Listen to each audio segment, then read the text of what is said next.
here to judge. We just here to give that helping hand. Do you find anyone really happy, like genuine?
Genuinely happy? Have you met anyone out here?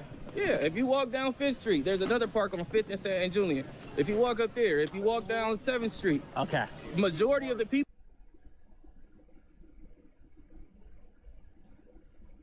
you see will be laughing, will be joking, will be having fun. So even right here, so the next street over, there's a street full of mobile homes. Yeah. About 8 of those mobile homes, there's kids that live in there. If you go walk down that street right now, you will see the kids outside playing. They have no care in the world. They have no responsibilities. You can't, we live with the stress of paying rent, paying bills, going to work, taking care of kids. They don't have that. You got a bag? You got a bag? And they like that. So you were saying down here recently it's changed a bit. Yeah, it's changed due to the Trump administration. The raids. The raids, yeah, they haven't been, because like they're literally like the Home Depot and all the stuff that's down this way or whatever. You'll see them gearing up, going straight through here, like 20 cars deep to go do a raid or whatever. So it's not like as prevalent as out there down here, but I'm guessing like a lot of people are pretty much scared to be down here or whatever. So You notice a difference? yeah, it's just not a lot of vendors down here. The bus stops are clear. Like there's not as much people on the bus and everything. It's a whole different. Yeah, it's a whole different ballgame out here right now. Interesting. Yes, a lot of people living in fear, like just to be, you know what I mean? They're staying low. Yeah, staying way low. If they have a job or whatever, then they'll probably take the chance to go to work. But as far as that, Okay, so watching the protests on TV, you saw the Waymos burning and whatnot. People were saying those are the illegals. I'm like, no, they're not, because the illegals are hiding. Right? Yeah, no, the people that are protesting aren't illegal, because most of those, if you're protesting and you're illegal, then you're gonna go to jail. So it makes sense not to, you know what I mean? Yeah, that's what I was thinking. And I get both ends of it, but it's like, Yeah, what's your take on the situation? I mean, it's supposed to, the country is based on immigrants anyway, so that's my spiel. But if it's the law coming, it's the law. But I mean, Right, you know no, what I mean? it's a tough... It's catch-22. And it just gets totally polarized. Right? It's going to get worse as far as the process and stuff, I believe. You think so? Yeah. It's calm right now, right? Yeah, it's been calm like lately, because I guess the initial push is like real strong and hard. So it hasn't been, at least down here, it hasn't been like that, because there's still like a lot of the influx, like the Venezuelans and the Guatemalans and stuff that came over with that little deal where they got the money to come over. They're still here. So it's almost How did like, you guys feel about them getting the money to come over? I mean, it doesn't really affect me because I work. So it's like, I don't, you know what I mean? I can understand how some others are like upset about it. Like if they're trying to get benefits and then you have someone else just come and they just get this lump sum of money and give them all this stuff. But it's like, they almost got the wool pulled over their eyes because like you're here now. It's like you're not a citizen and now you're in threat of going back to wherever you're from. It's like you got that little chump change or whatever. Now you gotta go back. You know what I mean? So Yeah. Did you grow up around here, sir? I grew up like by Crenshaw High School. I went to Crenshaw High, so I grew up in that area. Crenshaw? Okay. What are you doing out here? I'm just working. We service the restroom. Oh, okay. How's that? That in itself is a show. I bet. Yeah, if that toilet could talk. That'd be the best interview you've ever given in your life, right there. So you're cleaning, you're keeping everything together. Pretty much cleaning and just Well, thank you for doing what you do. Yeah.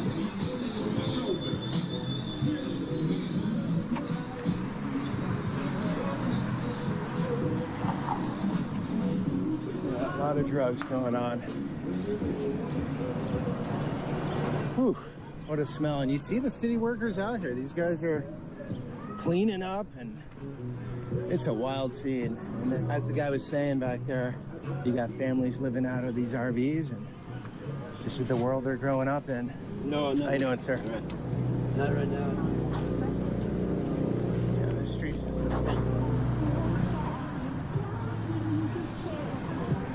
So you got this woman over here with her grocery cart. And then you got this guy down here near the post. And you're down here long enough, it sort of becomes normal. And it's not.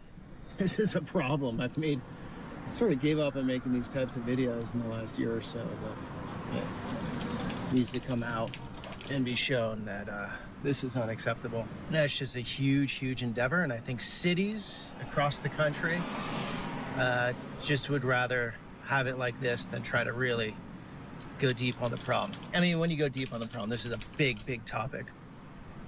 No one really grew up well here.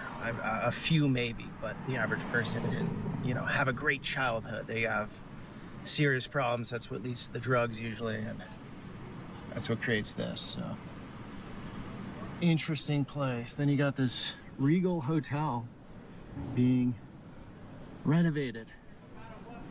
That's wild. We have 3 buildings that we're rehabbing. There's OD. I was kind of friends with the guy that was in front of OD'd.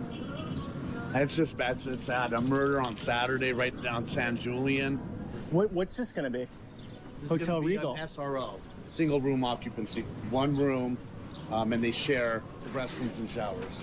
Okay, so city housing basically. City housing, that's what it is. Yeah, that's what it is. Okay, so over the last 2 years, worse than 2 years ago, or pretty much the same? Well, I live on a loft in downtown on 6th and Main, and so I've been around for a while. And with the fentanyl situation, I absolutely think it's gotten worse. Yeah. A lot. Like this lady, she's like retirement age, As a country, this should be one of the top issues, I think. Right? Of course. Of course. So it's not going anywhere. Listen to me, we're spending billions in these wars that have nothing to do with what they say they're for. And look at our community, man. It's just sad. It really is. Me and my wife volunteer at the Midnight Mission every Thursday.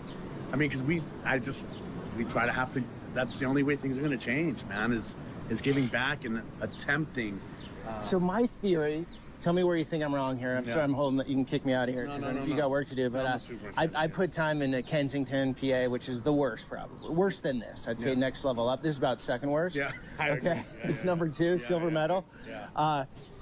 The law doesn't work in the sense that we can't remove people from the streets in these places, from my understanding, right? So they have to voluntarily want to go, and when you're in the drugs, you're not going to want to go. Correct. And when you're getting given stuff to live, you're going to survive. Food, clothing, they give them everything. Healthcare.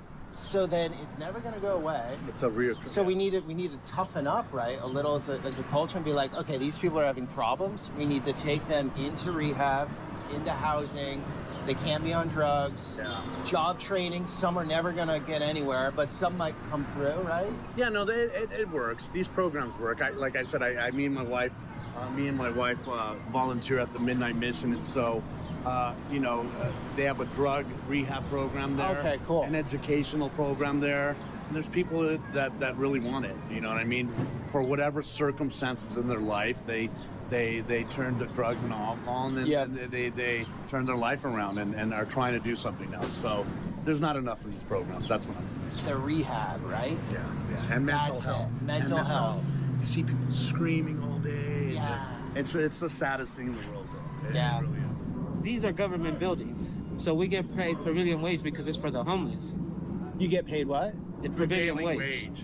So it means like. What I would usually make $30, I'm making 70 something now, an hour. So this is a job you want to be doing? Yes. Oh man. Because it's for government. Man. So, but it's So for the homeless. this is City of LA, City of LA. and they're gonna put who in here? Homeless, if they want to go in. Yes. But they don't, because they want to be in the streets. That's why Skid Row it is how it is. Yeah, if they fix Skid Row, there's no money for the government no more. So if they're rid of the homeless, there's no money for The government. So that's why they have them out here. They bring bathrooms for them. They bring food. If you come, or if you actually would have came earlier, they massage their feet right here for the homeless. I'm not lying. They massage their feet. What massage? Did you get one? Well, I wish I would have. Man, I work hard. I don't even get one. They get food. Is that crazy for you that you know that this will probably be really nice, it'll all be redone, and then a lot of the people out here won't even want to go in there? No, because they gotta be drug free, or they gotta follow the rules, or like they gotta come inside before a certain time. So like after 10 they can't come back out, but they don't want that, so they'd rather be out here in the streets. But it's all a revolving door. Everything is money from somehow, because the government says, okay, we give the homeless, but the homeless, they don't get it. The government steals it. So, you feel me? And this is the government's real estate. Yes, sir. And it's all this. It's that one right there, government. That one, government. All these that you see a Skid Road is all government buildings.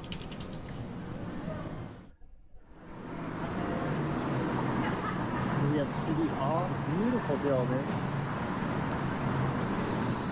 Take care, you guys. Have a good one. You found it? I found it. Yeah, I found the restroom. Thank you. Okay, so the mall, no one's at the mall anymore. It was shops when we first started working here, and then they started closing down, like since. How many years ago? We started working here in 2022, and the shops that were along that little road right there, they just started closing, like the Sabaros, the Quiznos. They do all the whole farmers Yeah, market right here. on Wednesdays. Wednesdays. Okay, but it's still open down here, just nobody's here. There's no shops. All right. It's like the one or two shops that you see down there, and that's it. Thank you. Look at this. This is really interesting. Cool old architecture. Well, brutalist 80s architecture, which I like. Maybe it's 70s. Look at this. There's no one really here. The Los Angeles Mall. So I'm sure back in the day, when malls were a big thing, people would come out, families, kids. Look at this. We've got a payphone. Still working.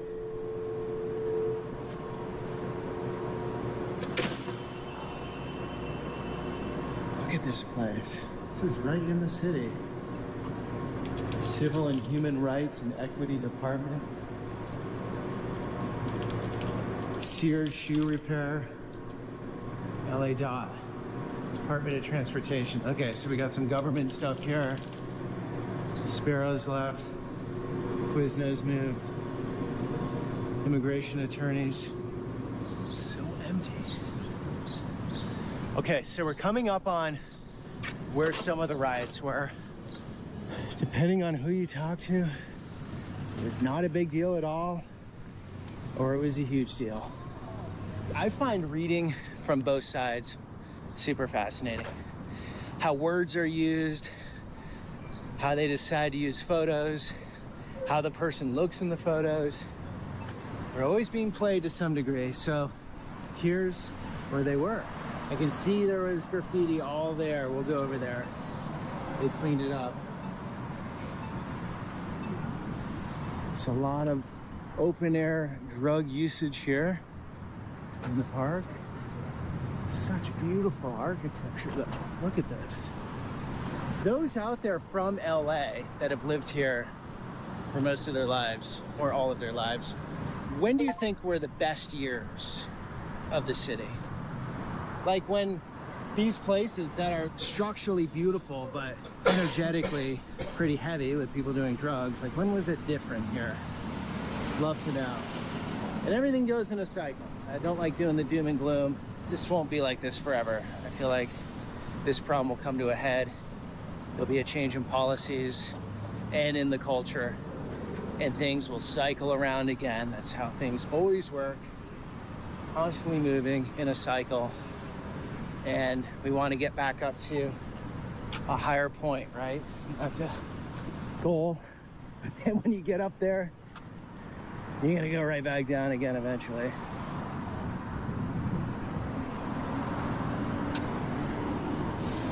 How you doing, sir? Hi. Were you here for the event? Yeah. Were you selling hot dogs? Yeah. You remember the protest here? How was it? Not bad? Yeah, it's okay, but it's cool. Can I show the papaya? Oh, nice. So was business good during the riot? Thank you.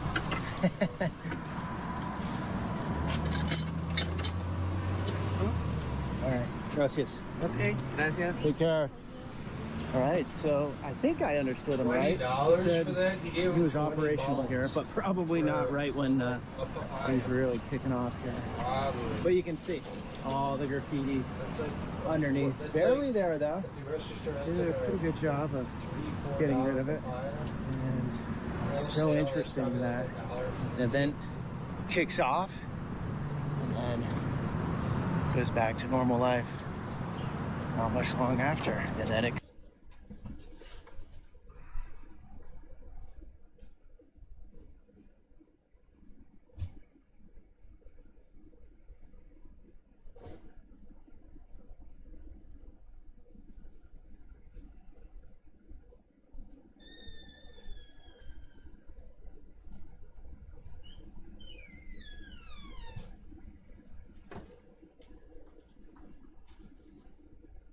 could kick off again, who knows?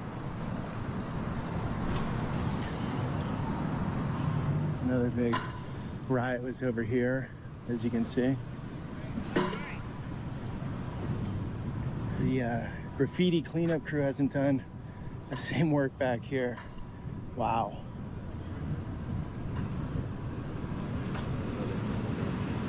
All right, so there's still a bit of a presence here in front of the building, and one sole man out here. Sir, do you have anything to say? That there's only one of me at the moment, but I'm not protesting the Marines at all. They're just Americans doing their job like anybody else. But I'm protesting Trump's ICE raids. That's why I'm here at that detention center. As my sign says, I feel like immigrants are an important part of our country's future.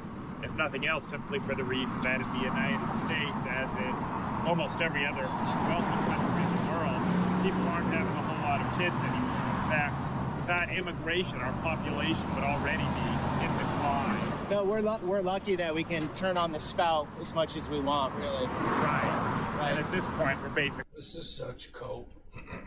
Such cope, bro. This is we have the most percent. I think it's 20%. 1 in 5 people are immigrants now in the United States. That's statistically with just the people we know. Or I think that's actually, I think it's just under. I think it's 15% with what the people we know, and then it's people rounded to 20% if you include like immigrants that you can't really track, like illegal immigrants that aren't actually haven't been tracked by the system, because there are some that can be actually quantified. So that's the most in our history, and a lot of those immigrants actually are are building their own subcultures inside echo chambers in America, versus previous cultures like had more of a sense of, okay, we're going to integrate and we're not going to cause a lot of fuss. I don't believe that for a second, bro. That's such cope, bro. And it's like that depresses wages so much too. It's like, what if I wanna work for the weed industry and like go clip shit on a farm like those child laborers, huh? What if I wanted to go do that for like one summer and just see how it is? I just want to do it for one summer. No, I can't do that because the wages are depressed, where it's like they get depressed and then they're only looking for certain people who like work hard, because Americans are lazy in their mind. It's like, bro, that's not how it should work. It should not be like that. Where they can just import labor or subsidize labor and then call Americans like lazy for not working like slave wage conditions.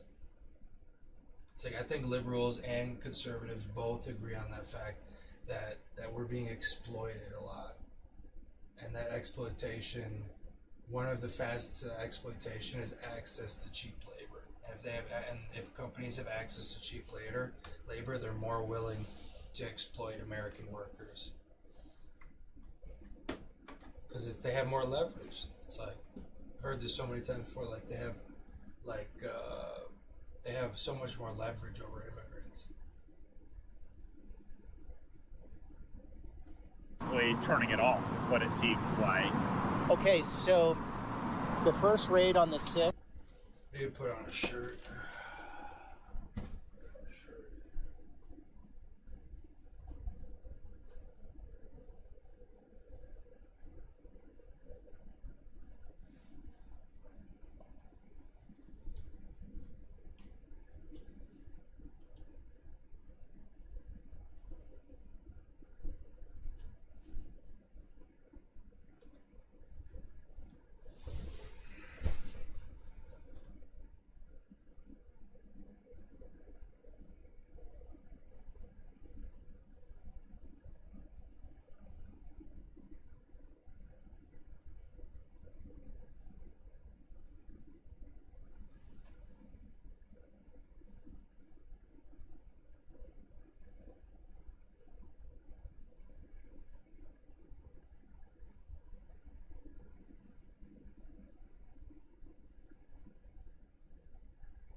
Was in the garment district.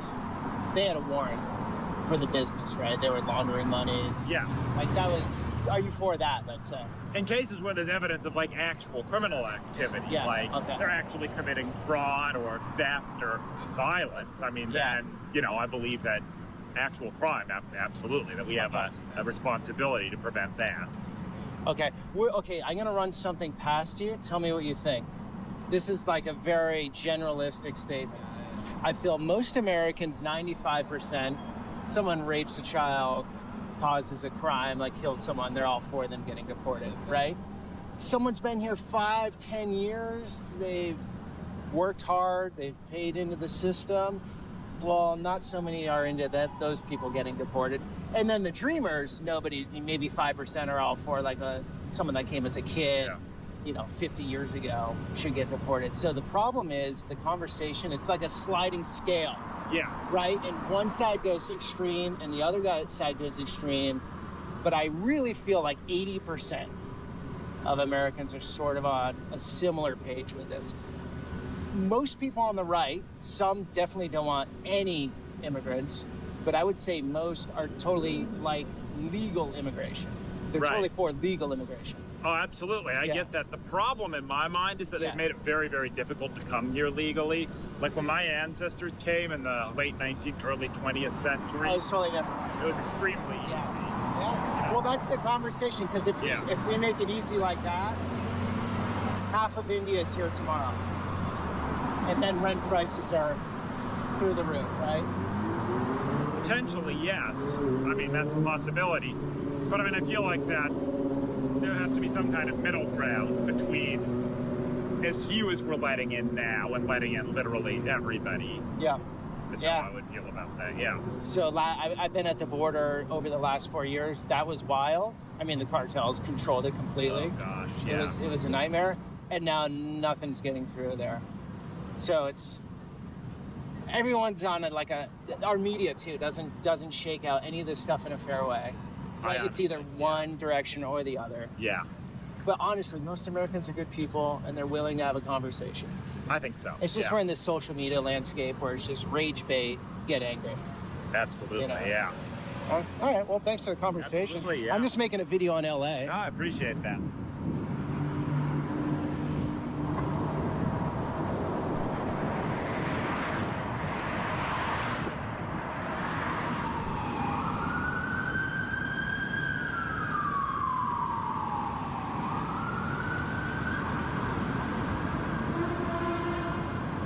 Nice part of downtown. I've always wanted to go in this library, so we're gonna take a quick peek, check it out before we get out to the coastal areas. How you doing, sir?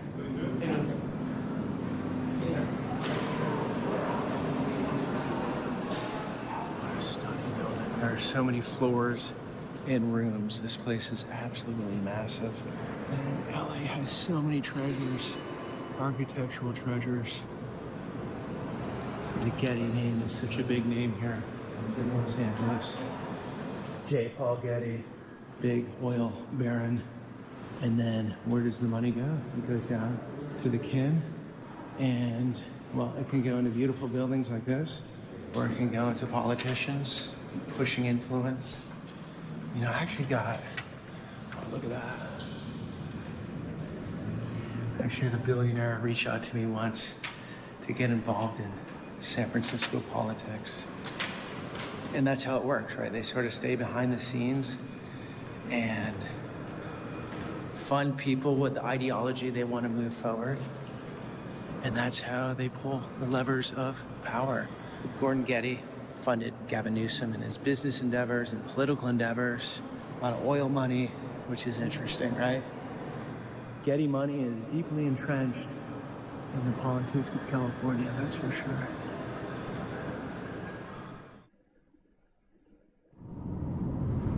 All right, so we're heading towards the Palisades. For those that don't know, mega fire came through here, and I don't know what we can get through. I'm sure some of it's closed off, but I just want to show you guys what it looks like. I haven't seen it yet for myself. Get a little look, and then get out to the beach. Look at that flag. So it looks like that was burnt down. I'm actually doing a whole video on this topic tomorrow, so it'll be on the next week's video. And there you go. New roof or burnt roof. Reconstruction. And the Palisades in Greater LA is one of the nicest neighborhoods. The ocean's not far. Beautiful homes, beautiful landscaping. And yeah, it's ocean basically to the left and then mountains up to the right. So this guy did okay. And then his neighbor didn't. And their neighbors definitely didn't. All right, looks like all the debris's been removed, at least up here, but nothing being built yet.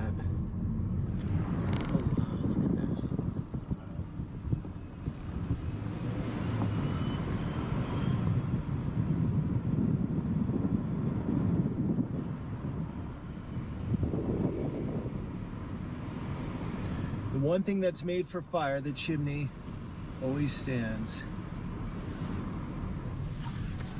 Palisades Recreation Center, rebuilding our community.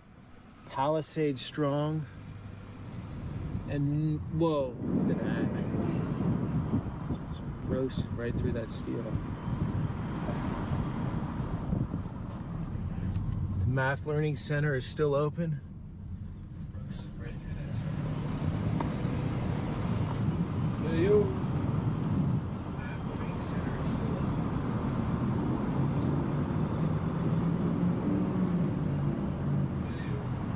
Look how empty it is. No people, hardly any cars. Sunset Boulevard, totally empty. Probably the one time in its history that it will be like this. I'm sure a year from now, it'll get busier, and then after, more so. But this is it, guys. Nobody around.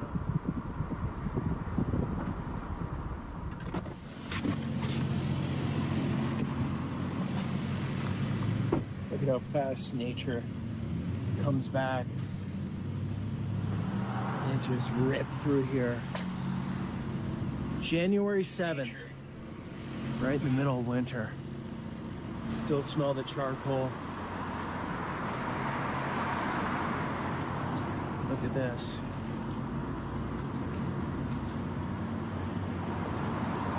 A lot of these stucco buildings seem to do okay. And you can see here, the trees burnt, but it didn't get the building so much.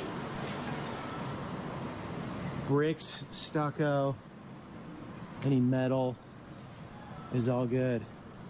And then some stuff, that looks like a tinderbox over there with all the wood decking material and whatnot, but it's totally fine.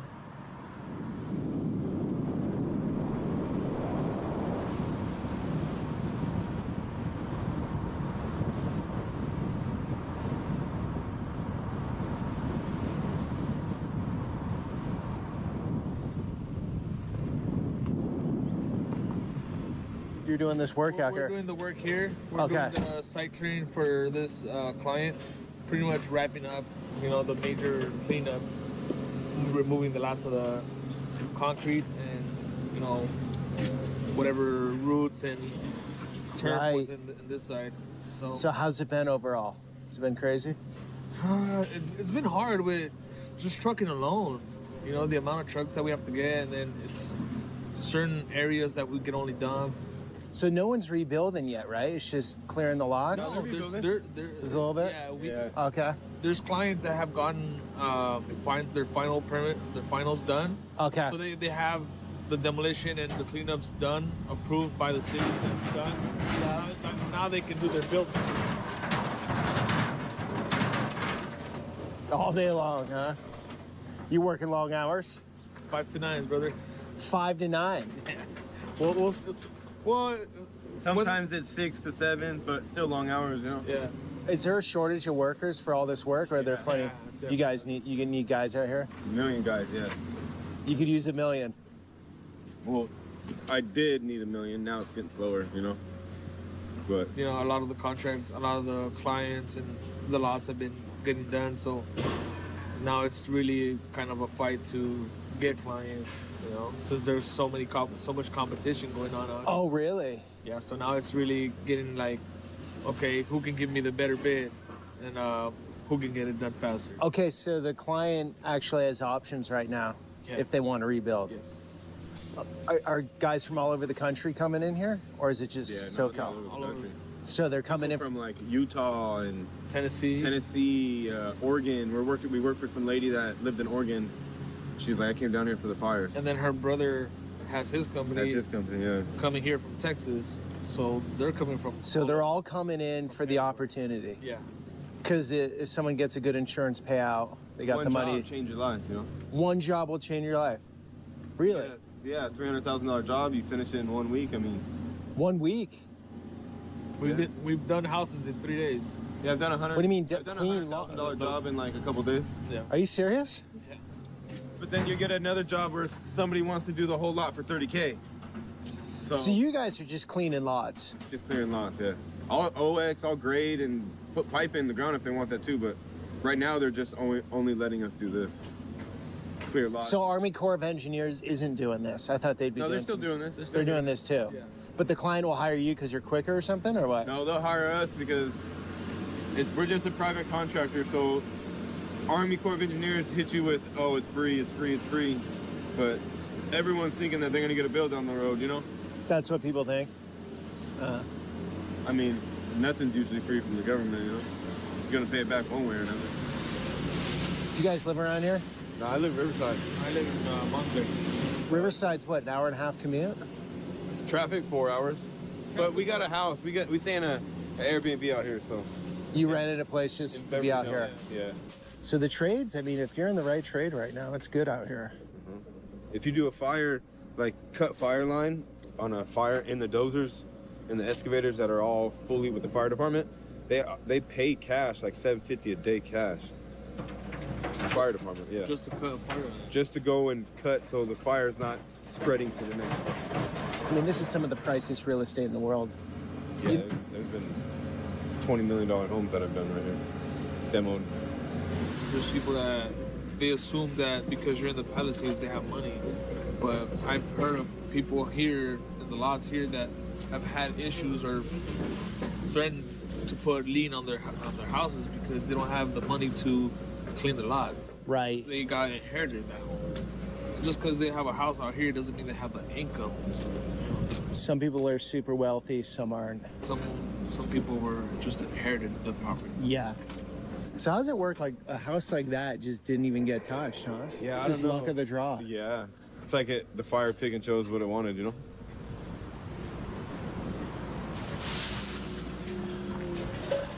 And look at this viewpoint. This is one of the most stunning viewpoints in the city, I would say. And you have the beach right there.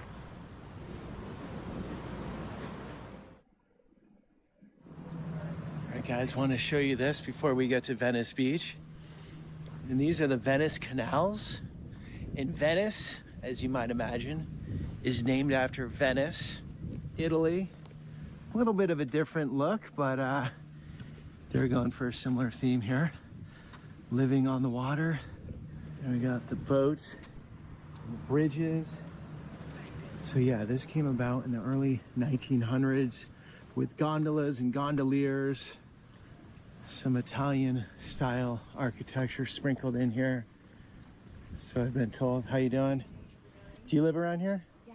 It's nice, huh? It's the best, yeah. You love it? So, yeah, so. Is it great? Mm-hmm. Cool. Do you take a boat around and cruise around, or? Not very often, honestly. No? But the walks in the evening with the dog are the best. It's so Is it a tight community? pretty, yeah. I mean, everybody talks to everyone. There's no like big, mostly it's like no big walls, so you can just like Right. neighbors and yeah. This the is community's cool. lovely. They do like art events every year. There's like a cute little like Santa thing where everyone decorates their kayaks and stuff. So it's pretty Right. Everything's in the open here. yeah. Oh, this is cool. Cute homes right next to the water. How you doing? Good, how are you? Hey, nice dog. Yeah, so there were gondolas and gondoliers, a miniature railroad, so I read. And then out in front of us is Venice Beach, where we're gonna go. So even in Venice here, you have all these different realities, because you're gonna see Venice Beach, which is totally different than here. But this is cool. Very ornate and walkable and eclectic. Different architectural styles. It smells so good here. A little bit of salt, salty smell, and then all these flowers and all this guy's landscaping and stuff like that. How you doing? Yeah, it goes for a ways. So you see the bridges here, both directions.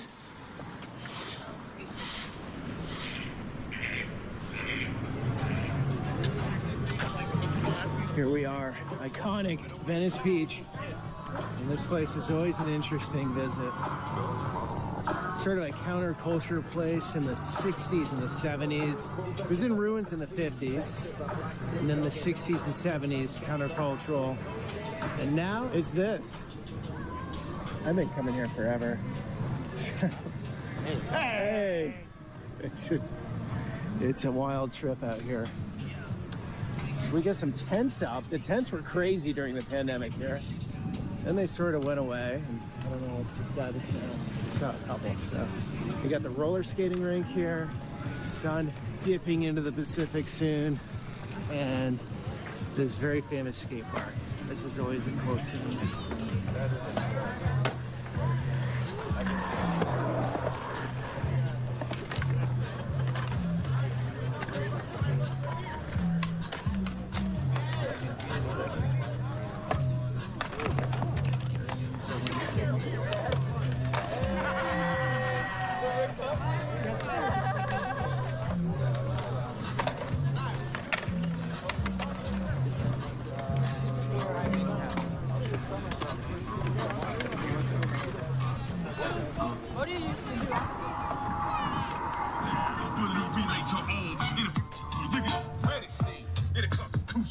See if I can find Derek.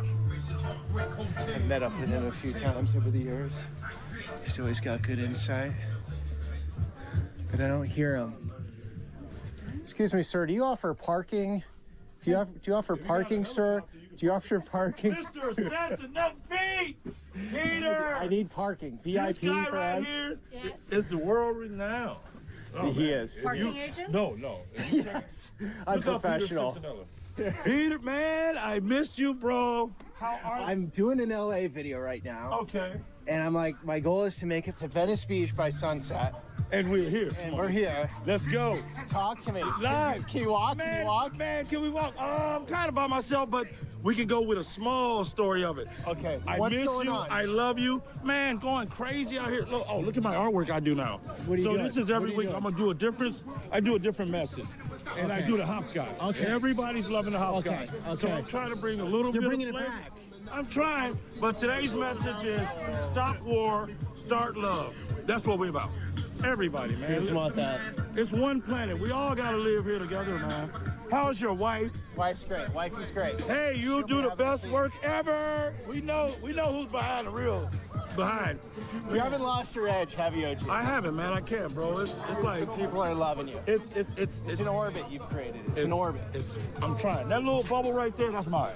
That's mine. Because of you, bro. No, I swear. It's Really? like they Cool. Hey, you were in a video with Peter, and can we take a picture? Well, Now you're they gonna get a freshen up this next week when my wife it's edits all this. good, bro. Give me the lowdown, OG. I haven't been to LA for a couple years. I started in Beverly Hills. His wife edits I went his downtown. I went Skid Row. So Beverly Hill to Skid Row. That's as opposite as you get, right? And I touched on Palisades a little. I'm over here. I did the canals because canals are cool.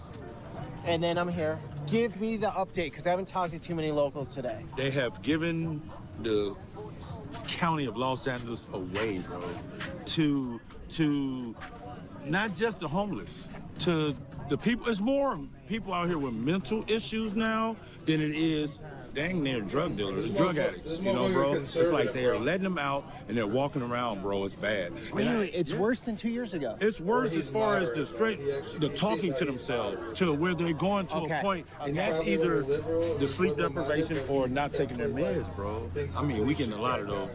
And they lax the laws as far as, selling things. People are, man, they fighting out of here over spaces, bro. Oh, It's man, bad. I'm sorry. It's bad. I'm It's sorry, bad. OG. We're trying. Because I remember peak pandemic, it was really bad.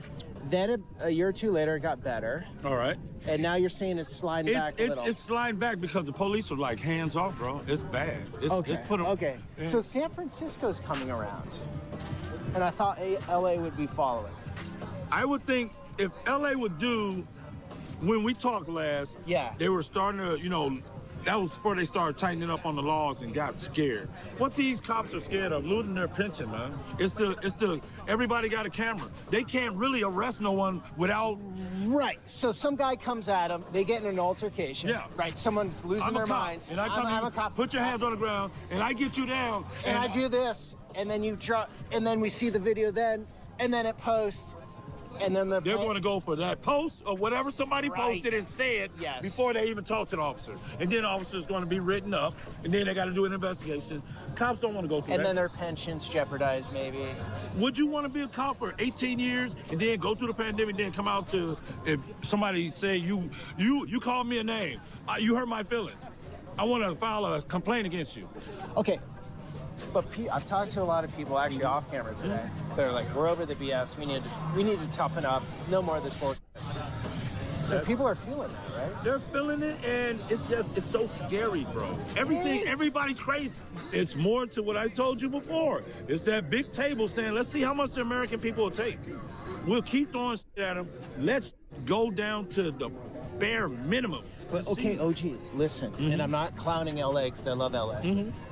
But there's certain places where they don't let this BS fly at all. Santa Monica's one of them. Santa Monica's fine. Santa Monica's It's gotten one of better. them. But you have to realize, this is property. I always believe in my little conspiracy theory. Yes, it might come true. Here's what I'm saying. If you were a homeowner in the Palisades, and we come to you, your house, the most expensive house was $26 million, which was Steven Spielberg. Hollywood is dead.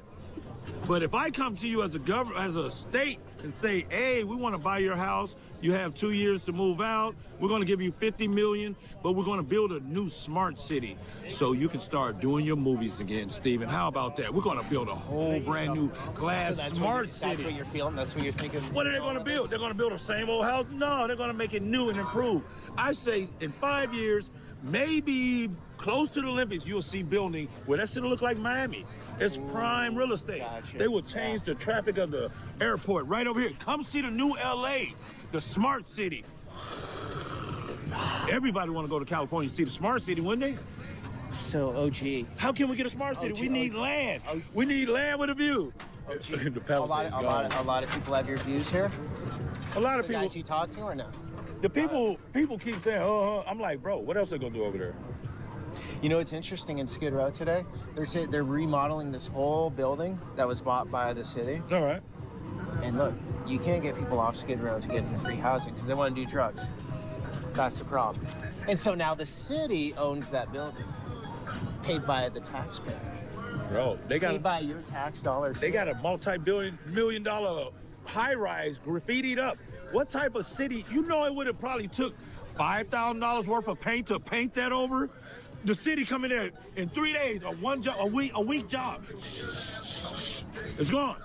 It's security. They let us stay. Why? Because they want to bring the city down to its bare knuckles. So you're not loving Karen Bass anymore. You had hope in the beginning. Bro, you had hope. Bro, it's bad, bro. It's bad out here, man. All right, sorry, I got to get you back here. No, yeah, I'm close. I got to, man, you know, you my people.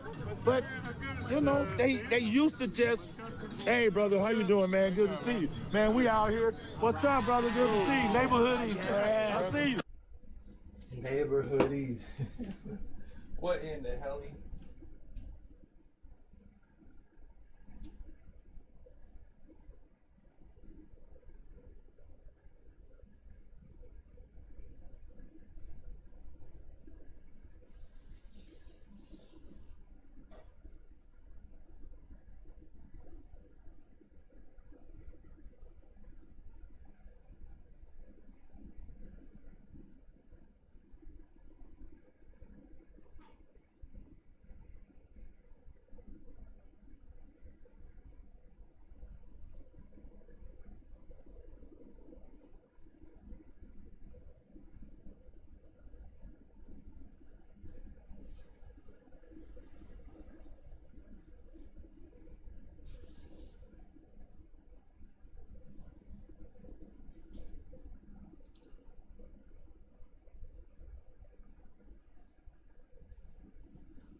Hey, I'm hitting the interview real quick. I'll get right back with you. Hey, what's up, youngin? You good? Yeah, man. Love you, bro. Hey, guys, take your time. If you see anything you need, let me know. Where am I sending people to? Kelly Shore Customs in the B Hotel, 1217 Oceanfront Walk. The most beautiful building here. The tall white one. OG. This is my brother. He's going to do hopscotch for you guys. Watch. Get on. Yes, you are. Oh, my God. Yes, you are. It's not about how you do it. It's about you doing it. I don't even. Hey, come on. It's the 1, 2, 3. Hold on. What do you do? Just go. Keep going. Come on, you athlete. You can do it. Look at your wife. Gonna be laughing at this video. Look at her. This guy here. Don't do this to me, bro. I love this guy. Don't do this to me. I love you, man. So business doing okay? It's hanging on. Hanging on. Yes, we're getting some tourists, and like I said, it's not as big as we wish it would be. You have to realize a lot of people are not really feeling California right now just because of the things that's happened within the last year. Not just with the riots, but you got to realize the smash and grab incidents. We've had the bad luck for any type of retail service. People don't want to go out shopping when people are running out to stores with stuff, even though it's not happening in this type of area, but a person at home seeing that on the news is not feeling it. So we still got that. Then we had the riots. We got that going on where people are not, you know, feeling like, it's just like, wow, what the hell? Would you want to go to a place, you know? It's like the ones that are coming They just like, wow, it's not as bad as we thought. Yeah, well, I know how big LA is. That's what it is. Right. They don't understand that. I've spent all day driving, just shooting this video, and I've touched a small part of it. LA County is massive. Massive. Right, so I get it. You see a riot, you want to bring your family out on a vacation, and you don't want to deal with BS. You just don't. You don't want to deal with that. That's understandable. But I would tell people, and I was going to finish the video with this, I would tell people, don't let that scare you from coming out here. There's a lot of cool stuff going on. There's a lot of cool stuff to do. For sure. The beach is for great. Sure. No, we're still getting down now. We're still having fun. Right. On the weekend, it's He's just saying bad. It's not like it But used you to. know where I'm coming from, as far as the retail service, people are not shopping now. Everybody's holding on to those dollars.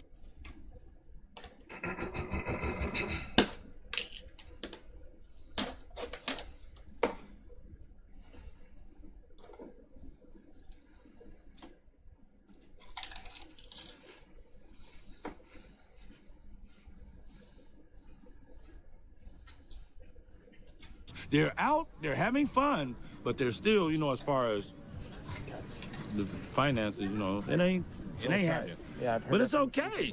But that's across the board. You go to Huntington Beach and they will say the same thing, and those are people with money. In Huntington Beach, and I didn't hit that we have today, a store, yeah. It's very clean. And you don't see people on drugs anywhere. They don't play right. They don't play because it's more so where money is and Republicans and their law is different. You know what I'm saying? They'll stop it at the border because you have Hermosa to get to before that. Right. We love Venice. Venice is the realest beach out here because you come out here to be yourself, but we're looked at as a hood beach. Okay. Compared to Huntington. People go out there to see the volleyball championships and things of that nature. Yeah. It's a good time in Huntington. But this place, this place is where you're gonna love it. This is where people fall in love with. Yeah. This is the true California. Venice Beach is a vibe. It's an icon, and it's a vibe. A vibe. We're just on a slump right now, but we're gonna be back this summer, like live and direct in front of the V Hotel with me doing hopscotch. Talking crazy. I'm doing it all, baby. I got your back, man. You have a lady these days? No. I'm actually. You say I look good. I've come to at peace. I'm at peace right now. Good. I want to do. The reason I'm doing this is for the people, and you did this for me because it taught me to get out of myself and be a people person more than I'm already. Really? Bro. But like when people, like, hey, Peter, Dada, you look great. So it's like it's not an image to keep.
Up, but it's like, okay, I should carry myself a different way as far as, people seeing me and being, in the caliber of you, what I'm saying? Boy, they love you, man. I swear to God, they love you. Anyways. I don't know. We walked up. Yeah. They live Venice Beach. There you go. See? Be careful. Yeah, prices. That's good. That's Venice Beach.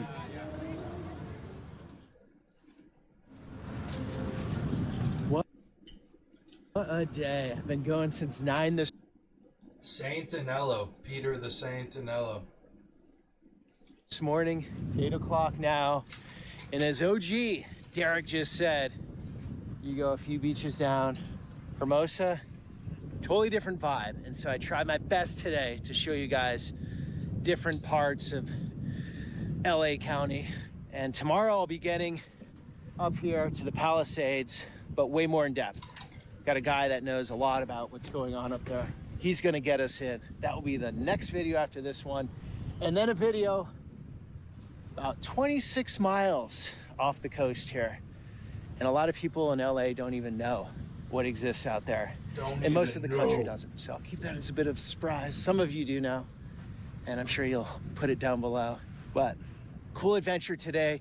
And no, again, that was a sliver. I hate saying that because I say it all the time, but it's impossible to capture the full scope of this place. I could spend the next year making videos every single day and still not get it all.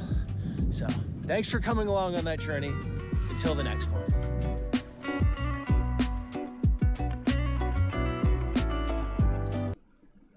Girls should be mobilized to stop boys becoming a waste of space, says Pierre, as he urges them to expect more from relationships. The prospect of being shunned by girls would be an incredibly powerful incentive to prevent boys from failing in life. They're trying to use shame instead of incentives. Look at that. He pointed out that many boys tried to copy influencers such as Andrew Tate instead of striving to become useful citizens. There's the buzzword, big bad mean guy, Andrew Tate. They always put him in every single article. This issue is particularly stark for boys from a white working class background who are the lowest achieving group in the country. Damn, they shitting on the white boys. Damn, they going crazy. Now, guys, I've been talking about this for forever, and people called me crazy, but here we are. Now, we all know that men do all of the important jobs that keep society running. What this means is basically they want to dangle, like in front of low motivation people, who are like what they said from like usually from white working class backgrounds. They want to dangle some like girl that's like, I wouldn't say hot, but like out of their pay grade, could potentially be hot. Just dangle that person in front of them and use that as like a motivating thing. Like, oh, in order to keep this girl happy, you're going to have to go get a job. You're going to have to go be a productive member of society, because or else she's going to leave you. And it's like, this is so toxic, bro. It's like, no, that just makes me feel like a beast of burden, bro. like I'm some donkey who's just carrying a lifestyle for someone else. And when I say these jobs are mostly done by men, I'm not talking about a 55% men split and there's a 45% female split. I'm talking about 85% plus of the people who work in these industries are men. You're talking about truck drivers, you're talking about firefighters, police officers, waste management, construction, plumbers, electricity. So pretty much all of the jobs that keep society civilized because the lights are on are done by men. And I've always said that it's not a smart idea to demonize the only force that keeps society safe and civil for women and children. It's not a smart idea. Well, we've been running into an issue, and that issue is a lack of incentive for young men. There are a lot of young men that are growing up now, regardless of what you believe. This is what they're seeing in the world. They're seeing that there's not enough young women that prioritize family in their fertile years. These women want to chase careers now. Even if they do the right thing and devote their entire life to providing for a woman and their family, a woman can just take half of everything they've ever worked for just because she's unhappy. And a lot of these young men don't want to work hard because they don't feel like they're ever going to work hard enough to own land in the country that they are expected to die for. So because there's a lack of incentive, men are incentive-based beings, and eventually they're just going to stop being productive, because men will choose freedom over responsibility any day. And the only time they'll choose responsibility over freedom is if they have to become responsible for people they love. And if they don't have families, they don't have wives, and they don't have land, property, or communities, then they're just going to choose to do the bare minimum, because young men don't need much to survive. Give them a pizza, give them a mattress on the floor, and a video game, and most young men will be happy. So you're seeing more young men want to stay home and do the bare minimum at work in order to just get by. And I'm not saying this is the way it should be, but I'm just saying that from what I see, this is the direction. Calling my name. He's calling my name. He's calling me out here. That we're going in. And for all the boomers, the older people that are going to go, these young men are just soft, they need to work harder. They don't care about your shame anymore. For all the young women that are going, men need to be more productive and more responsible and become these men that we want them to be, and then we'll be a comfortable marriage and blah-bitty-bloop. They don't care about the shame anymore. That's the issue. Until these incentive structures are changed a little bit into their favor, they're going to decide to be indifferent to society, meaning they're just going to be hands off. They're going to let you live out the fantasy that we've promoted, and that is the future is female. The only issue is people are starting to realize that you can't run society based on cushy office jobs like secretaries and HR. Men are necessary, and society is going to learn. Damn, this motherfucker's speaking some big facts. Huge facts. These facts coming straight out the CIA World Fact Book, how big these facts are. Learn that the hard way if they don't wake up. But let's go ahead and get into the article. This is by the Daily Mail. Girls should be mobilized to stop boys becoming a waste of space, says Pierre, as he urges them to expect more from relationships. The former Labor Education Secretary said schools should empower girls to expect more from the boys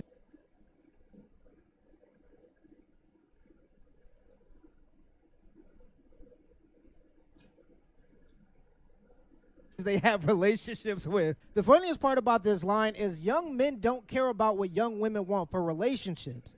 Young men care about what young women want for sex. That's why in the past, young women were supposed to want marriage before they gave up the sex, because young men are more focused on the sex than they are the responsibility. Now, once they fall in love, they take on that responsibility, but that commitment and expectation of responsibility was expected before you gave up the sex.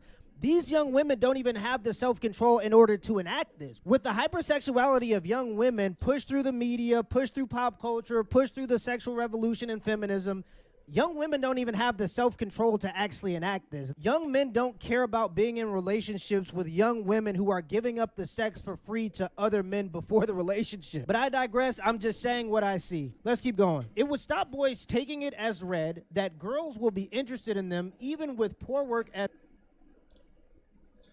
Yeah, I remember they made a good thing on whatever podcast. They said, like, okay, what if you were dating a guy and the previous girls he took like on a cruise, and he took them like on a cruise within like the first month of meeting them, but for you he wanted to wait 6 months to a year before taking you on a cruise.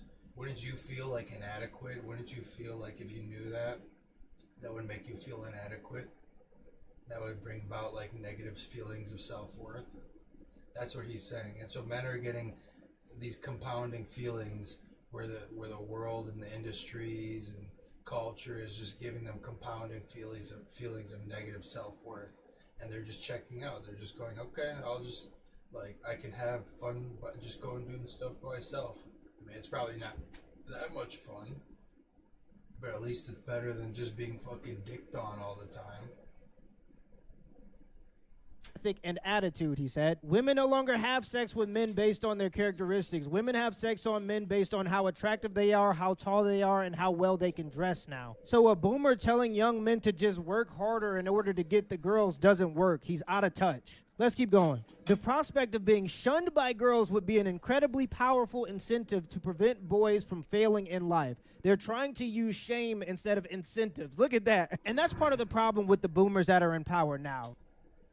Totally, they're trying to use shame instead of incentives. That phrases it well. They're not trying to use positive affirmation. They're using negative affirmation. You see that in like advertising now and rage bait shit, where it's like, I remember there's like advertising I see on TikTok where it's like, where the ad is like, are you a balding 30-year-old ugly motherfucker that's aging out of the, some bullshit like that? Then you sound like a really good candidate for my product. It's like they start off the bat from just like insulting you. It's like, I'm gonna insult you to buy my product. And it's like, what? I remember when ads, like, they still have ads like this, but it's like, I like ads that are better, that are like, oh, here's like a funny ad. Like that used to be the meta, where ads were just like, okay, let's do some like funny internet humor jokes,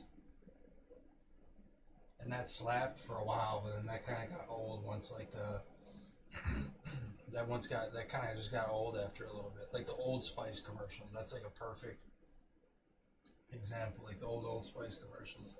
It's like that used to be the meta, and now it's like, no, we need to have like realistic or like down to earth, right? When that really just means like insulting people, kind of, or like bearing out the negative qualities of their characters. Like, honey, no, you're actually like telling them how they feel, telling them about themselves. Like they're coming from like a position of knowledge, and experience. It's like, bro, so tired of this. This is why men, it's like, I'll just fucking check out, bro. It's like, I'll just go do my own shit.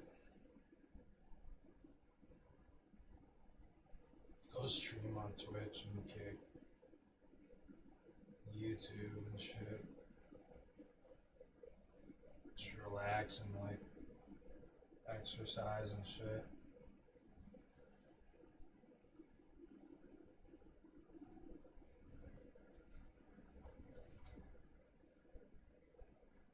Now they don't understand these problems, and instead of getting an understanding of these problems, they're choosing to just ignore them. They're trying to use shame instead of tangible incentives for young men. What happens when young men just go, we don't care? And they're saying, we don't care. in this like society, pop culture, movies, commercials, everything haven't shamed young men, boys, and men for the past 50 years. That's all we've been getting is shamed from every angle, by women, the government, everything. In every feasible way, they've been saying that men are these demons, men are the problem in society, men just want... And it doesn't help that we connected all women to all types and any types of online discourse. We basically like put them in the Call of Duty online chat room. And it's like, how toxic the Call of Duty lobby is. It's like we basically put, and if you ever seen like a girl in the Call of Duty lobby, it's like they just get fucking, it's from all angles. There's just like weirdos and aggressive and all this shit coming at them from all fucking angles. And no wonder we have women like this these days, because we plug them into the internet Call of Duty lobby, and this is how they come out. It's like, imagine being one of these girls on Snapchat. You got like 100,000 followers, 50,000 followers, 200,000, 400,000, 500, a million, or whatever. You're still gonna be getting messages from like weirdos like, let me see your feet. But like, I bet she's got no motion, bro. Making these NPC comment section comments, or like being like, oh, I bet she's got no ass, or how much can I pay you for it's like girls used to not have to deal with that, because it's like you'd have to have somebody's phone number to send that to them. You'd have to have some, and then like if you sent something inappropriate, that would be logged by the telecom companies, and that could ultimately end up in legal recourse. So there was just much less of that. But now it's like we just have total free game, free play, where the internet is just being abused like this, where pseudo anonymity on the internet is being abused like this. And this is what you end up with, a society that's just like a fucking Call of Duty lobby.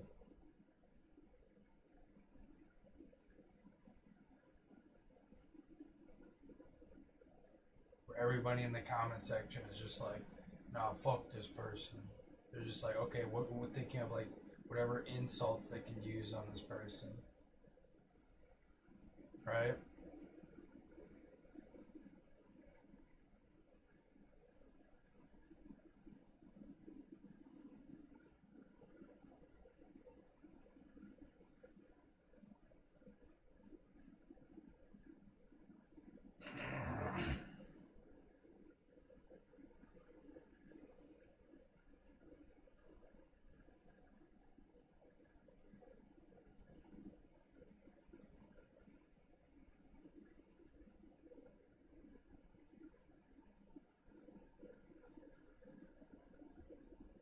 to hurt women, and now they're saying that men should be productive just for the greater good with no incentive to themselves. He pointed out that many boys tried to copy influencers such as Andrew Tate instead of striving to become useful citizens. There's the buzzword, big bad mean guy, Andrew Tate. They always put him in every single article. If you think that young boys looking up to Andrew Tate is the cause of the problem instead of a symptom of the problem, you are literally retarded at this point. Facts.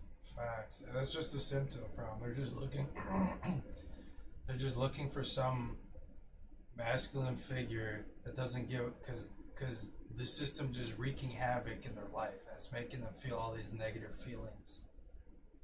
And so they're looking for someone who just doesn't give a fuck. Who's strong enough, who has more. In Andrew's case, he just has enough money. He's got like what, 300 million, 400 million, or 200 million. He's a 100 millionaire. And so at that point, he's like, bro, I don't give a fuck. You could be on the internet insulting me all day. It doesn't matter to me. He just has fuck you money. So that's why they look up to him, because he's just got like the fuck you money. We're at the point where all these gender psyops and these gender culture ops and movements that cause negative feelings of self-worth to men just don't affect them. That's why they look up to him, because he's unfazed. He's really just unfazed by it. UNFAZED, unfazed. Hold on, I gotta look up a synonym for unfazed, because I was thinking of a different word there.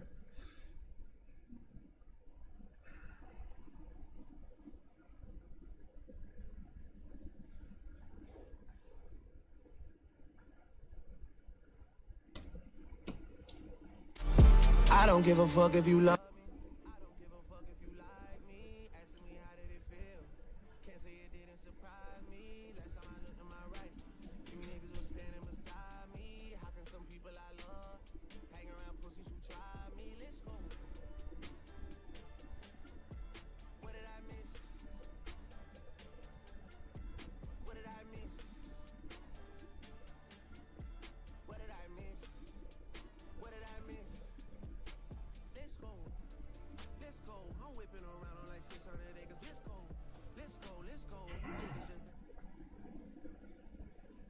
And I dare. And it's also that young guys have been playing so much GTA that they're just LARPing as GTA characters. That's become like the meta now. Is like we want to just RP. Like you see that from how RP is so popular on Twitch. Like people go from RPing on Twitch in GTA lobbies to actually trying to like bring their RP GTA character into real life context. Like that's really what people are on today. And it's like, that's just so toxic, bro. It's like, this country just has so much crime in it. It's basically just like, this country is basically just like a shit ton of crime that's happening at all times, in all places, in all different flavors. And then there's like a backdrop of just quiet kind of, how would you say, like well-mannered or like normal people who just kind of want to just like live like a quote normal life, like go to college and then have a family and then have a family, etc. Just like a normal kind of like no frills life almost, or like minimal frills, where it's like, and that's like the backdrop where those people are just getting dicked on too now, where it's like those people are just trying to like be a garbage man or like work an office job or just doing like white collar, like a regular job. And then there's all these other people who are just trying to like live a fast life, trying to get the fast money and exploit the system basically through like different levels of crime and fraud. So you got this whole wave of young people who are like, yeah, I'm into fraud. I'm so cool, bro. I'm so cool, bro. I grew up doing fraud. That's like the new drug dealer. It's like the new meta for drug dealing. It's like, that's like the new crime wave that's happening. It's like, so cringe, bro. And it's like the police aren't even doing, it's like they barely even have the tools to do anything about it. They barely even do shit about it. Like you'll have like some dude who's like obviously in public drug dealing or like has like ski goggles on driving around on a 3-wheeler. And it's like, no, don't care. It's like I'm for just cracking down so hard on this shit.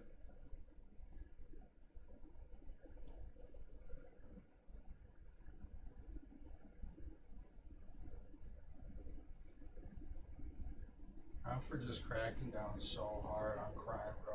Because I feel like that's where a lot of the shit just comes down from, like, unfettered crime. Where it's like, and not even just like low level crime, like you have like serious organized crime in America that is just not being dealt with. Like, whether it's businesses where you have business conglomerates and they go to like fucking Switzerland every year. It's like, have all the go talk business while they're fucking high level prostitutes and shit.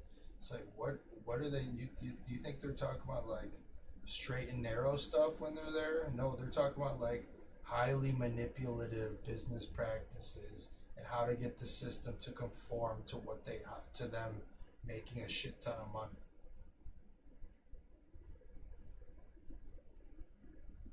And that's just like, that's like the white collar level of organized crime. Then you've got like a whole nother level of like the cartel and shit. It's like, why is the cartel just allowed to be in every fucking city? It's like, I get it that it's like hard for you to like catch them, but it's to a certain point. It's like, at a certain point, it's like we should just like be able to have like a normal society, right? We should just be able to have like a normal trust society where like you can just go out and like do stuff, and like things just operate off of normal trust and normal people doing normal things. That's been skewed because there's so much like crime and just like bullshit that's happening at all times that like you don't have like really any semblance of it's so dark. Say the boys who are probably aspiring to be. That's a big rant. That was a huge rant. So it just went all over the fucking place. Similar to Andrew Tate are probably more productive than the boys that are looking up to the masculine figures that are pushed in front of them in pop culture. To combat this, Lord Blunkett, 78, suggests schools promote Lord Blunkett. Lord Blunkett. Okay, I see. positive masculinity to form the fathers of the future. The father of the future who has to go to work for 60 hours a week to barely afford a house, and he can get his kids taken away from him by his wife just because she's unhappy. The fathers of the future. And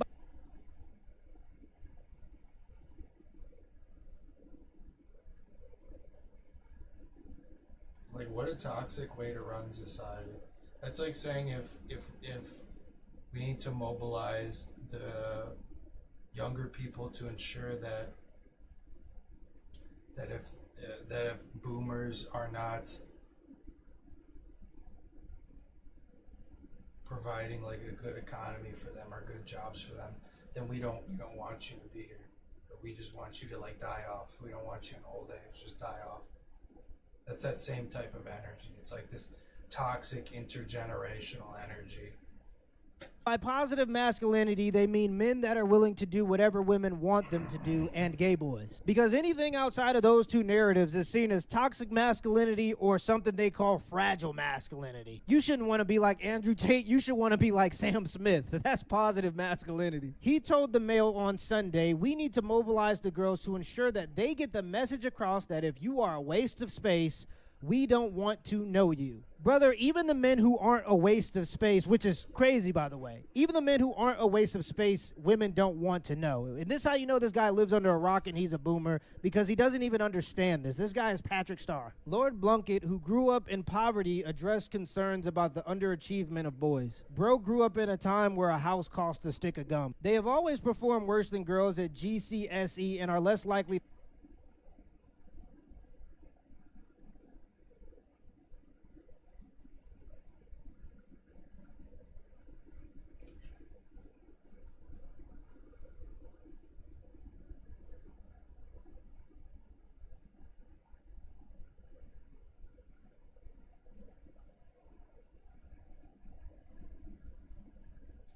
to enter university. Yeah, that's because all of the schools are ran by women on a curriculum that mostly benefits women. Everybody knows that young men have to do things with their hands and they have to be active, and school does not lead to those results. Boys need to be shown the link between hard work and a good future in their early teens before they switch off and see it as not for them, he said, adding that boys... Hello?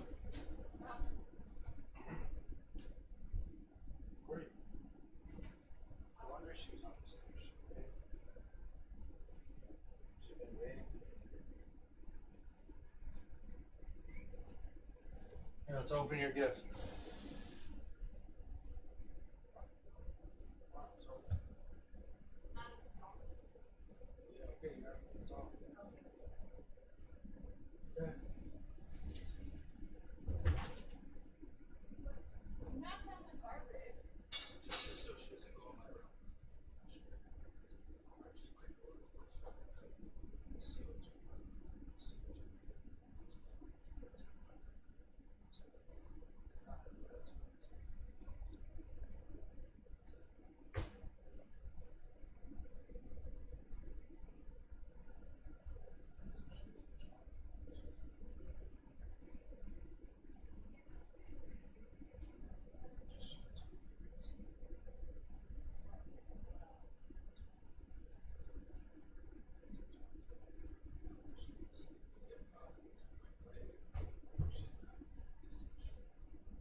rapping niggas is TBD. I look at this shit like a BTC. Could be down this week, then I'm up next week. I don't give a fuck if you love me.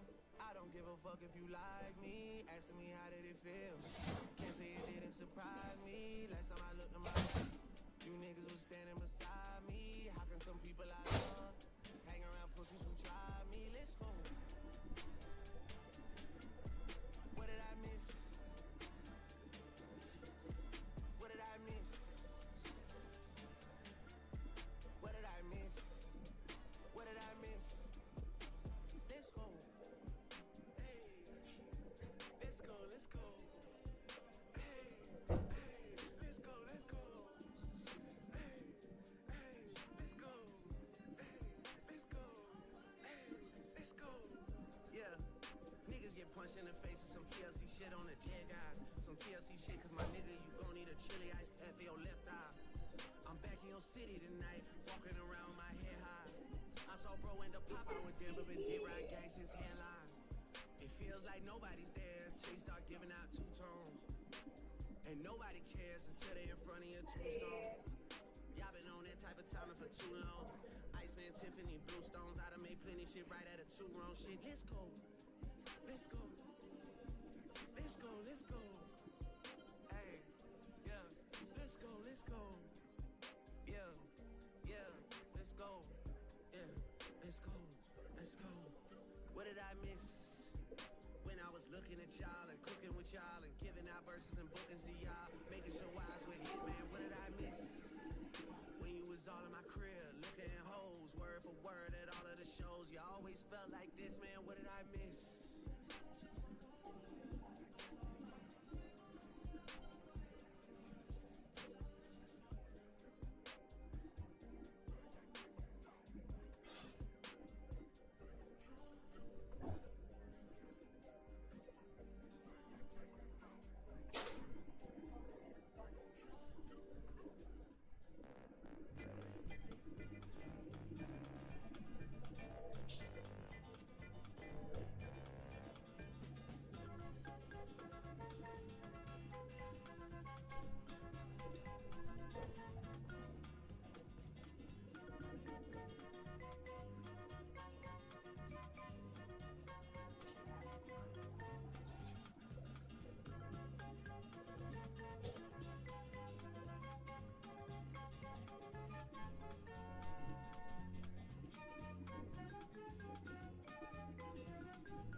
gotta change. I hate when things gotta die, they always change on the dime.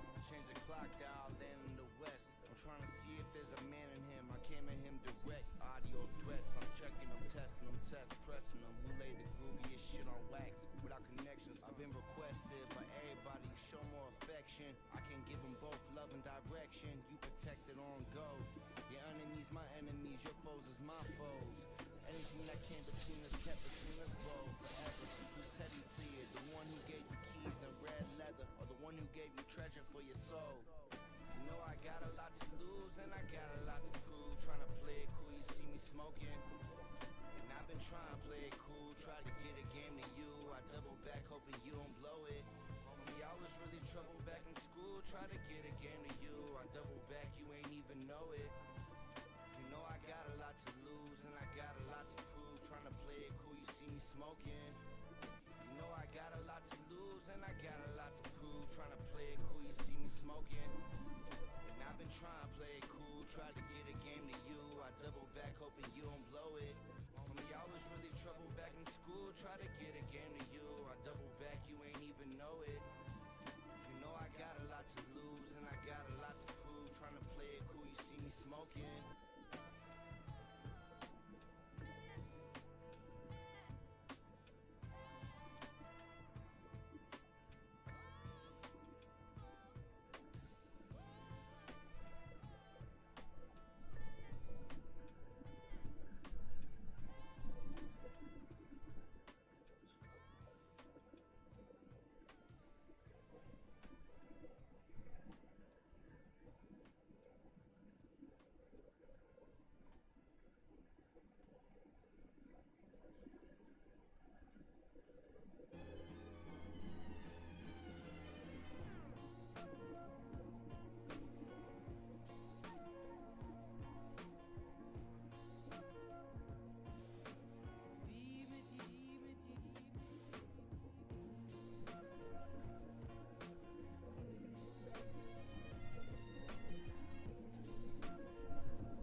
You know, you keep saying that. It's not helping.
broken home, cooking up rocks on the stove.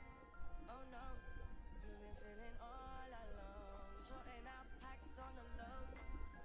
Circle around you, surrounded by greed. Take without giving and say that they need. Slowly you're growing, but pick up the speed. You're a product of the street. You're a product of the street.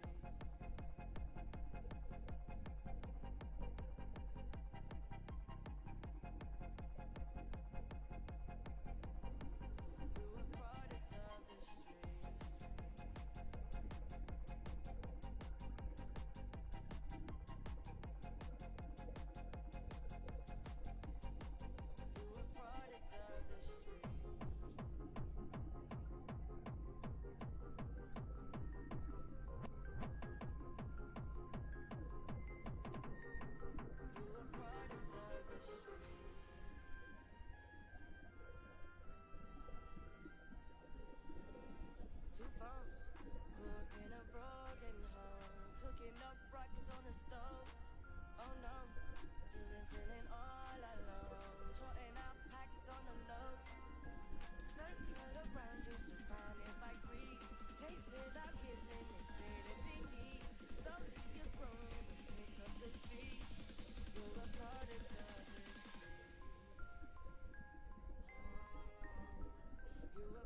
hoes for the street. I put in my nose, it's gon' make a pussy. Pussy niggas told ain't gon' make up at this shit. You can hear that switch, but you can't hear the nigga scream. All my hoes do phones, nigga, all my hoes do clothes. 20 karat ring, put my fingers down her throat. If I lose a carrot, she might jump. I know she gon' swallow, she'll go. Free band, nigga, bring the racks in. Got shooters in the corner, like the pack in. She think pictures out of bitch, she attractive. That's that shit that get you put up out the section. And the model still the same. Ball like I won a championship, yeah. You know these hoes hungry, they gon' fuck for a name. I put her on the game, she get fucked for a chain. Got your girl in this bitch, she trailing on the dick. I got syrup in this bitch, turn up in this bitch. Ain't about the herbs in this bitch, get murdered in this bitch. All these corners on me, baby, you know it's game time. Bring a friend, bitch, let's fuck them at the same time. I'm a different nigga, no, we not the same kind. You can have that look, bitch, you ain't mine. Young dope, dealer selling dope, is you like that? Kicking doors, kicking in doors, is you like that? Young dope, nigga selling lows, is you like that? I'm 24, you on go, is you like that? You niggas from the bottom, really like that. Stepping in Balenciagas if you like that. Pop another bottle if you like that.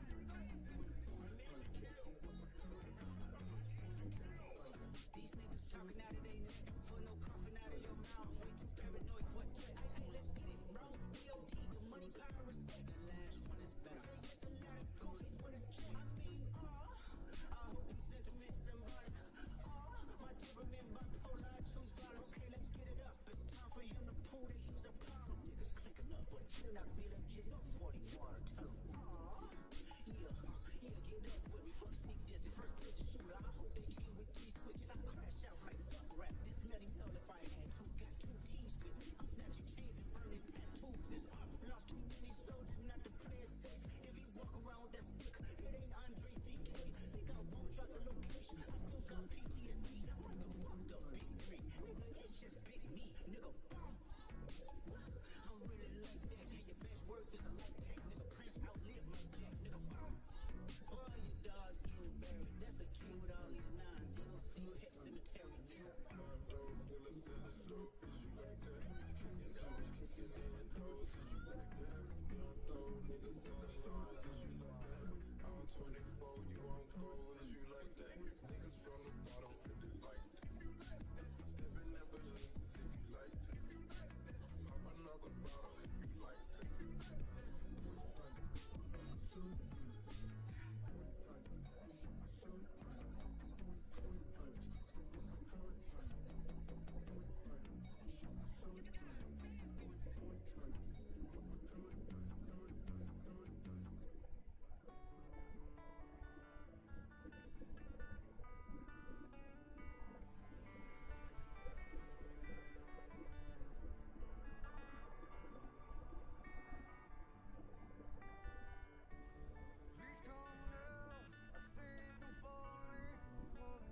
3575 over and over and over and goddamn over again to reach who said to call there. She wants to talk to me. She's been dealing with my situation for 2 days now. And I've been on the phone for 3 hours trying to reach her. And every time I call my goddamn number, I get you on the button. And none of you know what the fuck I'm talking about. Yeah, I'm so sorry about that, sir. Could I get the phone number on your account? Why? The last 2 people that asked for the phone number put me on hold and never fucking came back.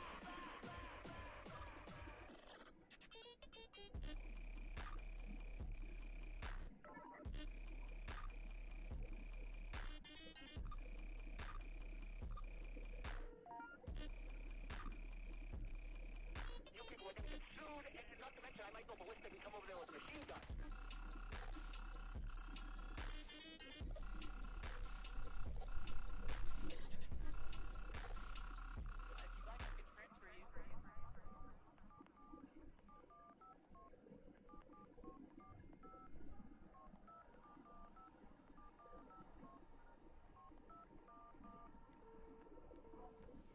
So you can either tell me a little bit about what's going on and I can try to help you, or I can transfer you to that phone number. Which would you prefer? If you can't fucking tell that you can't help me, and you can't fucking tell that transferring me there doesn't do any good? Yeah, I'm so sorry about that, sir. Could I get the phone number on your account? Why? The last 2 people that asked for the phone number put me on hold and never fucking came back! They can't help me!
volte parla di noi, parla di chi esce ed entra nella mia vita senza farsi i cazzi suoi.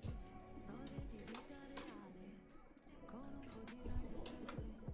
Ducati Monster ti stringevo forte, ma sotto quel chiodo di pelle, distante come i tuoi pensieri. È tardi per dirmi chi eri. Ho bruciato quei libri, cancellato ogni motivo per rivederci.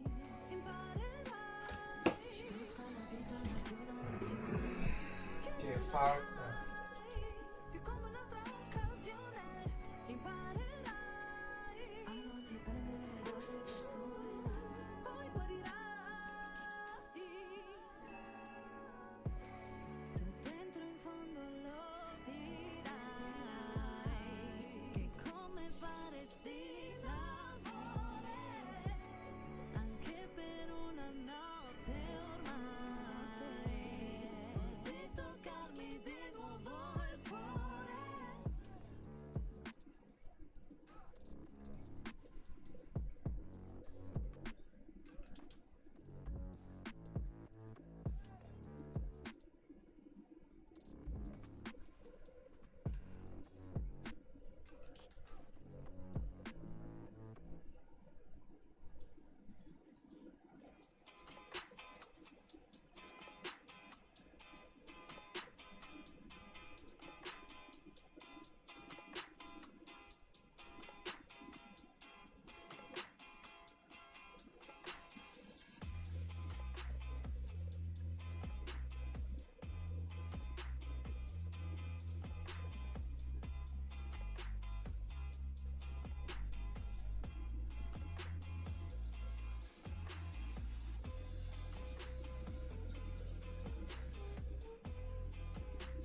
Che me falta.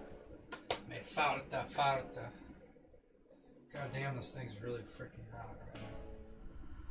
Me falta, falta, faltini.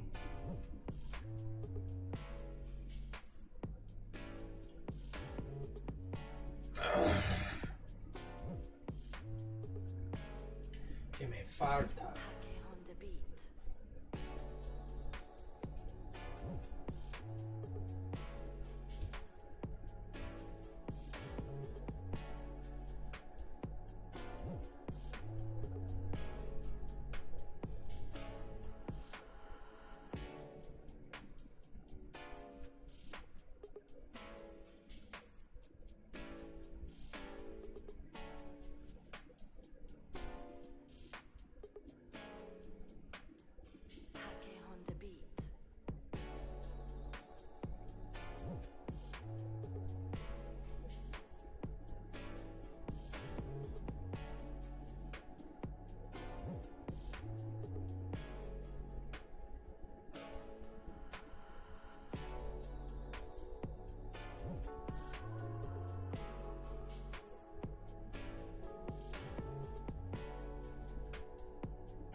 出します。シートベルトを締めて空の旅をお楽しみください。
shit.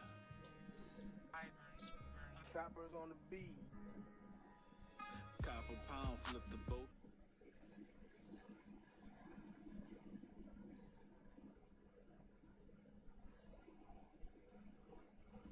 Who want a relationship with young women should be shown they need to step up. Yeah, young men who step up now.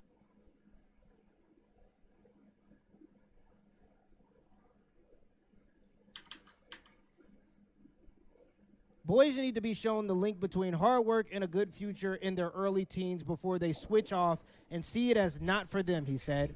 Adding that boys who want a relationship with young women should be shown they need to step up. Yeah, young men who step up nowadays get rewarded with being a stepdad to somebody else's kids. And that's not a problem if you already got your own kids. It makes sense to be in a relationship with somebody who already has kids because they'll understand it better. But if you don't already have your family, why should you want to step up to be a stepfather? And that's the situation that a lot of young men are in because women are giving the sex away for free. This year, the National Education Union revealed a rise in boys becoming radicalized by online incel culture and Andrew Tate, a self-proclaimed misogynist YouTuber.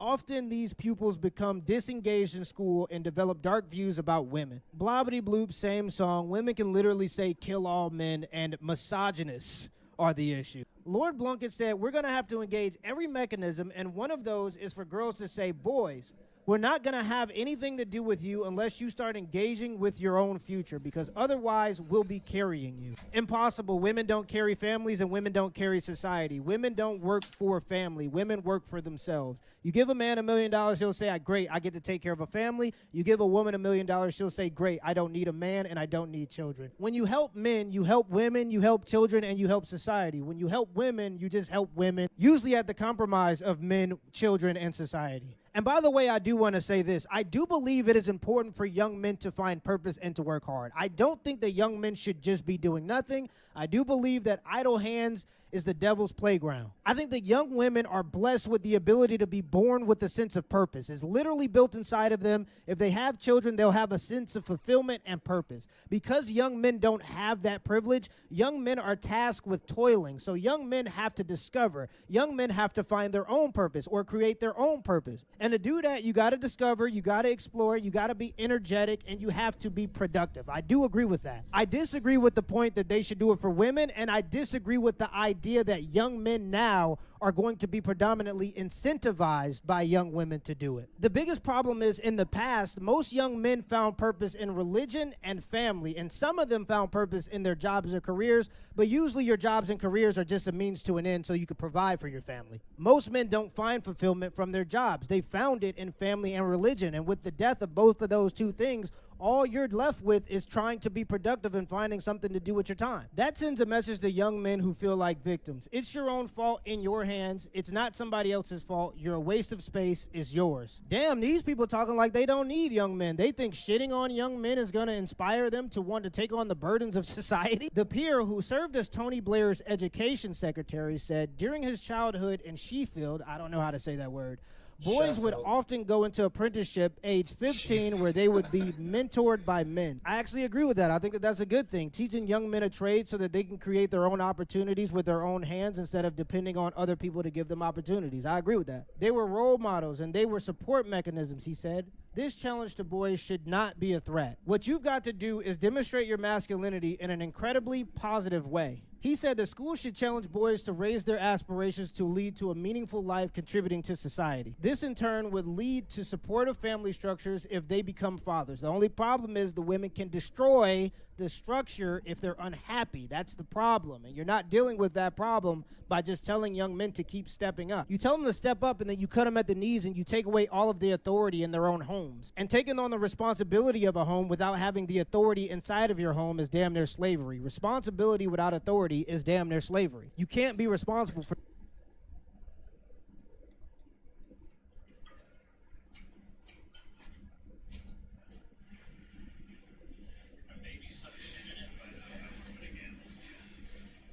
You can kind of tell if it's a player if they're with people. If they like team up together. That's the usually up to you. Someone on you? Yeah, just run.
strike daily. Too bad. Lot of skill. Some good stuff in here.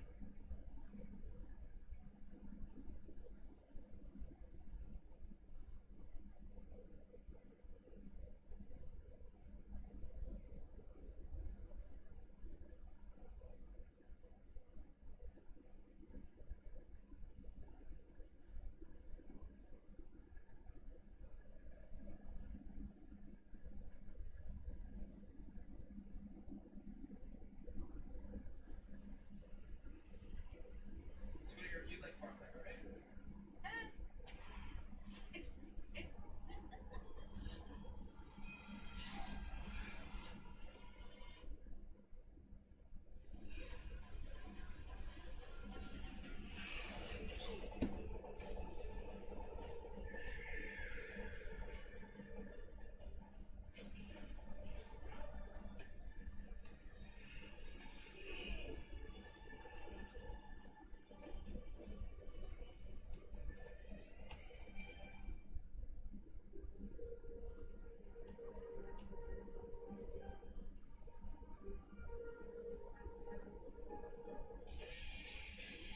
No one is indestructible, but you can be indistractable. Please.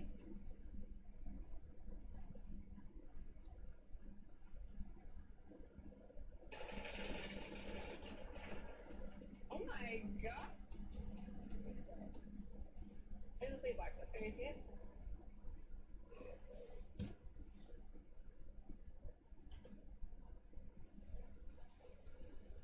Right here. There's a sniper to our left and then one to our right.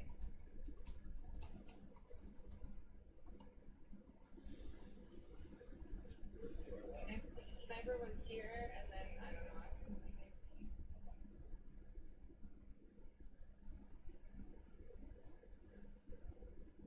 This house right here?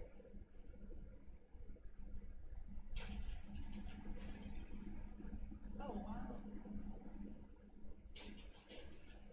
Yeah, it's the house.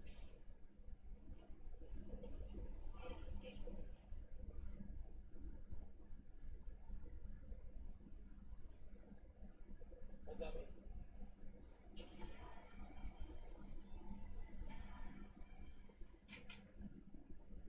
Oh, bro, there's like 80 teams here, bro.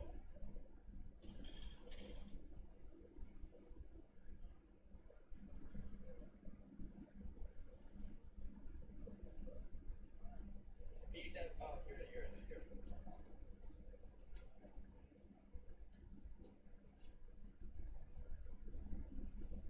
Arky trying to what? What's Arky trying to do? Yo, shut your bitch ass up. Shut your bitch ass up. Yo, shut your bitch ass up, next to my shut your bitch ass up. Shut your bitch ass up. Shut the fuck up with your goofy ass bitch. Suck my dick, you stupid ass idiot. Stupid bitch.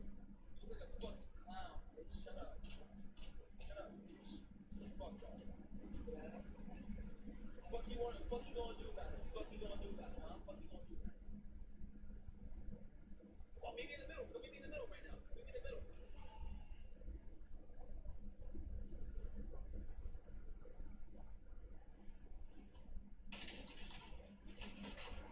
What happened, bitch? Suck my fat ass Persian dick, bitch.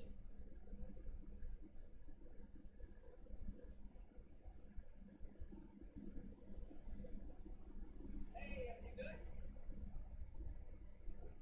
Yeah, I'm fine. I'm just trying to play.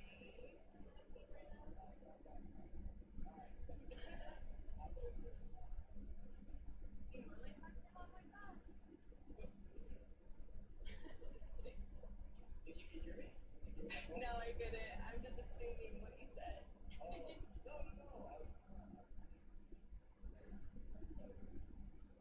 Super positive. Oh, positive.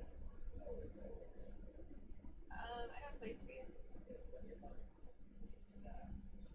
There's a box right here.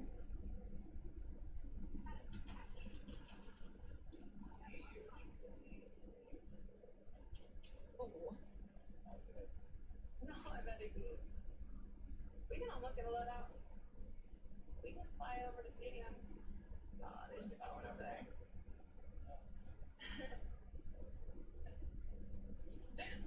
What? If I just have one, like, this is, you want to push that seat to the load out? Yeah, I think that's a vehicle. What we have. Yeah. Right. I'm like,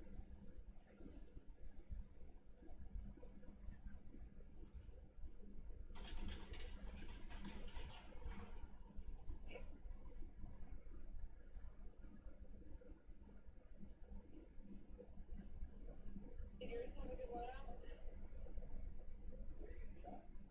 No, I was just seeing what it was about. Charlie, these guns good? Violet engraving and a lit black stuff. I don't think mine's good. That's fancy.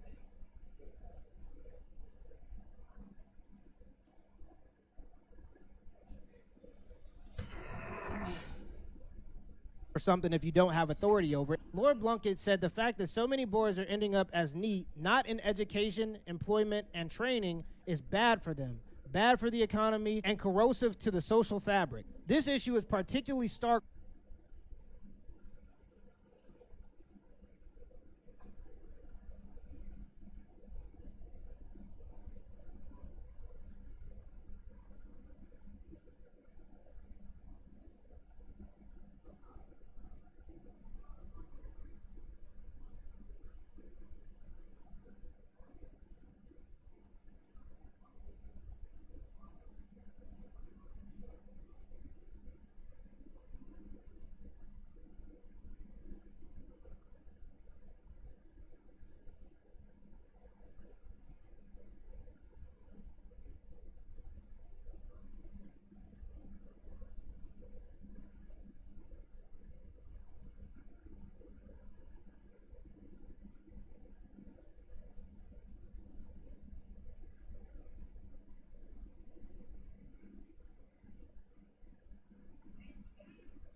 I really like pickles, so I made a club called the Blue Freckle Jelly Bean Picklets with my 3 homegirls, and that's when I knew.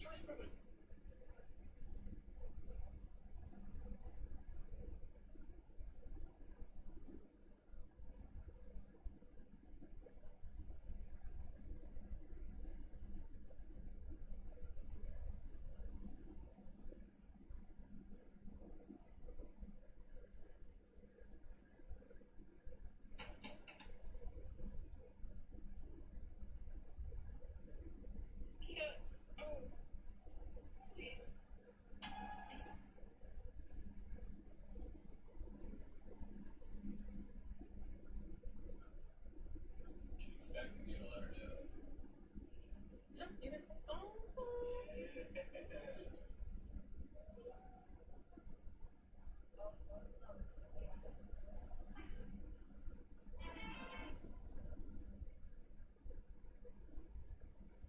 What's the original?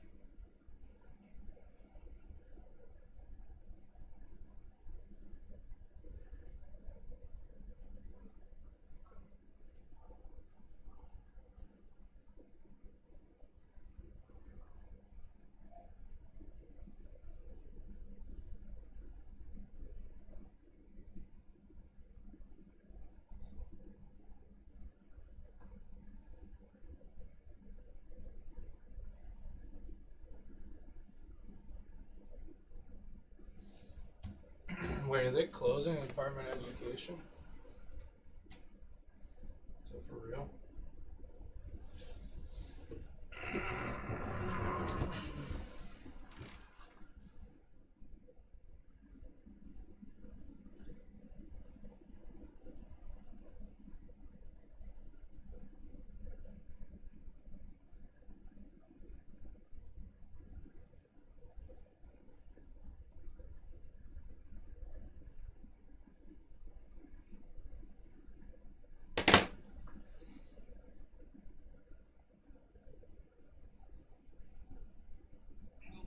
to love America. Children will be taught to be patriots. Children will be taught civic values for schools that want federal taxpayer funding.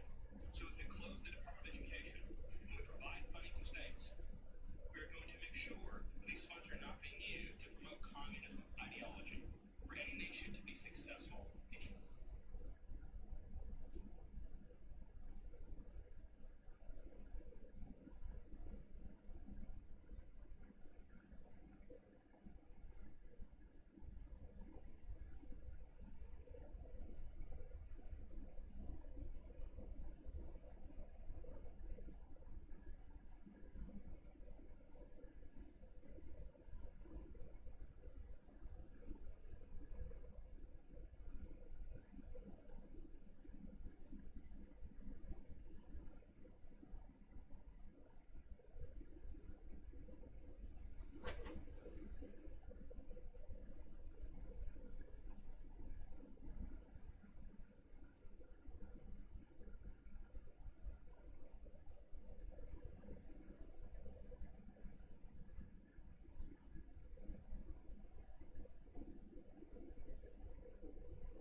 for boys from a white working class background who are the lowest achieving group in the country. Damn, they shitting on the white boys? Damn, they going crazy. He said migrant families in the UK see education as a ladder to prosperity, but some boys from poor British backgrounds think that this is not for them. What we've got to do is work out what would have the same effect and energizing driving force for more traditional communities, in particular where white working class boys don't see the point, he said. He advocated schools signposting more work experience and apprenticeship opportunities so that pupils see the relationship between experience of work and something that they're interested in and their continuance in engaging with education. Yeah, young women have about 4 times as many scholarship opportunities as young men have. Maybe you start with that if you want young men to go back to college. But I think young men have given up on college because it's an indoctrination camp. And especially in America, it doesn't seem to convert to prosperity as much anymore. Nowadays, you gotta be 22 with 10 years of experience. I'm much more on the side of trades because you can create your own opportunities, but it is hard on the body though, and it does take a lot of education. Yeah, guys, but this is what we was talking about. People are starting to wake up and they're starting to realize that society needs men. We knew it was going in this direction, and I do think that young men should be productive, but I don't think that young men should be productive for women. I think that young men should be productive for themselves, and if a woman sees the direction that you're going and sees your purpose and she thinks that she can add on to that, then maybe you should consider her in a relationship. But doing things just to appease women isn't a good direction to go in. There are a lot of young men who are now indifferent to what's going on in society and in the world because they've been left behind. And until they feel like they've been incentivized and prioritized, then they're not going to join in on it. I'm not saying this is the way it should be. I'm saying this seems to be the way it is. And to be honest, I've always seen it as going in one or two directions, and I think that this is the better one. Indifference, a separation from society, a step back to let you play out the futurist female fantasy. Because historically speaking, young men didn't become indifferent. They became murderous. And I don't think that'd be good for anybody. Let me know in the comments below if this video was a W or L, and give me the HBO special. That's a Help Brother Out special. Hit the like and the subscribe button for more content. Till next time.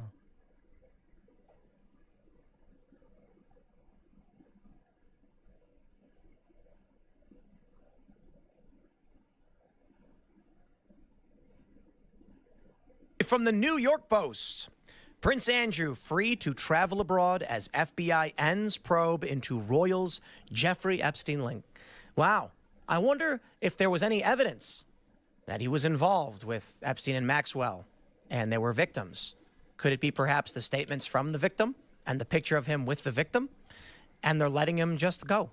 I'm pretty sure that the powers that be are not going to appreciate us constantly staying on this story. And I would not be surprised if we face a massive censorship from the algorithm over it and smear campaigns, because they'd certainly appreciate if we talked about something else. You can see how flustered they're getting, but yo, check this out. It's the news. Prince Andrew can finally end his self-imposed travel ban after a leaked memo revealed that the FBI is closing its investigation into the Royals' Epstein links. The disgraced Duke of York, 65, has left the UK once in the last 6 years over fears of an arrest. Civil lawsuits are being subpoenaed. Now it appears as though the scandal-scarred prince, who has been kept at arm's length from the royal fold, is able to venture out of the UK without fear of repercussions. He has been abroad once since the scandal erupted, a source told The Sun. He has always been very nervous about going abroad and felt he'd always be looking over his shoulder, as he could be subject to civil action or worst, being arrested. Hopefully, with this out of the way, it means that he can at least leave the country. What's he supposed to do with the rest of his life? He hasn't been convicted of any crime and can't sit around doing nothing at Royal Lodge forever. I suppose the big question is the U.S. going to issue an arrest warrant for him and then demand the UK extradite him? Not anymore. If they or not extra. Well, I guess I was gonna say I guess not anymore. I mean, they did try. They had to work with the UK authorities before to actually be able to interview him, and then all of a sudden they just decided in 2024, okay, well we're not even going to go down that road anymore. We're not even going to try to interview Prince Andrew. But there's so many other things that a lot of people don't know. They don't realize that he lied about the amount of time that he said that he spent with Jeffrey Epstein. It turns out that it was about 10 times as much time as he said that he spent with Prince Andrew or with Jeffrey Epstein, and also the fact that there were text messages between the two of them saying, "Okay, can't wait to play again soon. We'll play more soon." I mean, just the weird stuff like this. I mean, if you're not going to give any sort of answers as to why you would drop the investigation into the Epstein case in general, at least give us some answers as to why you're going to let this creep walk free and not even try to, even if the UK police or whatever don't take him into custody, at least show us that he is a pedophile. In the court of public opinion, we'll convict him. Well, they have said that the administration is alluding to the possibility of more information coming out, right? I've seen at least some reports on that. Judicial Watch put out a report saying that they're still reviewing Epstein files. So, I mean, if that could, produce some kind of answers, I'm sure that it's not going to be enough, but, I mean... Sure. You guys remember when, 3 months ago, Virginia Giuffre, the alleged victim of Andrew, killed herself? Allegedly, yeah, right? I remember. And how weird it was where, a week before that or whatever, she was in the hospital, all bruised and battered, saying, "I'm in the hospital dying from a car accident. My kidneys are failing. I just want to see my kids one last time." I believe. And everybody was kind of like, is she just begging the deep state not to murder her until she sees her kids? I think Epstein, I don't know why I think this. He said that someone tried to poison him while he was in prison. Do you guys remember that at all? I don't know, but let me just say, now that there's no principal witness against Prince Andrew, Right. Yeah. look at this. It's just, the probe is gone. Epstein's brother was interviewed by Piers Morgan. I don't know if you guys saw that. And he said he thinks that Trump is heavily involved with Epstein. And Piers like, there's no evidence of that. He's like, well, if it were true, I wouldn't be surprised. Dershowitz was saying, I didn't see that. Dershowitz was saying that he was telling got people. that. We're talking about We that? got it, yeah, Okay, so we we'll talk got about that it. later. We'll pull up that video. Okay. So it's like there's two levels of, like you were saying, censorship now is this story trying to quash. Like, not only is it this level of the people that run the world, the 12 families, the bloodlines that are in control of the monetary system, of the liberal economic order, whoever they are. There's that level of people playing with Jeffrey Epstein. Then there's the American government, which doesn't have to take the bullet for this one. It's not the American government's responsibility to take the heat for Epstein. Epstein was a global consortium. This whole thing, the U.S. government, I don't blame them for not wanting to bear the brunt of this, but at the same time, Cash looked like, or Dan Bongino looked like he was in a hostage situation. I think that they came to him. People think that these people are like video game villains or like movie villains that aren't real, but I think he was approached and they're like, if you tell people what is going on, we're going to kill your family. And not just your immediate family, your entire bloodline. And we're going to choose when they die, and we're going to choose how. This is called a blood vendetta. It doesn't ever go. Principal probabilities based on what we know. And that is, Trump went in and said, haha, Prince Andrew, what a great stand-up guy. Let's get him off the hook, and all my Epstein buddies, hoo-hoo. Or he said, oh, crap, they've got me by the balls, and I have no choice. Which one is it? I don't know. I don't have any sense as to whether or not they're telling the truth. I know that everything looks suspicious as hell, and that's why I'm hoping for more answers I'm hoping they'll release more information, and hopefully there are some answers there. But just because I don't know doesn't mean part of the conspiracy. Right. The Maxwell thing, I'm going to call it of the Maxwell files. Everyone plays with Jeffrey Epstein. He was one of her guys. It's the Maxwell, her dad, Robert Maxwell. Like, they are the ones at the center of this, and they're a blackmail operation. So it doesn't surprise me that Cash and Dan were blackmailed. Like, that's what they do. The Trump is being blackmailed. That's very likely. Or I shouldn't say it's very likely. It is probabilistic in that it is a blackmail ring that they're trying to break, and now they're being blackmailed. That wouldn't surprise me.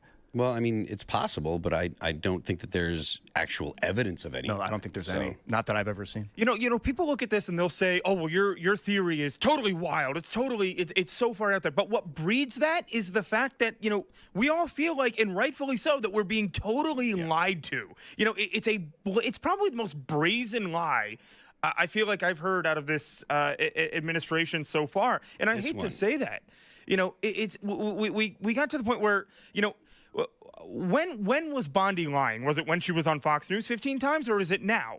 You know, it's one or the other. It doesn't go, well, you can't say you have all these files on your desk, you have all these videos, all this information, and this binder is only phase one, and we're going to release so much more, and then say, oh, well, poof, no, it doesn't exist. None of it exists. And this issue is not going away. As much as they think that this is just another piece of news where it's just going to, people are going to forget about it and move on, I'm telling you, if they don't explain themselves, and they're not transparent about this process, what made them close the case? What made them decide they're not going to release any information?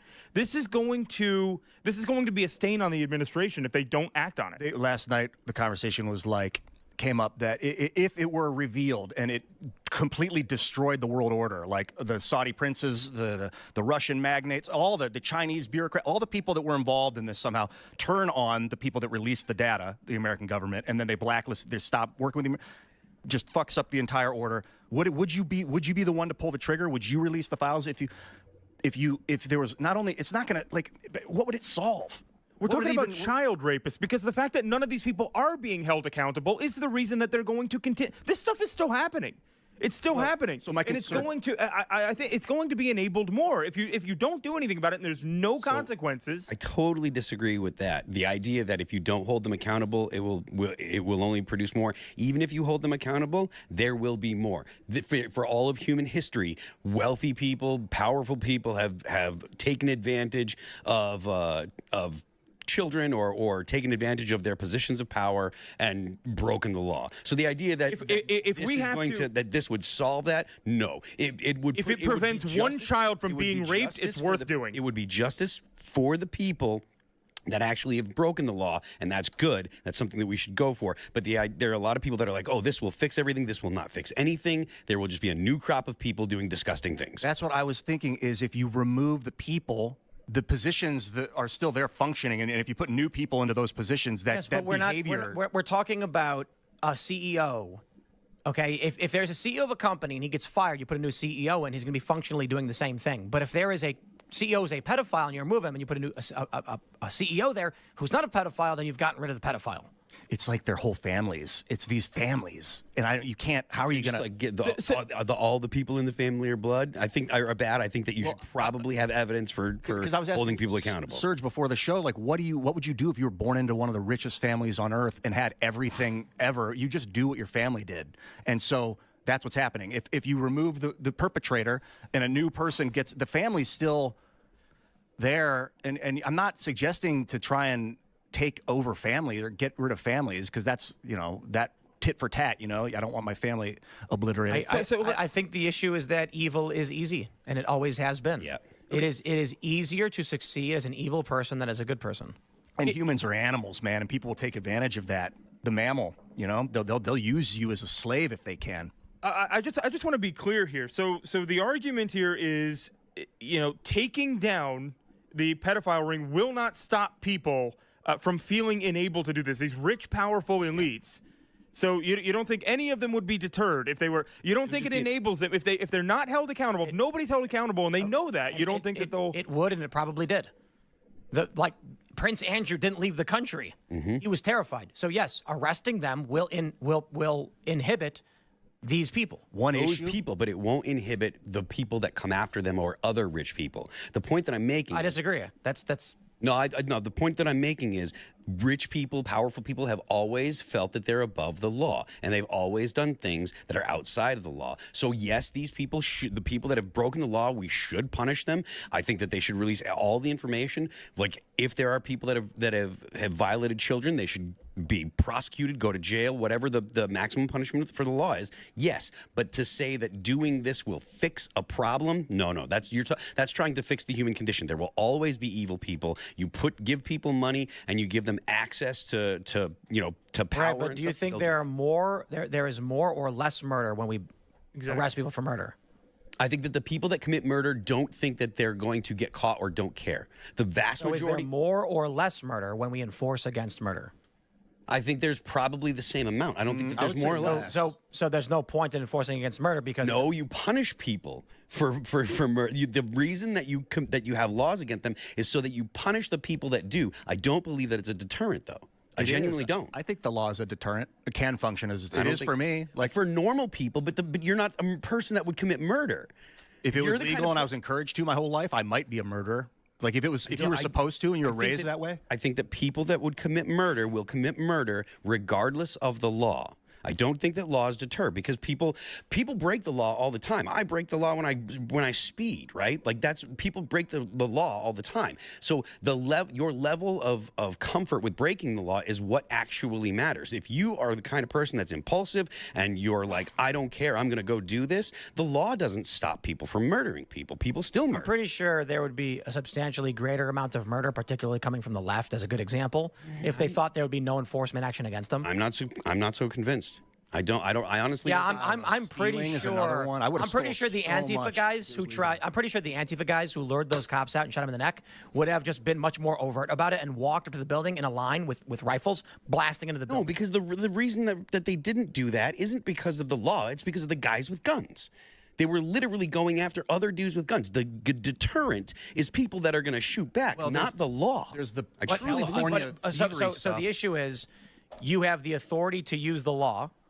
The police have the authority to respond with lethal force. Most places and most people have the authority to respond with lethal force. So when these people have been advocating for killing cops for years, why aren't they doing it? Well, they're doing it. They're not. Well, they're the people that advocate for killing cops, but that don't do it. They're not the kind of people that generally are murderers. Look, if you have someone break into your house and you're in a state that's not a stand your ground state, most people are not going to say, "F you, I'm going to shoot you," even to save their own lives. They're going to try and get out of there because they're afraid of killing people, not because they're afraid of what's going to happen. Why is that gangbangers in Chicago have other people commit murders for them? Well, I mean, there's a lot of reasons for that, right? Because they put people in a position so that way they break the law, so they go into the system. They're committed to the gang. So stuff like that. Yes, but you know the real reason. What? There is one reason why adult gangbangers in Chicago get kids to commit murders. Well, part of it is because they want the shorter sentences and stuff like that. The first and only reason is they literally will tell the 15-year-old, "You'll get locked up for 3 years. I'll get locked up for 20. You go do it." So the law clearly is a deterrent in that regard. I think it is also the people that are actually willing to go and commit murder. The law is not a theft in California. They made theft legal up to $1,000, and there's so much more theft. If the law was preventing that, was making people not do it. So it's like the law is basically saying like, hey, if you do this, I'll hit you. And so people are like, I don't want to get hit, man. Threat of force, literally force. I think the police force. I think when it comes to violence and stuff like that, I don't think when it comes to murder and stuff, I think the people that will commit murder are the kind of people that will commit murder, and I don't think I think both directions of this argument are valid, because there are people that will commit acts regardless of the law, and especially people that feel like they're above the law, or people that are so psychotic they don't even care about the law. There is those. Maybe that's both, the people at the top end and the people at the bottom of the bell curve. So there are quite literally gangs in Chicago that will publicly state the law is a deterrent. They'll be like, no, we can't do that because we'll get locked up, and we can't get locked up right now. You know what concerns me, though? Because you were saying if this could even save one kid breaking up this pedophile ring or breaking up this cabal. But what could happen is it disrupts order so drastically that we have another Libya appear, and child trafficking times a million. What are the circumstances where that happens, though? The U.S. dollar fails because the banks give up on the liberal economic order because they betrayed them. Off of jailing pedophiles? Yeah, the Swiss banks that are involved in this stuff will be like, all right, fuck these people, this liberal economic order. We're going to China. We're going to Russia. They're dead to us now, and so is Germany or wherever they're importing their masses into. Yeah, I don't think a system like that should be allowed to exist. It's impossible to stop it, dude. The viciousness of humanity is. So is your argument, is your argument that we should not try to stop evil from happening? Sometimes trying to stop evil will create more harm than if you did nothing. Is it that there is evil that is so powerful, we are best left to just yes, I think do nothing? Yes. All right, I'll see. I think there are some what you would call evil. There are some aspects of humanity that are just unstoppable. This is the first time I I'm just hearing realized this something. argument about the I just Epstein realized Ian files. was wrong. I'm back. Oh, hey. Thanks for checking out this clip from Timcast IRL. Make sure to watch the show live Monday through Friday at 8 p.m. Subscribe to this channel, and we will see you all there.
Believe it or not, I need a dee dee dee dee dee dee na na na na na na na na na do do do do do.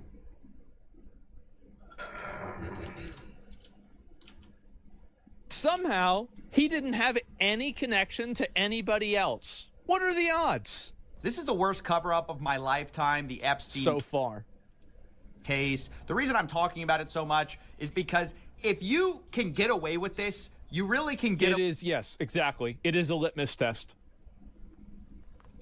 Away with anything. If the government can tell people to not believe what they just said a few months ago and have everyone be fine with that, that's just a level of gaslighting that I refuse to be a part of. Never forget, they just promised us names in the release of the Epstein files. Breaking news right now, you're going to see some Epstein information being released. What kind? A lot of flight logs, a lot of names, a lot of information. But in this case, in Epstein's case, it is incredibly disturbing. We have flight logs, we have information, names that will come out. Is it going to be shocking? I don't see how it's not shocking that there were so many individuals that were hidden and kept secret. Coffee said nothing during Joe Biden's 4 years. He's a partisan hack. I think that it's fair to criticize Joe Biden for not talking about this, but it's also fair to say that Joe Biden didn't run on the platform of declassifying this. I think both things are true. Not been held accountable. Yeah, well, apparently there are no names to be given. No list, no blackmail. Epstein has now been pushed as a lone trafficker. It's the lone trafficker theory, guys. Essentially, the government's memo that they just released contradicts everything we've seen before. And now basically implies that Epstein was trafficking to himself. Right. And Ghislaine Maxwell was trafficking to Epstein. And there was no other blackmail or trafficking going on. Nobody had any idea that this was happening at all. Nobody knew. Nobody was part of it. It was just him. Wow. That's crazy. Memo essentially implies his wealth and his power then would be just from his skill as a New York financier. I'm talking about Jeff Epstein, the New York financier. Basically, he was the world's greatest tax advisor by day, the world's greatest trafficker at night to himself, and the rich and powerful people who all flocked to him and to his island had no idea of this double life. That really is kind of the heart of the modern theory, is that just all Epstein by himself, and then his friends just were there for his tax advice, despite not being a tax professional. Yeah, they flew to his island on the Lolita Express so they could get advice on their taxes.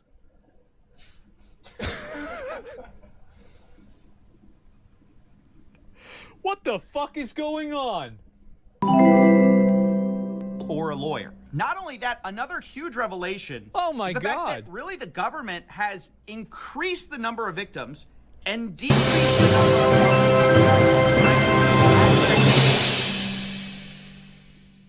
logical entropy. Idea that there were these other perpetrators for a while, that they were just redacted because the government was building cases. Now we got pretty clear statements that there isn't evidence to bring future cases on third parties. But if you look at the original 2019 indictment, it says dozens of victims. This is from Ken Klippenstein. But the Epstein review says over 1,000 victims. Wow, that's a pretty big difference. How'd that happen? Over 1,000 people, it was all just one guy. That's crazy. So what happened, guys? And by the way, in the interim, they also increased the number to 200 to 250. 200 victims. 200. So we have well over 250, actually. So we went from dozens to 200 to over 1,000. And here's the thing. These inconsistencies are very well documented. Everybody understands them. They have this account. And if you pull up this account right here, so this rapid response account constantly goes around and they clarify and correct and communicate different types of misinformation that's being spread. Why aren't they doing that with these files? If there are so many of these misconceptions going around and it would be so easy to clear them up, why is it that you keep disproving this bullshit, but you can't seem to do any time doing the disproving of the important thing? I wonder why. This is some 1984 shit? There's no mainstream coverage of this? It doesn't matter. It literally doesn't matter because the videos of this content are getting more views than the mainstream media. And I want to say, guys, I appreciate it because a lot of you guys are the reason for why that's happening. Do you think Trump is really in the Epstein files? I don't know. Neither outcome would shock me. Him not being in it or him being in it, neither would shock me. In the span of basically a year, in terms of victims, we like 10x the number of victims, but now there's no perpetrators. Like the perpetrators have been reduced. That is the crazy thing about what they're implying here, what this lone trafficker theory is pushing forward. It's also strange because previously Epstein, in a court filing, is said to have provided information to the FBI as agreed upon, case agent advised that no federal prosecution will occur in this matter as long as Epstein continues to uphold his agreement with the state of Florida. And what agreement so apparently is that? there was some deal where Epstein was providing information to the FBI. What information? We don't know because... So why don't we know that? Why don't we know that? I feel like that's kind of a pretty big one, huh? Damn. No one else was involved. There's also the simple fact that if you go to the FBI records, what they call the vault, most of the files are just heavily redacted. So the idea that we got some transparency wave is literally a joke. Yes, it is true. Well, it is transparent because you can see right through the text into the white background. The text is 100% transparent. Epstein list where there's like names written down. They weren't lying. But names exist in documents, on videos, in images, and they're all redacted. What's going on here? They're going to say, oh, it's all for the victims, right? But it's not all victim names.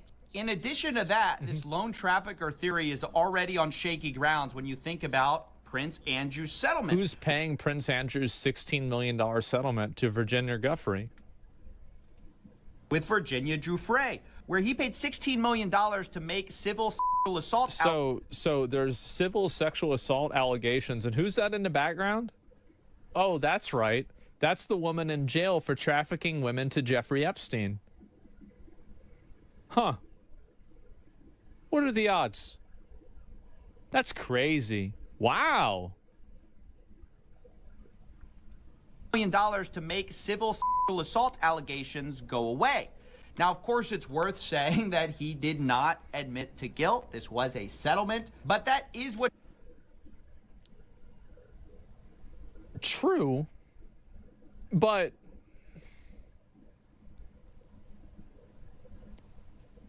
Come on. Come on, what are we doing here? What are we doing? What you're always going to have with these rich and powerful people. Yeah. In the same way, you also have Leon Black, who reportedly paid $158 million over 5 years to Jeffrey Epstein for tax advice. And guess what? Leon Black... What? So he paid $158 million approximately for what Black contends was services rendered and values received. Well, the problem is about what services that was. That's the issue. It's about what services rendered. What does that mean? Was it tax advice or was it something else? Years to Jeffrey Epstein for tax advice. And guess what? Leon Black, billionaire, also paid the U.S. Virgin Islands $62 million in cash as part of a settlement, a non-prosecution, where they wouldn't go after him for anything from, quote...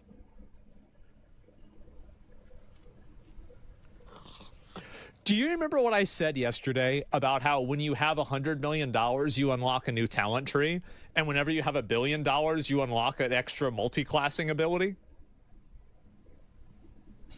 Do you remember whenever I said that, you know, everybody, oh, you're closer to Donald Trump or these billionaires than we are?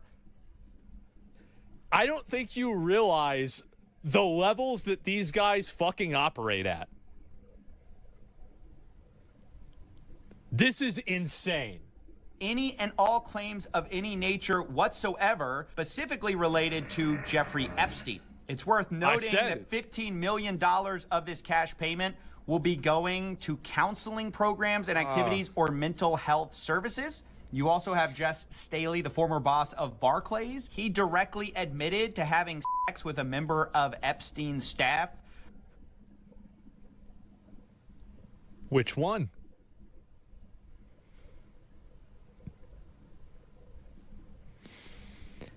I mean, the staff, like, so... Yeah, I don't know about this. Which you would expect if someone was running a trafficking operation. This is what I think Trump should do. This is my best case scenario. Trump releases all of the files, all of the names, all of the people, redacts the victims, and just says, yeah, we're not really sure which ones of them are pedophiles and which ones aren't. Yeah, we don't know.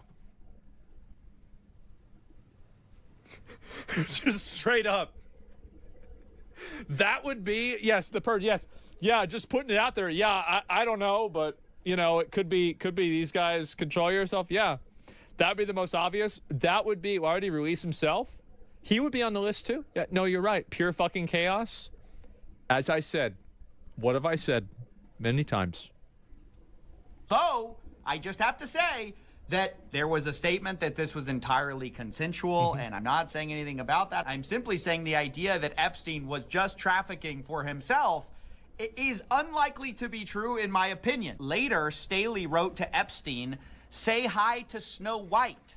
Epstein replied, "What character would you like next?" Staley responded, "Beauty and the Beast." And then Jeffrey Epstein said, "Well, one side is available."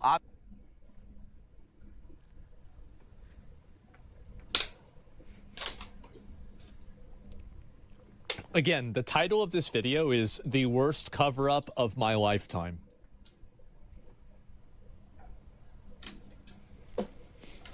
This is crazy. They're not even trying.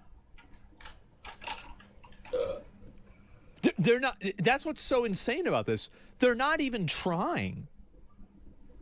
It's so bad. Yeah, they're not even trying to hide it. Obviously, some type of coded message. You can read into that for yourself, but all of this is public.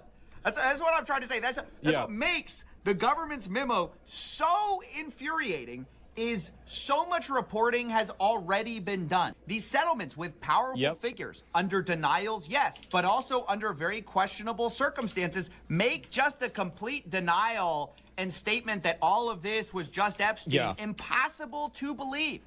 In September 2009, Epstein also emailed a woman named Irina to tell her that Jess Staley is staying in the Berkeley Hotel in London tonight. Staley emailed Epstein the next day to say, "I should have taken your offer."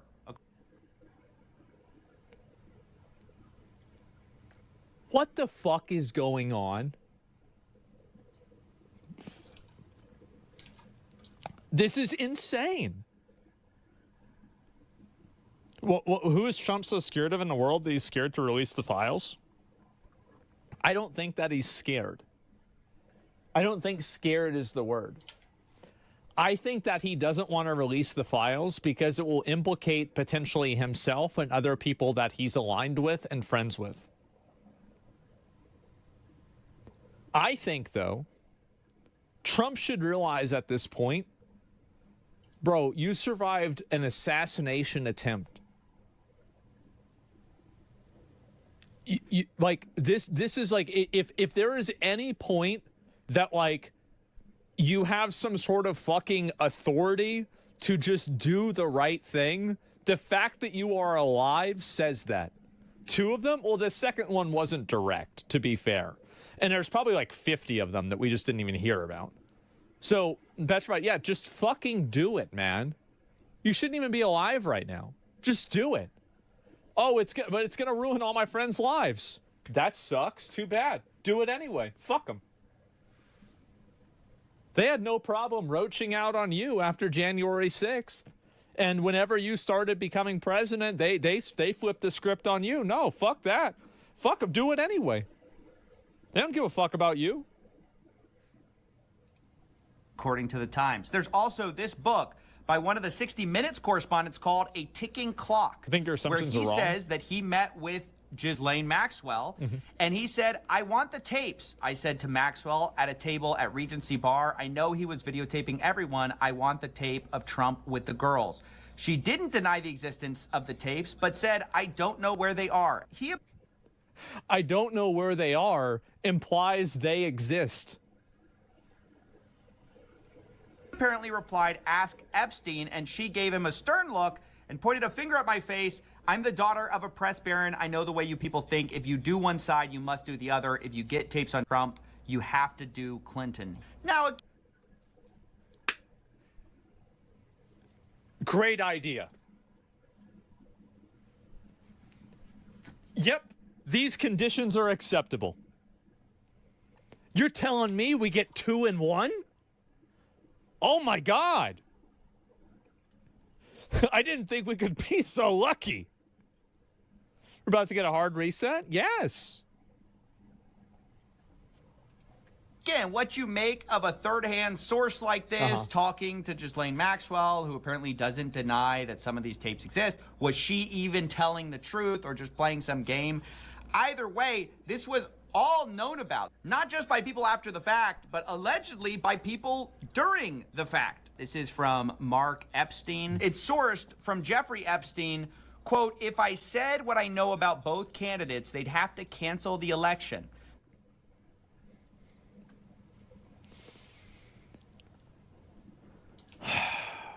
This is Jeffrey Epstein's brother.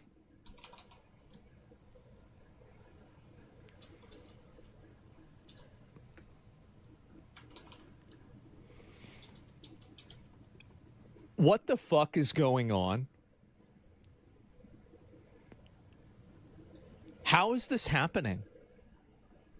This is so obvious, though. Dark shit happens. Why are we so surprised? The issue isn't that it happens. I'm not, like, yes, stuff like Jeffrey Epstein has been happening ever since the dawn of time. But it's the fact that it's happening in plain view and it's being protected. I'm not upset. In a way, I'm upset that it happened. It sounds bad to say that I'm not upset that it happened. Of course it's bad that it happened. But the real conversation here is about why it's not being dealt with, basically. That's what Jeffrey told me in 2016. So not even Jeffrey Epstein or Ghislaine Maxwell allegedly were claiming this was all just between them. They were constantly insinuating that there were compromising things on various powerful people. Why can't we make these people testify? Why can't we make them give up the names? I don't understand why we don't do that.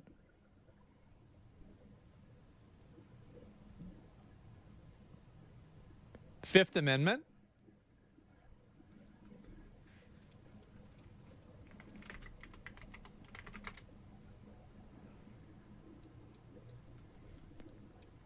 The right to avoid self-incrimination.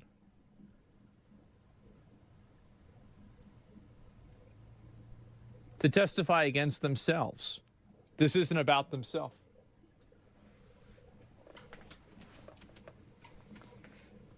Yeah, they can't self-report. That's fine. Yep. Time to tweak the law? Yeah, no, that's what it says. Yeah. That's clearly what it says. And also, by the way, if we can't force them to testify, there's no way that this was happening completely domestically, which means that there are probably other countries in the world that we could extradite them to that don't have the Fifth Amendment.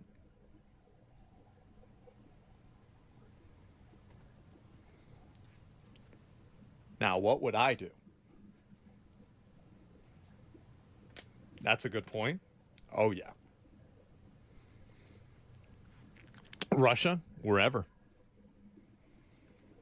Is there a precedent for this? Seems like a perfect time. Most countries have something similar. Well, that's okay. You only need to find one that doesn't. Yeah, and this is what's so annoying about this. You're telling me the CIA and Guantanamo Bay was able to make those clowns stand on boxes looking like scarecrows while they're being electrocuted. You can waterboard people. You can torture them nonstop. But the only people that you can do this to are a bunch of random fucking terrorists in the Middle East. And we can't do it to one of the most prolific human traffickers of all time. Really? This is bullshit. This is bullshit. Where is the dark CIA? Where's the deep state when you need them? It's bullshit. The pussies. Yeah, I'm sorry. Maybe this is too far. That sounds like bullshit to me. The one time we need them. The one time. is that Trump himself, even before he was in a position to declassify this stuff, had accused other powerful people of doing these things. Bill Clinton. Nice guy. Got a lot of problems coming up, in my opinion, with the famous island. Why would you say this? Why would you say this?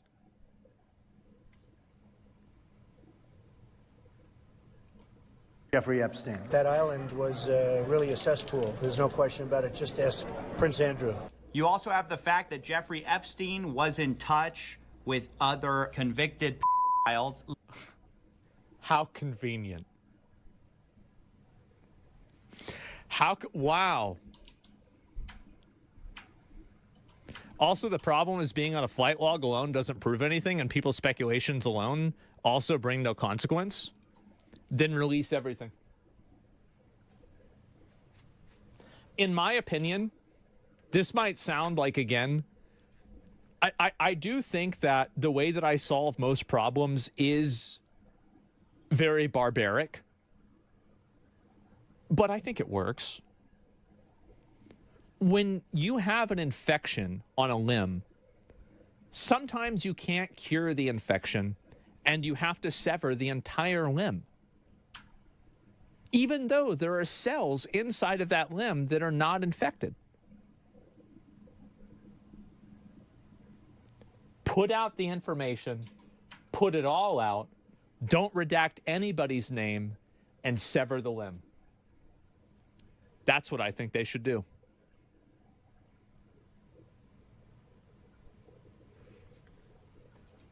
Larry Nassar, he was writing letters. So the idea, once again, that he was just by himself, off by himself, doing things on his island by himself, and then taking calls with people like Bill Gates simply for philanthropic advice, really pushes the bounds of belief. Somebody says, y'all want blood so bad you're turning your back on a patriot?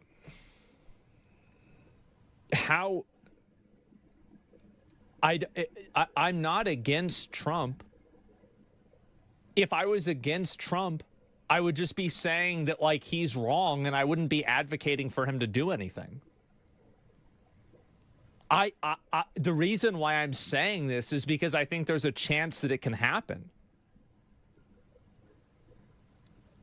Like, the reason why I'm pushing for this is because I think that there is a critical mass that you can make this stuff come out with. And the reason why I'm talking about it a lot and pushing it a lot, the same with coffee, is because we are trying to reach that critical mass. That critical mass is what got Trump elected in the first place.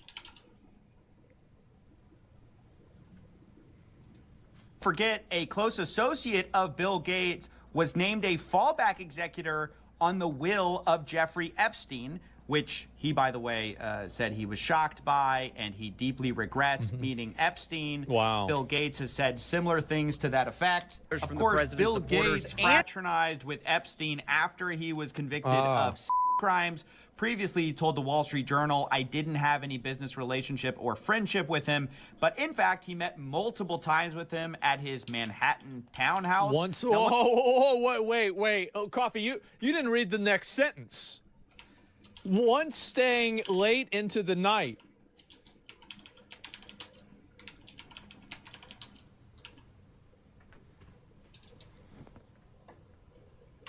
Gentlemen, I think we may have a problem here.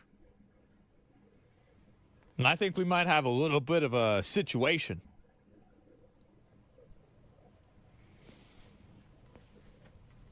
I don't know if you heard, but Kash Patel and Dan Moingo are considering resigning now. I'll look at it after this. Manhattan townhouse. Now, once again, I have to say real quick, all of these people are innocent until proven guilty. All of them deny doing anything untoward. That's true. They are innocent. That's right. And I think that they're so innocent that they should come forward and testify in front of Congress, in front of everybody, televised, and just lay it all out. Like, we didn't... did we really make the Patriot Act for nothing? Like, don't we get to cash in deep state surveillance state stuff. Like, you have all these logs, you have all of these phone recordings. You tapped everybody's phones. You've got everybody's internet logs. You've got everything. Just put it out there.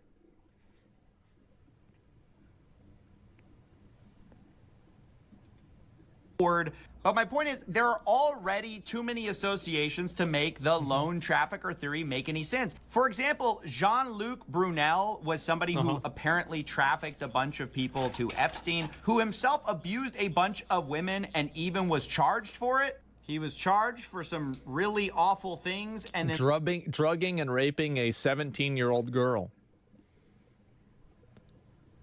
I see. And then on February, Brunel was found dead in his jail cell, and then he allegedly killed himself. Huh. What are the... Wow. I'm sure not noticing a pattern here.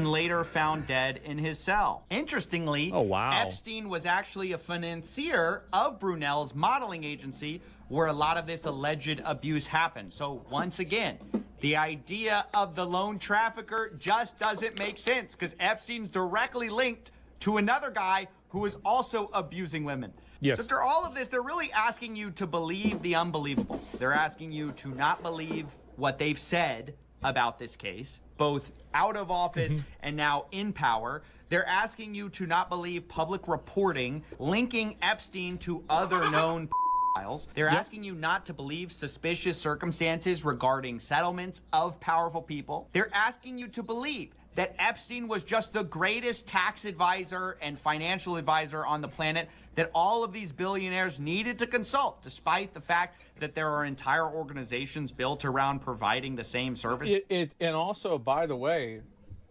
here's a really good way to look at it. If Epstein was so good at doing their taxes and they needed Epstein to do their taxes, then why didn't they start paying more taxes after Epstein died?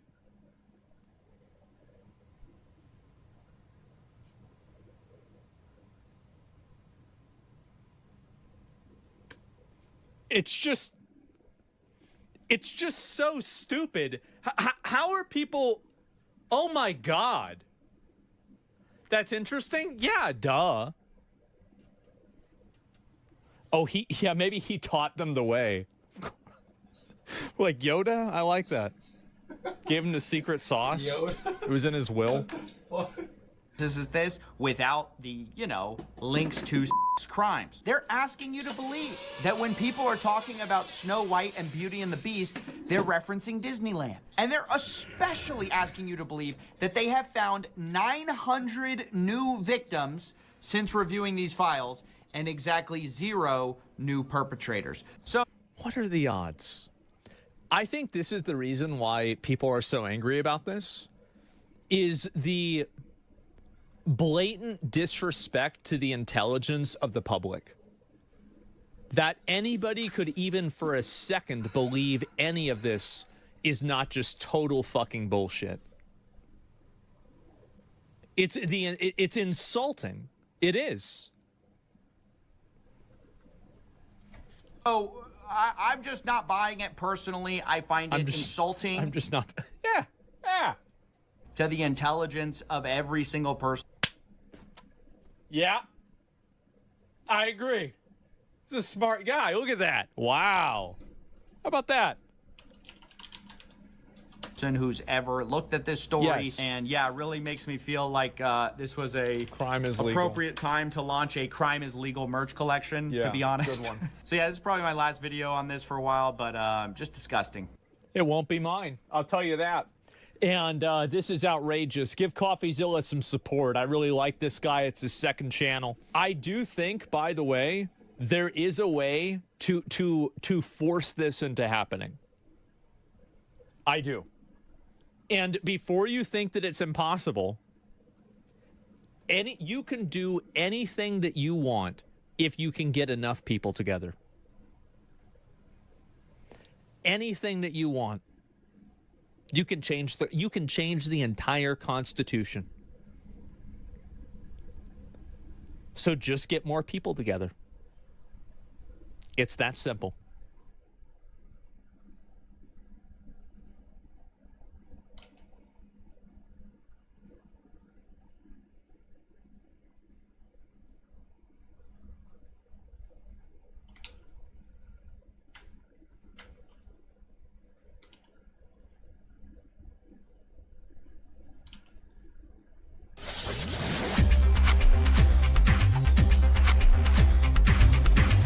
Are we seeing a trigger for all-time highs starting to wade into Ethereum after a Bitcoin boom?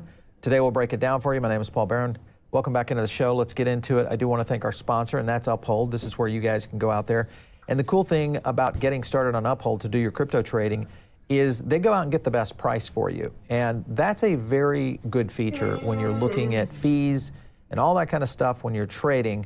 Getting the best price on it is a very important thing. The other thing that they do that is kind of unique is they get involved a lot in staking. So you can also stake a ton of assets over there, including Cosmos. You've got Injective in there. Solana's still earning 6.5%, 6.8 near protocol. So as you can see, a lot of assets where you can really go out there and start earning some yields. Check it out. Use our link down below to get some additional discounts. All right, I want to bring in the master himself, the man who called this boom for July. Mr. Evan Aldo. How are you? Doing fantastic, Paul. Great to be on. Thanks so much. Yeah, nice seeing you. Hey, we got to show your channel off here. Evan Aldo, right there on YouTube. You'll be able to find him. Let's get this guy over 20,000 subs. We have got to do it. So hit the subscribe button if you're not already one right now. Help him out right there. If you will see, he's calling for a $3,200 Ethereum. And if you go over here to his videos, he had this back 9 days ago saying, guess what? The case for a bullish July. I like that one. Well, we're going to talk about all that, Evan. Let's go over to this tweet right here. Kobe kind of hitting up, of course, Bitcoin up 60% in 3 months. USD seems like it's a bit broken. We'll look at the Dixie. Gold prices rising. Treasury yields are looking like they're rising around deficit spending. This is an issue that is really going to put a lot on the plate of risk assets. And I think this is all going forward. Outside of the shorts being liquidated, Evan, was there anything that you feel was this is the catalyst of what's driving Bitcoin right now? Oh man, I think it's just where we are kind of in the cycle and in the anticipation of rate cuts and just kind of, from a technical perspective, it just looked good. You had rare bullish signs on Ethereum on the monthly chart, rare bullish signs all over and good for continuation. So, I think that June would have been more like this if you didn't have Iran. So this is kind of just a delayed version of what June should have been, I think. Interesting. I'm still in the camp that this is not necessarily the same as cycles in the past, but I look at one of the key indicators right here. This is the influence factor for me, and that is these ETFs. Now we're seeing record levels. I think BlackRock hit a level, I think I've got a tweet on it, a level that they've never achieved in the short period of time in which this ETF has been launched. And of course, you saw right here. The key here with an ETF like IBIT is that it is a signal post, a soundboard to the rest of the industry, including, remember, a lot of these finance managers and money managers that are now, I'm getting phone calls from them, that are saying, we're looking at Bitcoin a little bit stronger. They're not asking when to buy, they're asking for how much allocation, should they put in. That is a big signal going forward. And of course, you look at this right here, Bitcoin up 55% since April, hitting a record, and the Dixie down. When you look at your chart on Bitcoin, are we going to see a retracement after this 118, or do you feel like this is just going to be a continuation into this run? So I think we got at least a little bit more before we see. I mean, the closest place to right now that I would see a rejection is probably around your 120, which would be right here. We're approaching it. I don't have anything too extremely strong at 118. Yeah, we're dilly-dallying a little bit of consolidation, but I think inevitably you should get up to that 120, 122 area within the next few weeks. I would say the highest that I would see us going would be probably mid-August up to 130, but what I'm kind of thinking here, could be wrong, but what I'm kind of thinking here is you may see a little bit a slow move upward while you see a lot of action from Ethereum and alts that outperform, especially your Solana that we'll talk about. A lot of these alts, they'll probably outperform Bitcoin into the end of the year for the next 5-6 months here. So I think you may see some consolidation here. High end for July would be 130, kind of low end would be that 120 to 122 marks. So yeah. If that is the case, then you have to look at dominance real quick, because Bitcoin dominance, if you go over here on the 4 hour, it clipped up right there. What was that? June 25th. June 26th. Right there, what was that? 65.91%. And of course, now it's down at 64. So what do you think? I'll go to the daily chart here. What do you think about this Bitcoin dominance, a little bit of this trend down? What are your thoughts? It's very good for alts. It's what we're expecting. And if we look at our Bitcoin dominance chart right here, it looks some rare bearish signs right here. Let me just get it up here. And, you're coming down quite a bit. And you look at just previous cycles right here, the last time it happened. I mean, we're obviously quite a bit delayed from January 21 in the Fourier cycle, but 47% drop down. I think we should be able to drop down at least 27% into the end of the year for a nice altcoin season. So I think generally alts should outperform Bitcoin into the end of the year. I think that Ethereum will outperform most alts for the next couple of months. But when you see that QT end, when you see those next rate cuts, that'll really be the catalyst here. So, it looks really bearish overall, very overheated, very bearish right now. I like it. Well, I think the point here is, managing these cycles, and it's not, I won't say cycles, you're looking at a lot of the narratives that are driving much of the market. Obviously, we see the macro side of things. We're seeing what's happening in the markets in general at the S&P, which is after its all-time high yesterday. Plus you have, IBIT doing these kind of numbers, which is crazy. And then I mentioned this earlier, 80 billion mark last night. This is the fastest ETF to get there in 374 days. The fastest ETF. That's of all ETFs out there. So that goes back to my point of a signaler for the market to kind of release the Kraken, so to speak, of a lot of these, these investors that have maybe been sitting on the sideline, because there's a lot of money market money out there for sure. All right, well, we got to talk about ETH, and ETH holding its own after a couple of 3 days of nice positive inflows on the ETH ETF.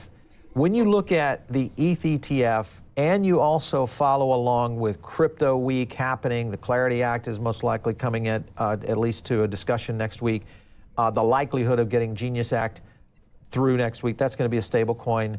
And then, of course, you've got BlackRock just buying more ETH than Bitcoin. All of this getting interesting, Evan. All of this timing is perfect for Ethereum. So tell me about Ethereum on the chart. Well, I think it's ETH season, and let's pull up the chart right here. And when we look at that, let's get up to Ethereum right here. So a little bit of consolidation where we're hitting right now. I don't think it's going to be too much of a problem breaking above 3,000. I think you're going to do some of this continuation like you saw over here, and then you do the same thing here. You probably repeat something like this, break upward. Our next big point is 3,200. You can get there some as early as tomorrow, as late as the end of the month. It's hard to exactly say, but I do think that I would remain more optimistic because you got this monthly rare bullish sign right here, a little trigger wave. The last time we had that happen, the last time that we had that happen here, we had a giant kind of jump up. So if you're comparing it like that, that's enough to get us up to almost 6,000. So you're looking at hopefully a new all-time high easily by end of year, and then just a few months here. So in terms of what I think would happen with this market, you're going to keep going up for most of this month. My high for the month into early August would be 4,000. I know that's high. I don't know if we're going to get there. But then after that, I think you're going to see a little bit of a sell-off in anticipation of the next kind of rate cut around maybe end of August, sometime in September. Some type of pullback, get everybody afraid again, and your last rally upward kind of in Q4 into the end of the year, hopefully to my target of $7,300, which I'm really, really excited about here. So, yeah. All right, so end of year target around 7,300. I'm going to ask you about ETH in a second of whether or not you'd buy around this $3,000 mark right now. But before I do that, I want to play a clip from Tom Lee because he's talking about treasury stocks versus ETH ETFs. Listen in. When someone buys an Ethereum ETF, they're buying a single unit of Ethereum. And for as long as they hold that ETF, that amount of quantity of Ethereum is going to be basically fixed. Whereas an Ethereum treasury stock actually has a lot more optionality to increase the Ethereum held per share. Fascinating. Or even, I would say, probably than buying Ethereum directly. Correct, that's right. You're letting an entity then try to help you acquire more Ethereum. And again, as these Ethereum treasury strategies get to become large parts of the Ethereum network, they're actually helping the ecosystem. I think Ethereum has a Wall Street put because as the Goldmans and the JP Morgans want to be big in the stablecoin market, they're also going to want to make sure that the underlying layer one is super secure So as a public chain, they're going to want to own a large stake in Ethereum. So the Ethereum treasury strategies have what I call a Wall Street put, because they're basically moving in front of what Wall Street probably ends up doing. All right, so a couple of points within that you have to look at, and when he's talking about the ETFs versus these Wall Street stocks that are essentially treasuries out there, you look at SBET right here. This is one with Joseph Lubin. With that being the case, I want to throw a curveball at you. Pull up the SBET chart and apply your tools onto that chart and tell me what you think could happen here. So right now, I think you got a good shot of probably continuing forward and getting back to this pocket between 38 to 47 right here. That could be kind of your high for the month or high for August. Then you may see a rejection, a little bit of fear, something like this. And then hopefully into the end of the year and all that, you can potentially get up to that 87. I mean, it's tough to say because there's so much volatility. I would say, the next big point, if you can break above this high at 125, would be 200. But, from where you are right now, that's 600%. I mean, it's not impossible to do that much, but keep in mind that it's like the best case scenario. It is speculative. But, yeah, if you want to use leverage, have at it. You could use leverage and buy ETH on your own and kind of replicate what they're doing here as well. So just keep that in mind. You got to look at SharpLink Gaming. They announced that they entered into an agreement with the ETH Foundation. Basically, this was to purchase another 10,000 ETH, so another 25 mil right there. And they did it on chain, so on the mainnet. So that's good for validators, obviously for those earning fees. So it's good to support the ecosystem the way that they did it. Solana. These revenues are making me thirsty. Toli's in here kind of, sopping it up a little bit. Solana surpasses Ethereum and Tron on revenue in Q2, which is good for Sol, which is why it's really moving well on the chart. For Solana right now, what is your opinion? Do you like this one to stop in this 160 range, or do you think we're going to skyrocket into 200? So, yeah, we should keep going at least a little bit more. Let's take a look at Solana right here. So, yeah, 160. The next big place is going to be 188. You got your money flow looking pretty good. I think it's a pretty done deal for 188 by the end of the month. You could even get, if you follow this trajectory upward, best case scenario into August would be maybe that 240 all the way up to 265. So potentially you could see a lot. There's a lot of coins that really could jump up quicker than many may think. So by mid-August, the high point I could think 250, 260. I would guess you'd see a little retracement, something from there, bit of a rejection from there, and then into your end of year or something. Hopefully 400. My high point remains at 650, but that's to be seen. The goal is 400 for the end of the year. Major target would be 400. So 400 by end of year. If you look at the Bitcoin Solana chart, this seems to be painting out. Let's say, Sol BTC starting to trend up right here. Do you think this holds right now the way it looks based on what you're seeing on Bitcoin? I think it probably holds. I think Solana should outperform Bitcoin. I think that Solana can bleed a bit against Ethereum, though, for the next few months. Tough to say, though. But I think most good alts will outperform Bitcoin, but most good alts will still underperform Ethereum for the next few months, in my opinion. Yeah. All right, well, let's talk about another alt, and that is Avalanche. Avalanche had some L1 growth, just a little bit of a slip right here that seems to be moving, but active addresses are going up significantly. What does that look like on your chart? I know Avalanche has been one of those that has been lagging a bit in terms of performance. I know you're a big AVAX fan, so tell me. It looks like it should, with cautious optimism, recover right here. So here's one of the potential trades that I like, 2-to-1 risk-reward ratio. If you get a stop loss around $15, that would be a pretty good place, because if you break upward from this area, this double bottom area, and we made a higher low, which is good, then your target is at $42. You can hit that sometime, maybe even in September, October. I think September is going to be more of the bearish month, but probably October getting up to that point, and hopefully into the end of this month or early August, getting back up to $32, which would be pretty good. The main trajectory I think you would do into the end of the year is hopefully $62. If all goes well, hopefully you can get up to that $100 mark and get a 5x. It's not impossible to go higher than that, but unfortunately, I kind of don't think we're going to make a new all-time high for this year, but we can get up to somewhere between 60 to 100. So, yeah. Well, a few things happening there with the ecosystem. One, of course, is the black hole DEX launched. This is out there, which is running and in the ecosystem for Avalanche. So that could also drive some activity around it. And I think when you look at AVAX in general, they have, I don't know, I'm not saying they've lost their way, but I haven't seen the amount of releases of new partnerships, just a lot of new innovation. They used to be a news engine of just deals and deals and deals coming in. Maybe they got some stuff brewing that could be percolating here soon, and I hope so for them. I want to get in, when you look at right now, if you're playing blue chip alts, we've looked at Ethereum, Solana, and Avalanche. Let's just use those as an example. Which one would you play right now? Because there's a lot of people that have not invested in crypto yet, and now they're starting to think about it.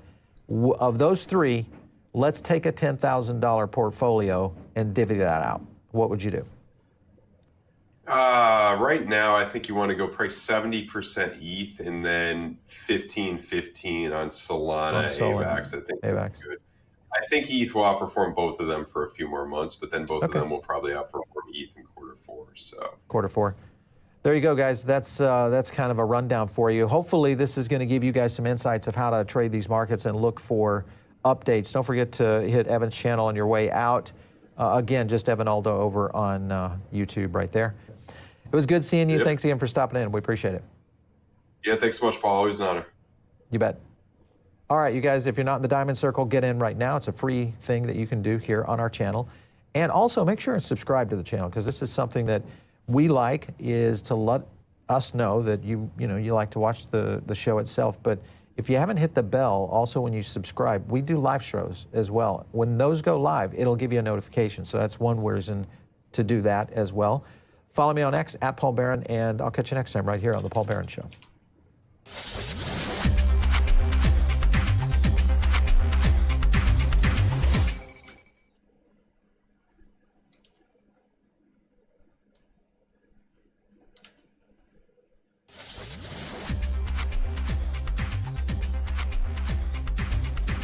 All right, you guys, we're going to get into some tokens. I think you'll either love it or hate it. My name is Paul Barron. Welcome back into the show. All right, so today we're going to get into a variety of projects underperforming so far. There'll be a lot of tokens in here. Just full disclaimer, this is not financial advice. I'm telling you right now, don't buy any of this stuff. But these are the things that I'm looking at, we're researching, and there's reasons why. There's some narrative behind it. There's also some fundamentals.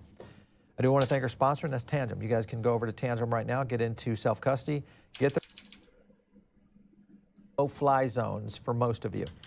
We'll move into kind of the mid-range, and then we've got some really very low market caps, those of which are absolute no-fly zones for most of you. All right, so let's start with Polygon. Here's Sandeep. Basically, this is a major upgrade, 5-second finality, meaning super fast, all those kind of cool things that you need in blockchain to kind of go forward.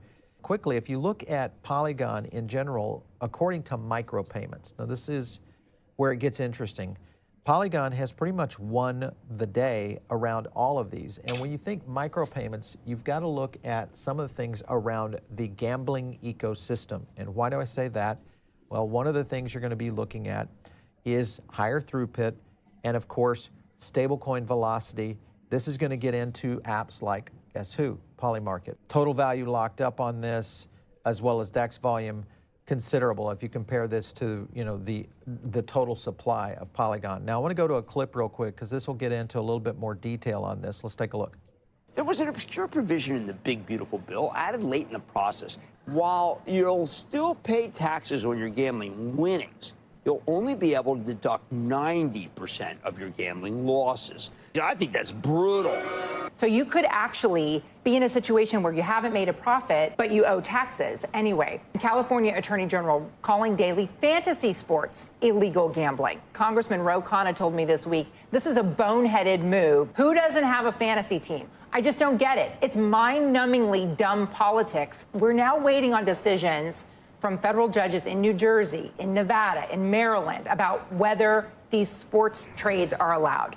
there's questions about whether this is going to force gamblers to offshore or allure them to offshore books. It benefits Kalshi. Their losses would be treated just like your stock trades. Because it's not a gambling loss, technically. That's What is right. it? What is it? It's an It's an investing investment loss? loss. All right, so with that clip, you can kind of see, basically this moves gamblers into the ecosystem of Polygon, mainly through Polymarket. So that in itself is going to be a huge play going forward. And you look at the micropayment side of it, where they're winning, all of this goes in the direction of maybe Polygon starting to come off the floor and starting to shine. So this is another one that, you guys can look at and kind of make your decision of whether or not it's a good investment for you guys.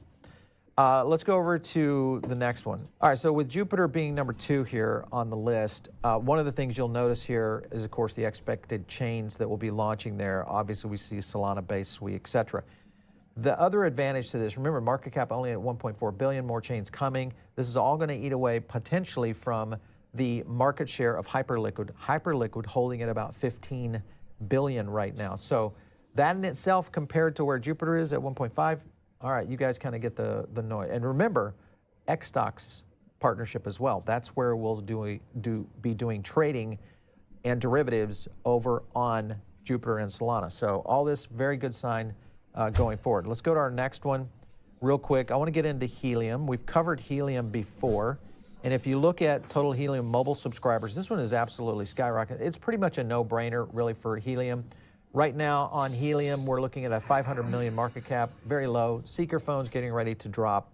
We'll see a lot of subscribers that will come into that. And remember, they merged the 2 tokens. Remember HNT and mobile? Well, all that's now one. December, this could be as much as a 3x. So this is another one that could play into this market right now. All right, so let's go to our next one. This is Anime Coin. And if you missed the Arbitrum play, with the pump we saw, mainly from the announcement by Robinhood, this might be one to consider. There's a couple of reasons. This is only a $100 million market cap, so, big bullseye, high warning here. Anytime you have these very low market cap projects, just be aware of that, but it could be an Arbitrum beta play. Also, pumped during the recent expo, their anime expo, which is this is a big culture. If you don't understand much about anime, and I'm not a big anime fan, but I know that there's a huge culture around this. Well, this was all leading up to that anime expo, so it may not necessarily be driven by market activity. It might be driven by something that is very cultural instead. So be on the lookout for that one. And remember, Anime and Azuki, this could also be a play on Pengu pumping. Only a $100 million market cap. One thing to note is this headline right here: anime industry is getting bad in Japan. Japan is one of the cultural centers for this, and the idea behind this was now that the anime revenue from a lot of these kind of projects has to be shared with the workers. So that is another reason why this could help drive that one up. All right, so let's move to our next one. We're going to go down the list in terms of overall market cap. This one is at 65 million. I am on Dex Tools, Dex Screeners, to be able to see this. This is the game token, and this, of course, is the engine behind Virtuals. Again, if you maybe missed Virtuals, this might be a potential option for you to go in this direction. This could be a virtual beta play. We talked about Butler not too long ago. Butler is kind of the next generation of something that will work in these AI agents that is going to act as, think of it as your Siri, your Alexa, where you're going to go out and tell it what to do. If that is the case, we could see transactions from all that activity. 1% of that plays into this. So again, back to the game treasury. And the Hail Mary for this one would be GTA 6 if there's any integration of Virtuals and the game token into GTA 6, and that's coming probably in about 6 to 8 months, so be on the lookout for that one. All right, let's jump to another outlier here. This is another very, very low market cap. Full disclosure, not investment advice. Do not invest in any of these things, but these are the kind of crazy things that we're researching out there. This one is on the Sui network, and this is called Bluefin. Now, Bluefin is interesting because it does 2 things. One, of course, it's a Sui beta play. That's one option. It's 27 million in terms of market cap right now. One thing to consider. But if you look at the growth of these DEXs and just kind of follow that, remember the Cetus problem that we saw? That could be and now is being replaced by Bluefin. And if that ends up anywhere near what Cetus was able to do in a run, this is one that could be actually a gem going forward. Remember, a third of revenue right now of Jupiter annualized. Earnings annualized right around 9 million right there. And if you compare this over to Jupiter, same kind of scenario right there, 32 million. Now you compare it to the market cap of those two. Remember, Jupiter at around 1.4 billion. This one's setting in right now at what, 27 million? So you guys do the math on that one. Let's take a look at Star Atlas. This is another low market cap one setting at around 19 million. Again, these are very, very degen plays, guys. And this is the kind of stuff that you can play with, very small percentage of your portfolio. One thing to look at with Star Atlas has always been around Solana. Still a Solana beta.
Was that noise?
Something glitched. A game glitched.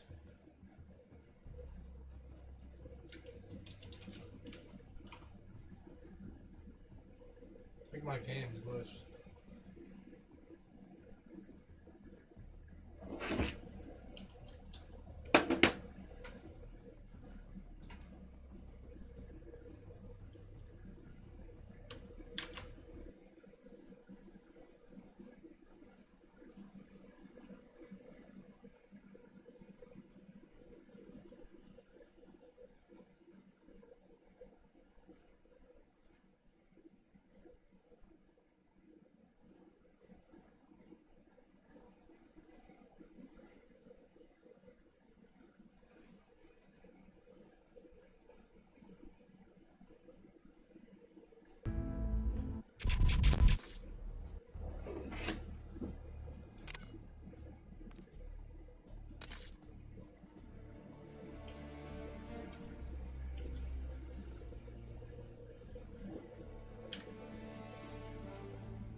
Jesús, tú eres el que das ahí.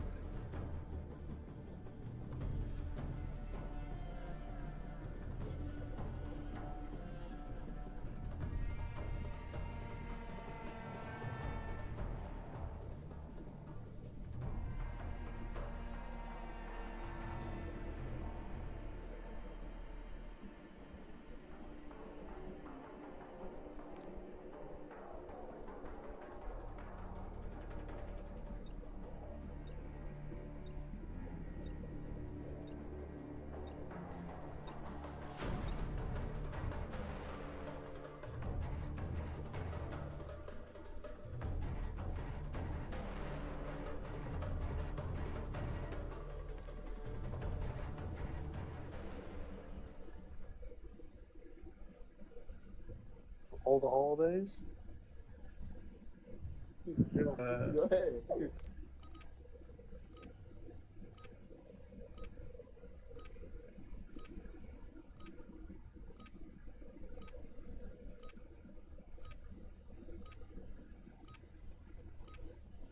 Use this time for some target practice. The real thing's coming soon.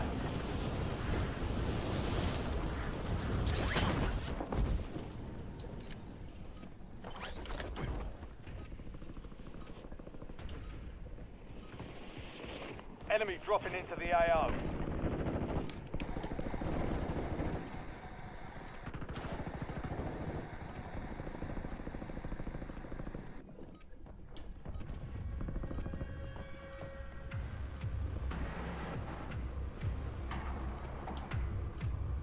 All stations, green light. We're deploying to the war zone.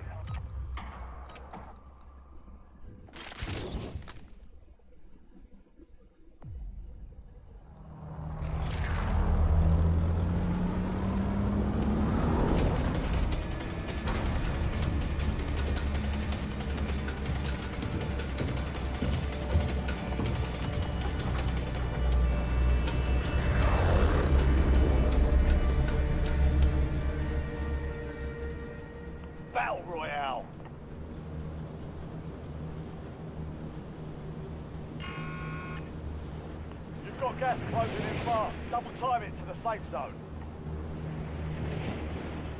Mark the LZ. Let's get after it.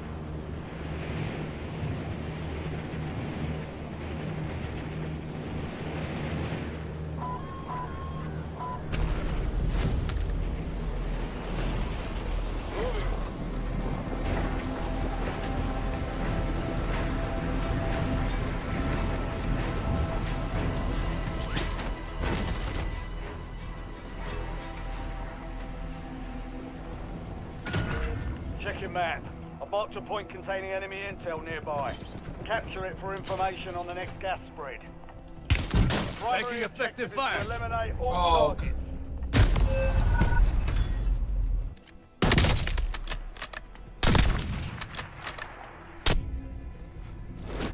Gulag is your last chance. Fight to earn redeployment. Earn redeployment or die trying.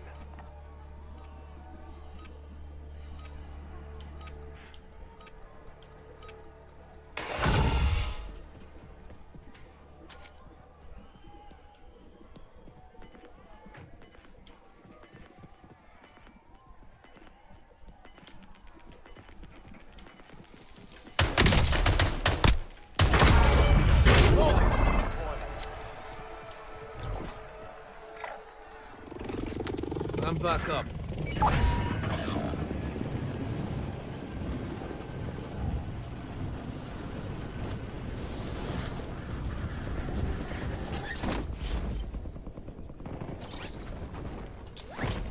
Squad mates in the Gulag. Fight for a chance to redeploy. HDR ready for launch.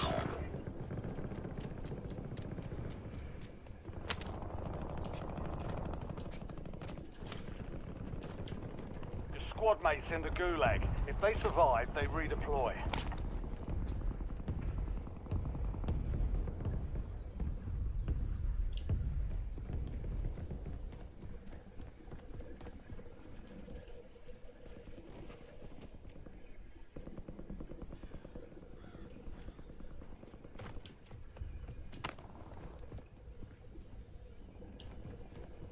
I see an enemy.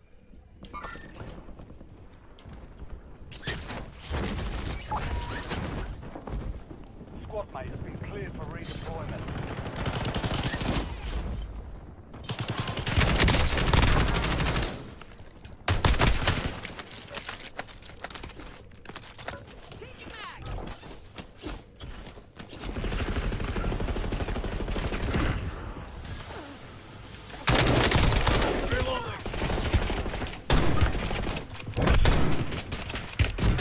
You're being tracked by an enemy squad. Evade and survive.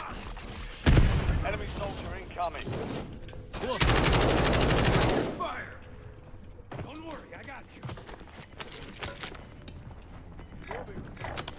Squad mate is belly up. They're returning to base. Your squad made it to the safe zone. Gas is closing in. Hostiles in this area. Switching mag.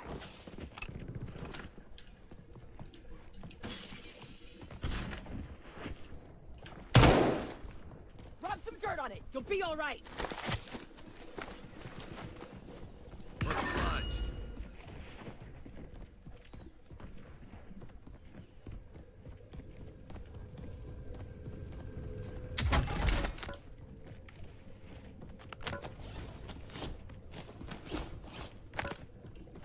Chasing Mac!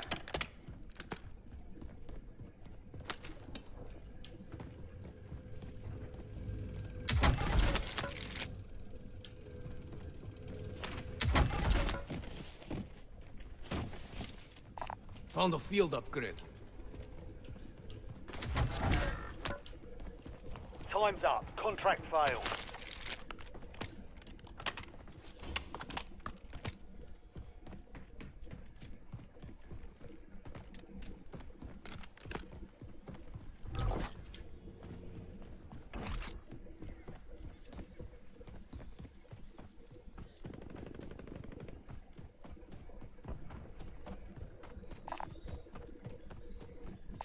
Found a vehicle.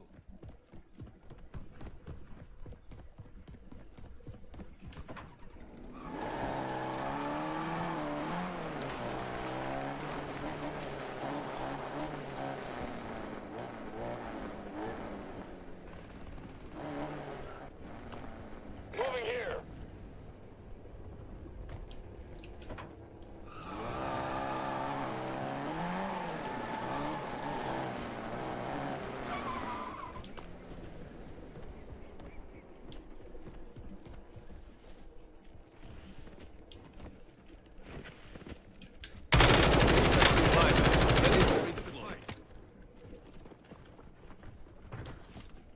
Loading.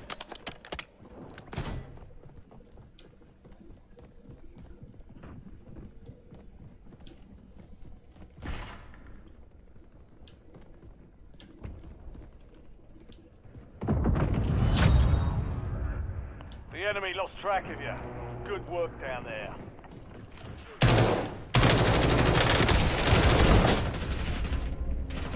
Tornado!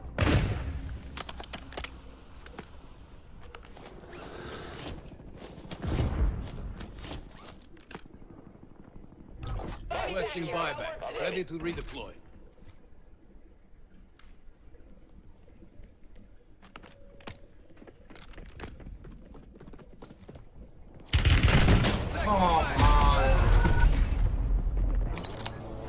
Oh man, bro.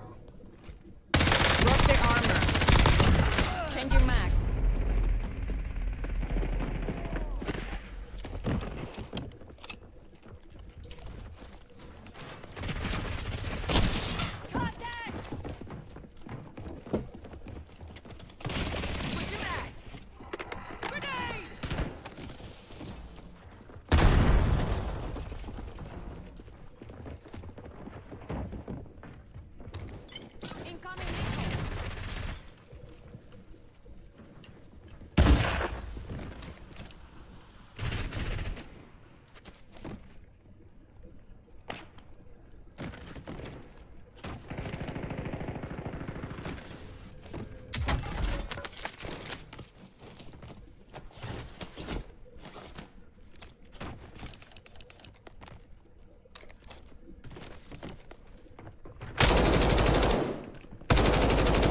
Changing max. Got a loadout drop inbound.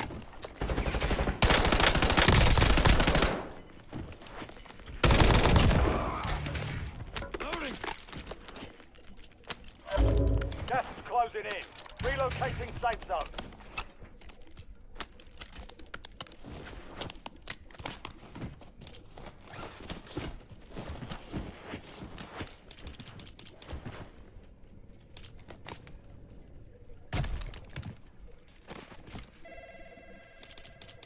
Hello?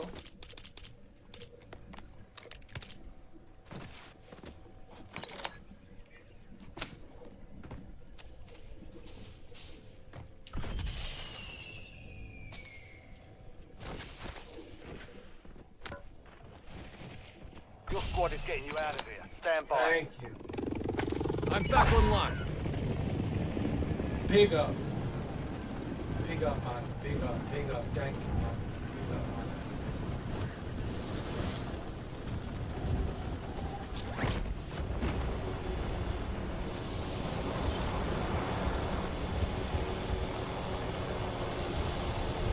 Here's the bounty contract.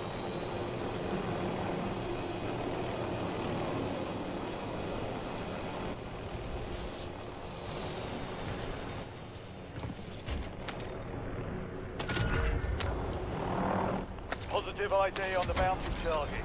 Hunt them down.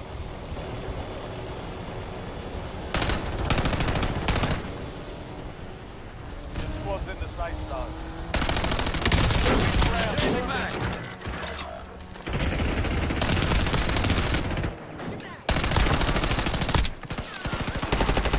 Fire! Watch it! All bounty targets are KIA. Well done.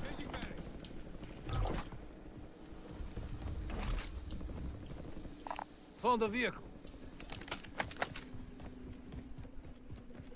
Hostile UAV in the area.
contract.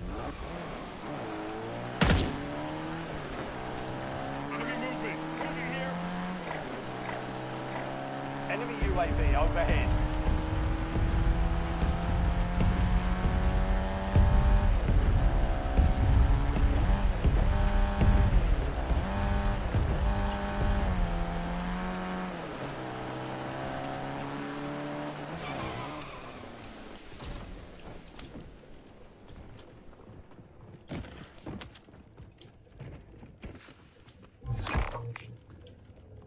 Bounty targets are up. Get after them. This is a hostile area. Stay frosty.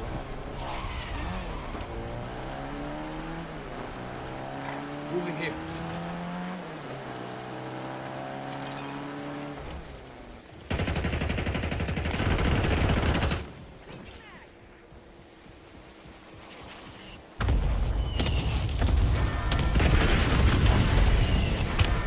Contact!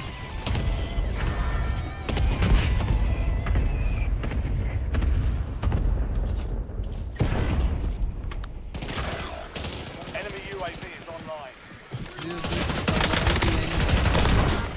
Damn. Go.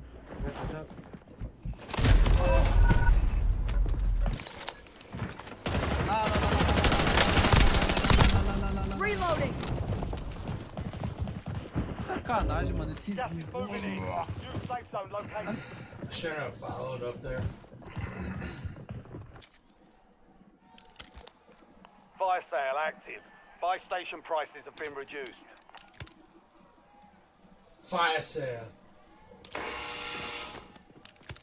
Go on, buy me back, bro.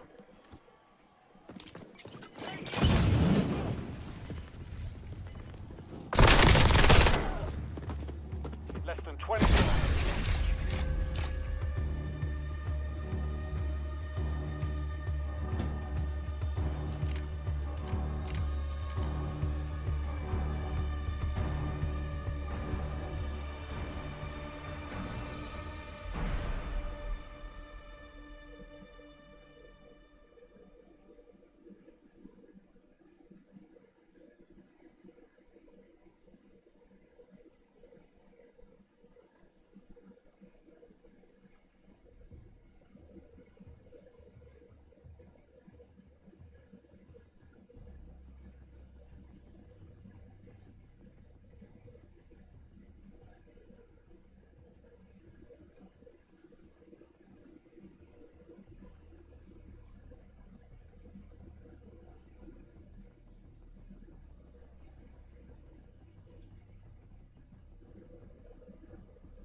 It's raining, guys.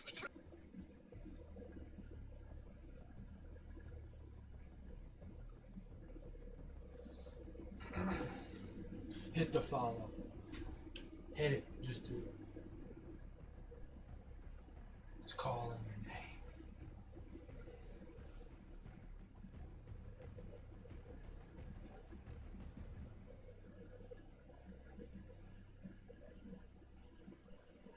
Yeah, he stole this care package. What the fuck? Ella sexual.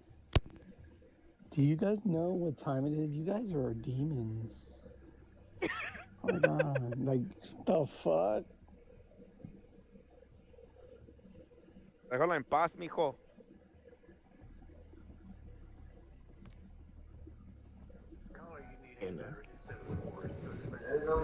And the way he said, bitch, you're not gonna tell me that was hella gay? You bitch. What?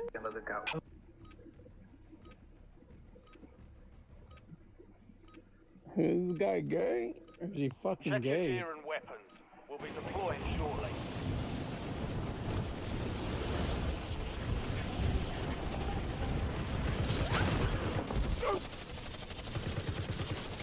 Enemies are dropping into the area. Watch the skies.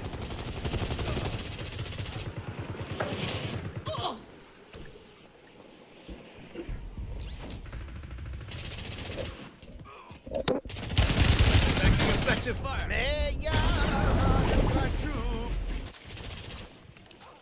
All stations, Shadow 01. Deployment of sniper is authorized.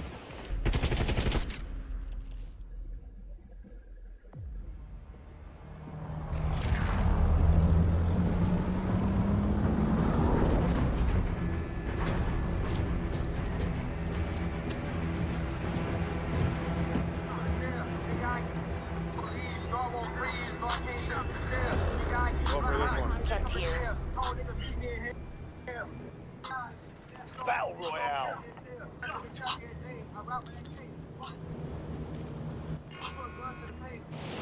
Gas is approaching your position. Move to the safe zone. Hey, y'all go for that. I'm gonna go get the chopper. Oh, get the chopper. I jumped out on accident. Alright. You're gonna make it to the chopper? Where is it at? It's over there by the military. Got a contract here. This one's close to you too. Let me look for another one. Where the fuck's the fucking... Oh. Contract here. You're gonna land with me, somebody, or no? Yeah. I'm gonna try to get the chopper. I already hear a spawn. There's one Got guy, one on him. You're clear to Yeah, ignore. get your damage up, bitch. Oh my god, one shot on me. One more shot. Yes. One more. Reloading. Let's go. You'll live. Let's go. Inserting armor. Lucura. Take a bloody buck, inserting armor. God damn, Don, you're still all the way over there. Loading new mag.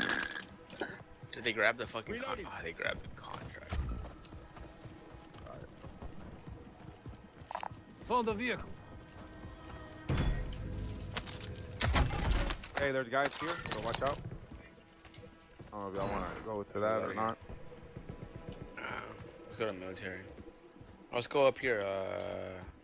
Head through the cave location. Setting waypoint. Wait, somebody's coming from up there. Somebody's coming over there. Somebody's coming over there. I don't have any guns. Oh, what? Somebody's coming Where? from over there. I swear I heard somebody. Right here, I think. Yep, right there, right there. Land on him, John. Land on him. Oh, he got lucky. Cowboy got lucky.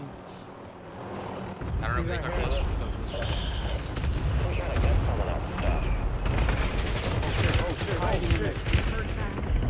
It's two, there's more than one, Enemy dropping into the AR. Bro, the chopper I don't think it's a kill whole him. squad, bro, it's a whole squad.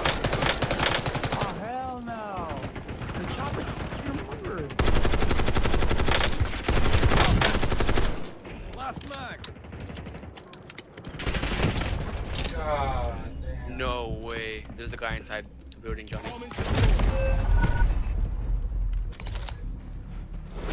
Oh, that was bullshit. I'm not even gonna lie. Every time Oh, I I got use hit the by a chopper to fucking try to hit people, I can never hit them. Maybe they, It did, maybe you can't. dude, I was literally on him and it wasn't doing nothing. Welcome to the Gulag. Yeah, Fight that's to just win redeployment. fucking them.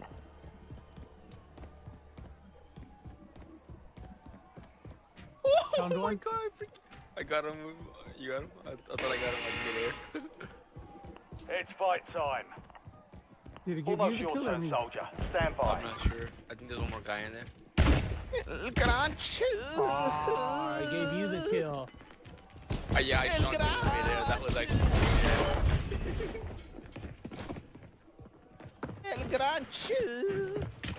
Oh shit! In the building in front. 50-50.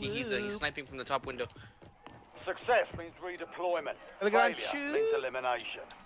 Here, I got play box. You need play? Yeah. I got Hey, an AR air ammo. I can't. Enemy eliminated. Prepare for redeployment. Oh my god. I'm back up. Your squad mate failed their mission. They're headed back to base. We're still here. ¿Por qué? Algo He verga. is. He's next door. He's next door up on top. Top, like upstairs? Yep.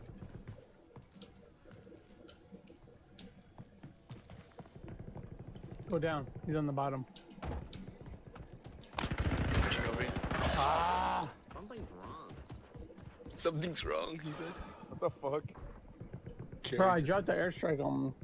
The squad mate has entered the gulag. They'll need Bro, to that survive to song is ass. redeploy. La soga.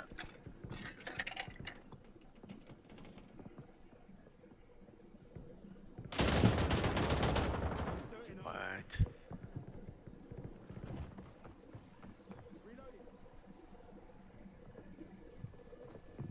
That John Wick or something? This guy might be fucking. How did he not die? The grenade didn't even come off, bro. I threw that grenade, or literally, you saw the hit marker, bro. Like on my screen, I'm literally going like this, and then like it releases from my hand, and on his screen, there's no grenade at all. Like, what is that? On my screen, I get the grenade throw off. Oh On my his screen, there's no God. grenade to ever Man, exist. shit. That's some bullshit, bro. It's like, I swear I even saw a hit marker with the grenade. It like hit his torso and like directly impacted the grenade. That's an impact grenade too. I should have like. Lou Bandit got the absolute work in Gulag. Oh my god. Oh, joy. Alright. Yeah, boy. It was hella stupid because it was not even worth nothing impressive. He was laying down and shot me laying down. I don't know, man. I've never seen I got the anybody do that replay. to me. I got the replay. He's just fucking laying down shooting I at want me. to see it now. Yeah, I want to see it. And I threw a thermite right next to him and it didn't get me.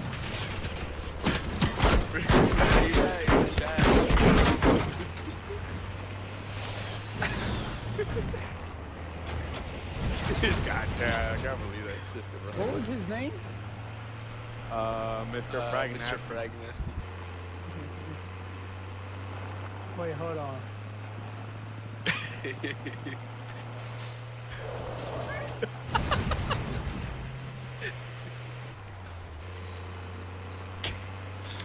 How do you...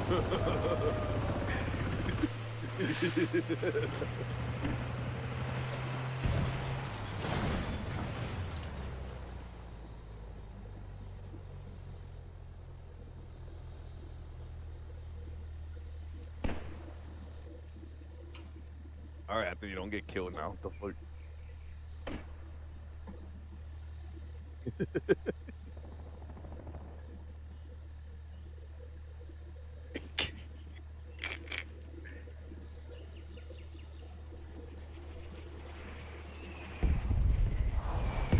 What the heck? Why is my... Oh, it's not working.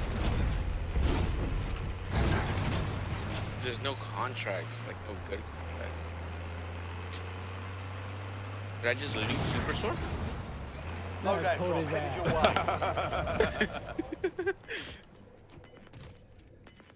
Let's see what he says.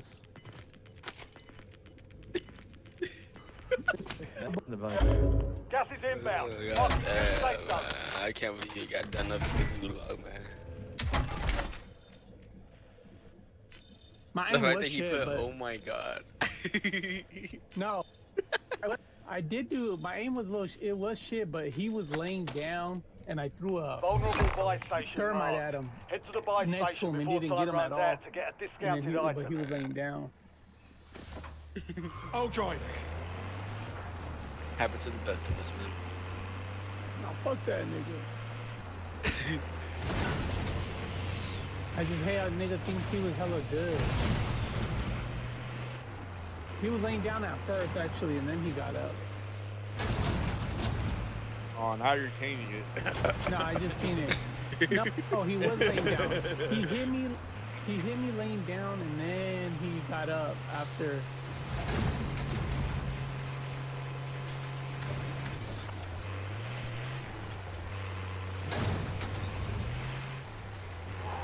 My aim was ass though. Contract complete. You've earned a discount.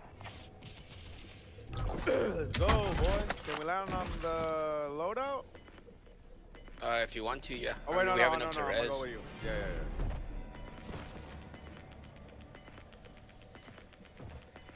You should have a free one, and then Cash inbound. Marking cash.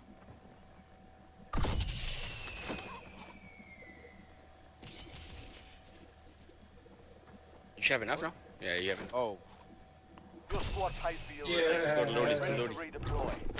I'm back online. I think I just got sniped there. They're going to Yeah, go to Lodi? Lodi. They gave it to Yeah, Spirit yeah. first. I'm driving that way, though. Oh, You want to get the Bertha? Oh, fuck. Taking never effective mind. fire. We're dead. Oh, my God. They killed him in there. We'll get you back, bro. Don't worry. You have enough? 18, 18. Almost there. It's clear? Yeah. Yeah, but there's people coming from the left-hand side, so just get ready.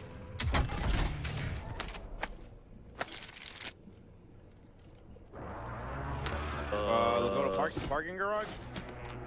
Somebody's here. Somebody's here. Oh, fuck. Oh, fuck. Back out. Back out. Using equipment. Oh, I cracked on. Knocked on.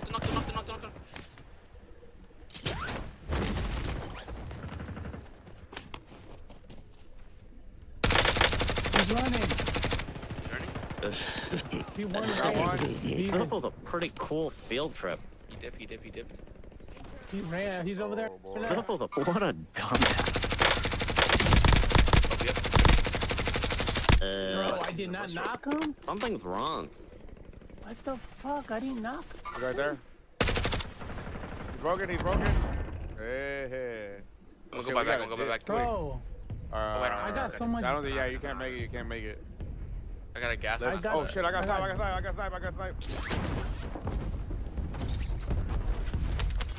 Yeah, they're gonna be hitting us from the right side, bro. Operator establishing score streak. Wait, where'd I get sniped from? They got ghosts? Oh look, we can get this. Oh, buy back here. Okay. There's gonna be guys at the freaking house. Inserting armor. Beside us, no, they're in the sky. Your squad is getting you out of here. Oh, Stand by. hell yeah. I'm back up. I'm gonna land right on him this time. I need ammo. Hold on. Is there a buy? I got ammunition. Get ammunition. We can buy a plate box. Yeah or no? Yeah. Okay, go. Throw smoke on you if you want. I don't have enough. I don't see any glints. Ah, fuck. We gotta go. Got movement. Spotted a contract.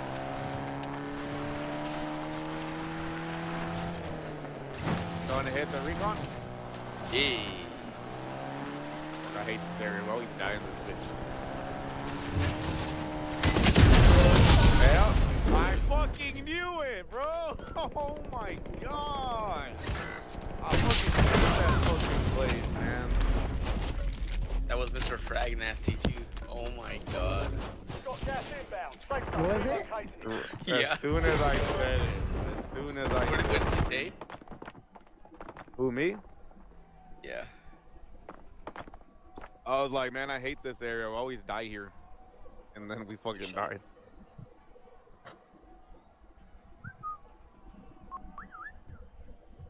Hey, dear.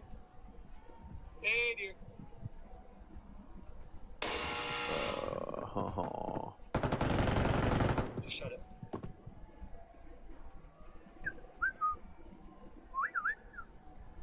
Hey, dear.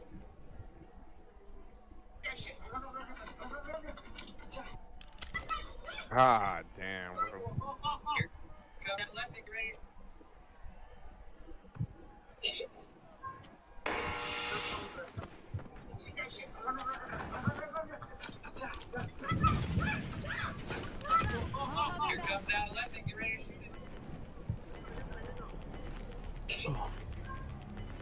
Cerrado mi. Loading new mag. Hey, dear. Hey, dear. Hostile deleted. Damn. Cállate, estúpido pendejo. Back in the AO.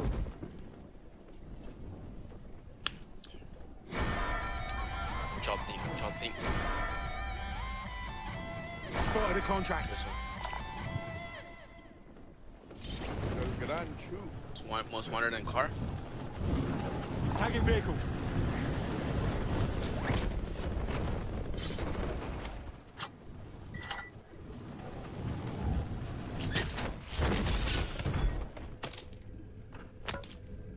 Your squad mate is marked as a most wanted target.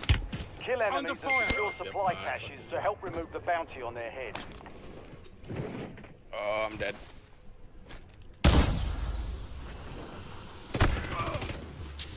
$25 remain. My God.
Check weapons and gear. We're holding for deployment.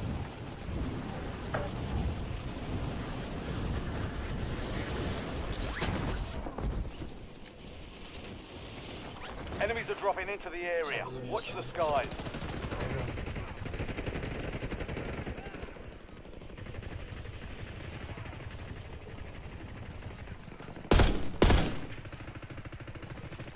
Loading.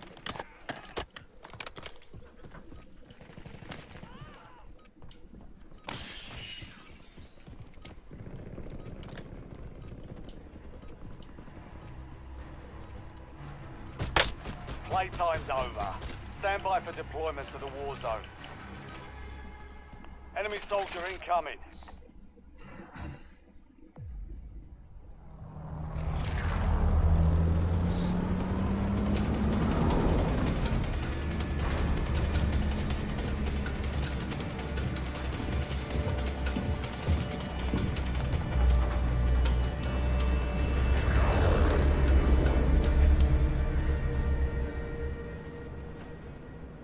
Team leader, set a drop point for your squad soldier. Be advised, gas is closing in. Proceed to the safe zone. Recon contract marked. Got it.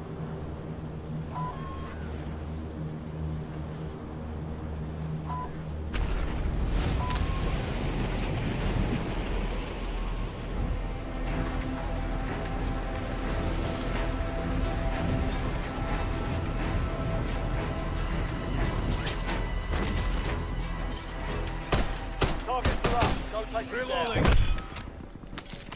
Be advised, an enemy squad is tracking your location. Enemy intel located. Capture and secure the intel point to discover the next gas spread.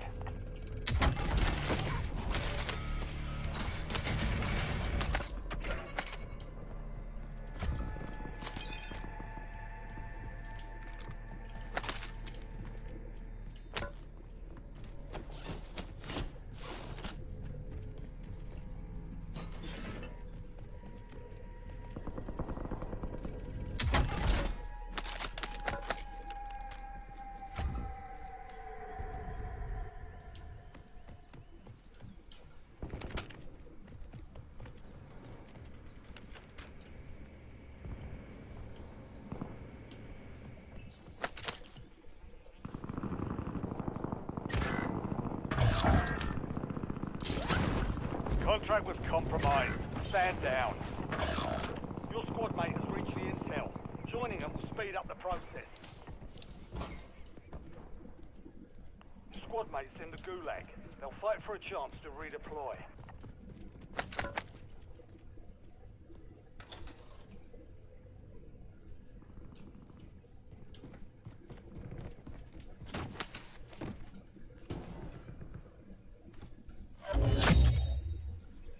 Intel point captured. Great work. You've earned a peek at the next gas spread.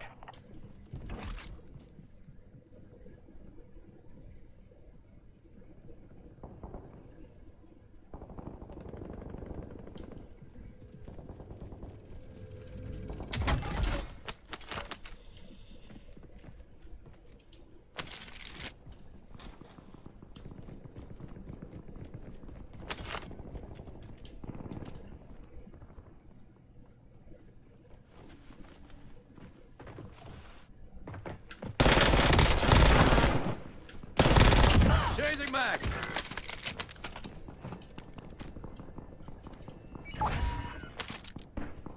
Squad mate redeploying to the AO. Taking fire. Your squad mate lost the fight. They're RTB at this time.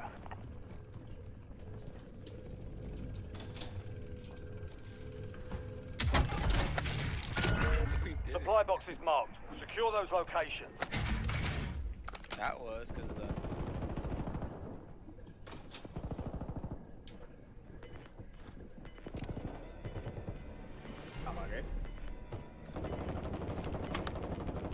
Bro, what? No, those guys. All squad mates are in the safe bro, zone. what? Those guys. You've got gas moving in.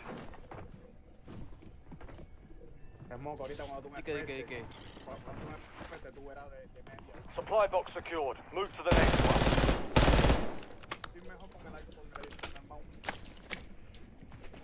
Loading.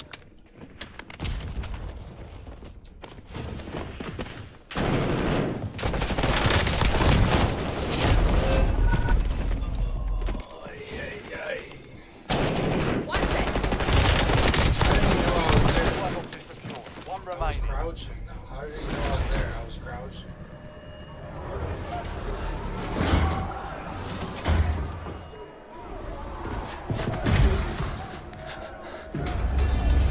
Now the fight starts. Be ready. You're next.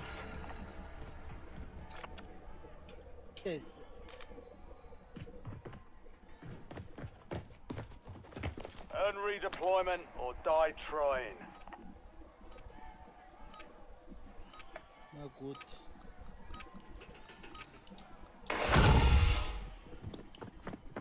Taking effective fire. Target down. Stand by for redeployment. You earned it. Reloading. I'm back online.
Found a vehicle.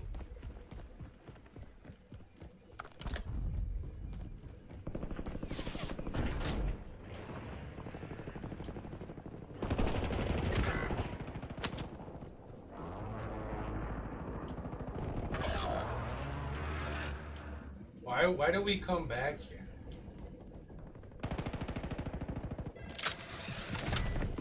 Squad mates next. They'll need to survive to redeploy.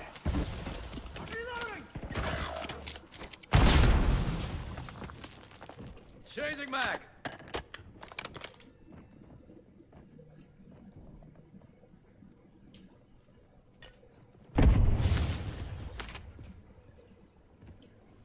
Requesting buyback. Ready to redeploy.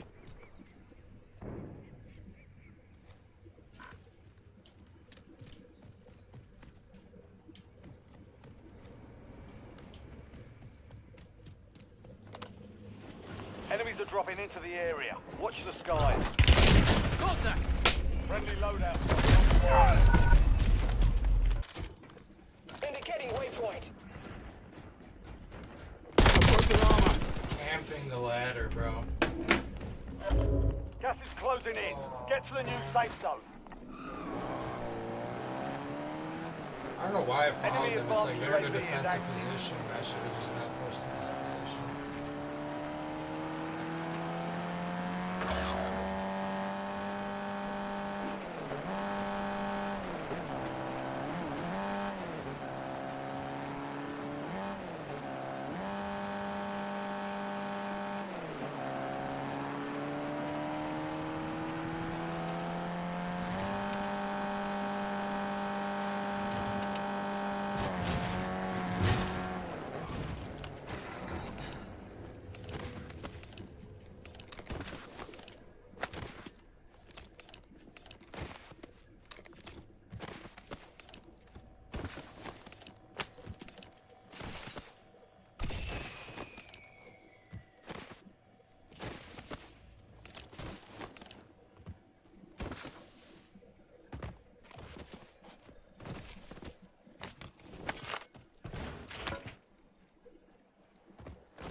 Tunga.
What's good, team?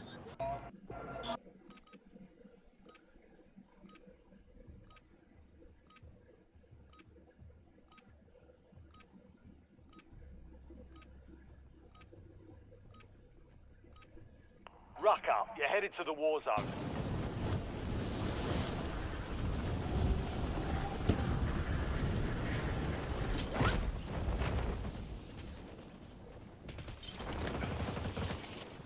Enemy soldier incoming.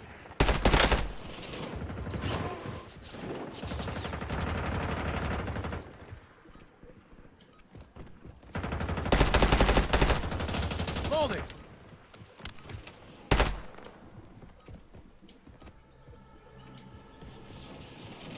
Enemy dropping into the AO. I'm taking fire. Prep time's over. Now you deploy to the war zone.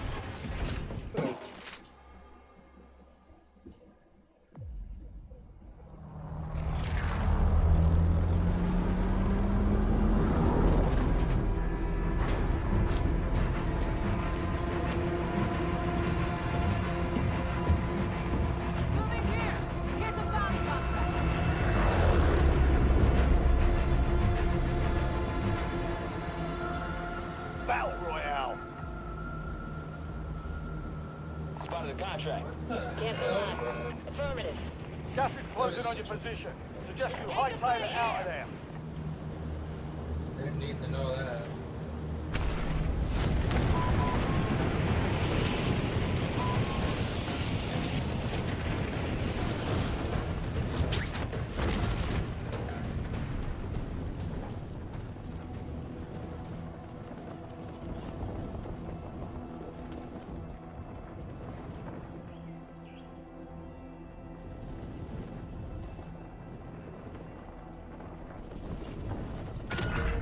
Supply box is located. Move to secure.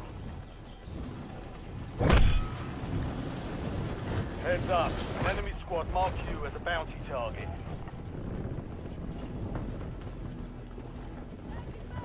Supply box secured. 2 to go. Hunt down the enemy.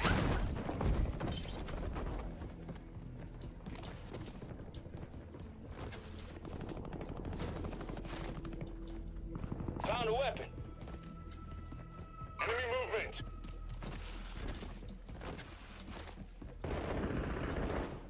Copy. Cancel line.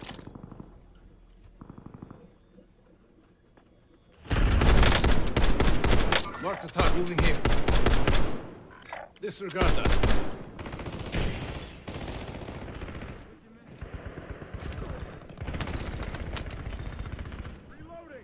Enemy soldier incoming.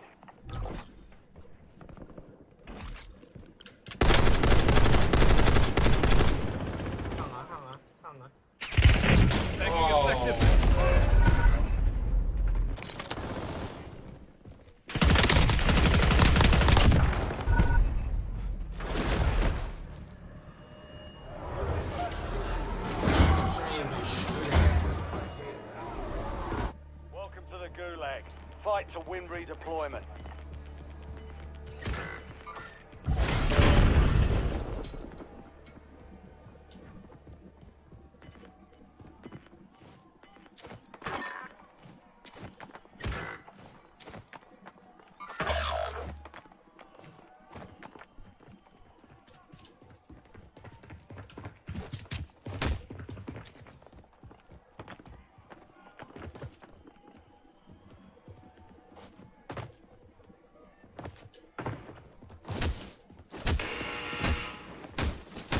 Time for a fight. Almost your turn, soldier. Stand by.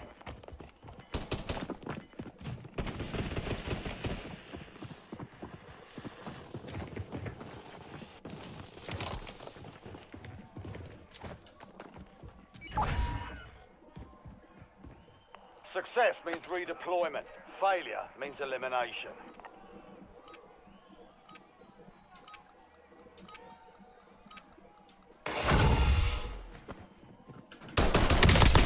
Enemy eliminated.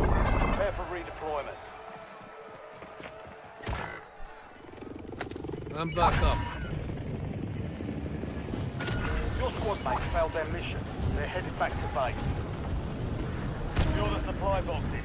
Locations are marked on your tag map.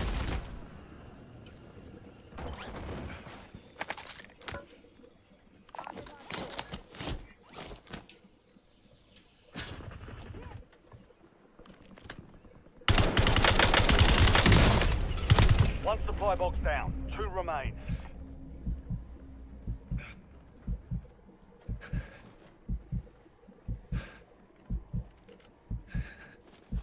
Bro, get me up. What are you doing? Hostile airstrike incoming. Hostile UAV in the area.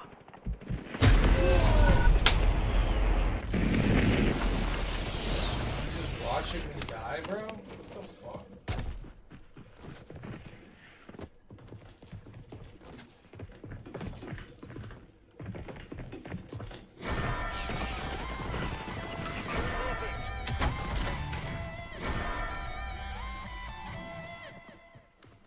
Enemy movement.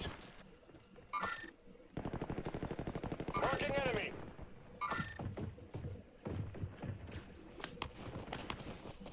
So dude just watched me die. He could have gone and helped me, bro.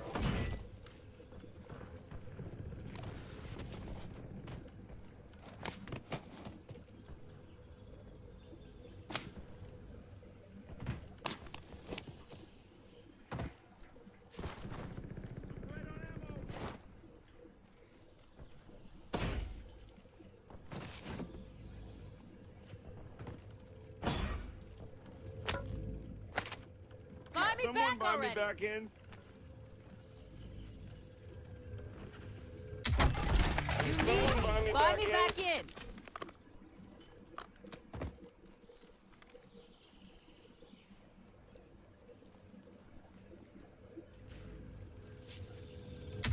Get me back at this buy station.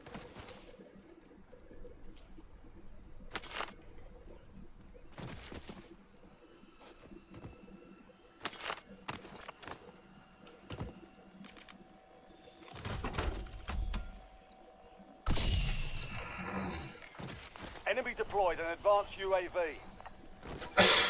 Your squad pays for your release. Get ready to redeploy. I'm back Just online. brought me back in. Thanks for watching me die.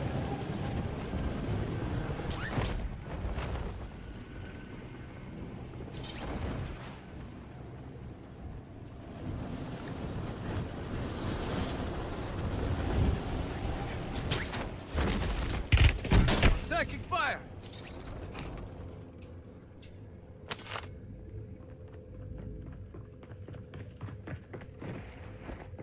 One supply box remaining. Move to secure.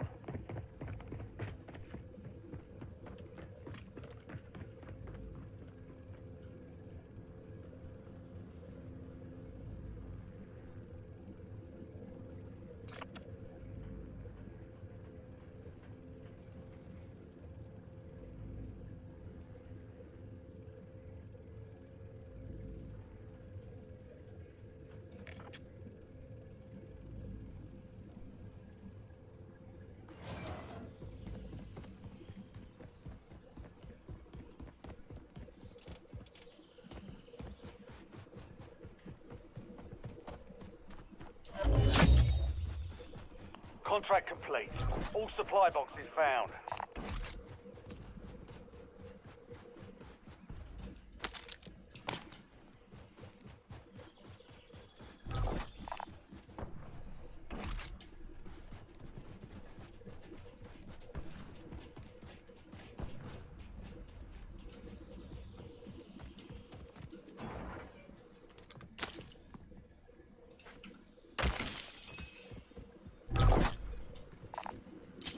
Got a loadout drop inbound.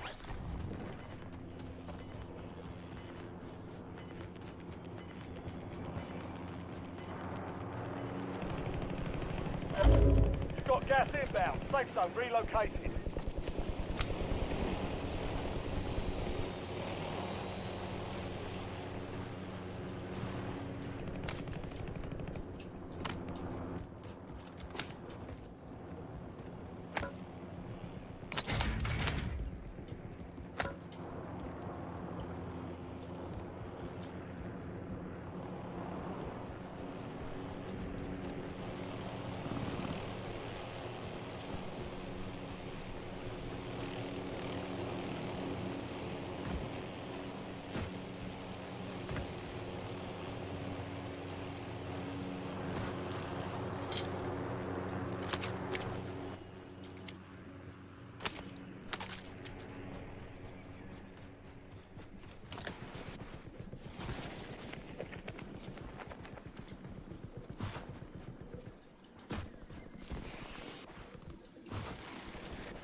Squad made it to the safe zone.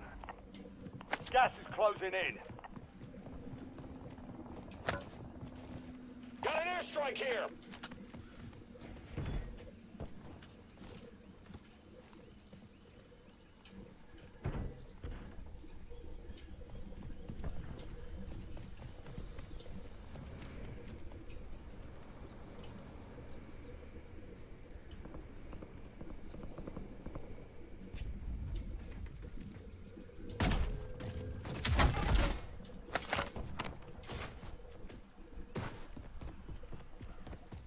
Loot available here.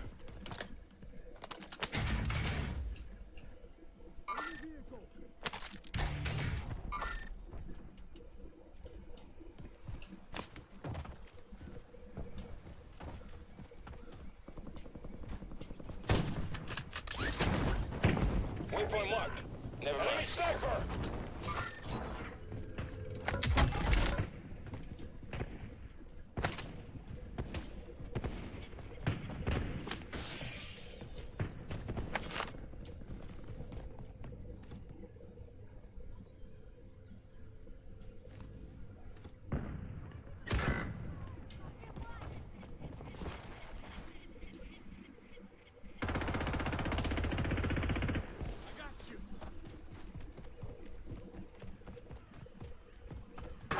Appreciate you.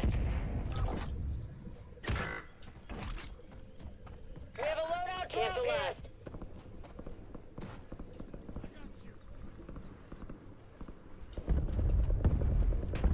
Thanks.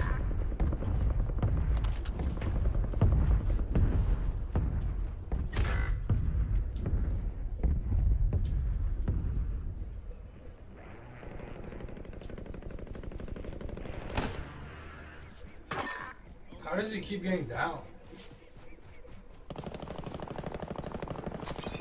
Enemy UAV overhead. Fucking enemy!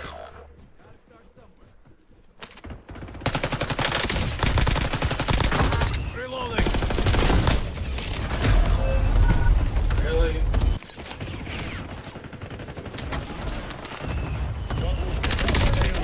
Right here. I'm reloading.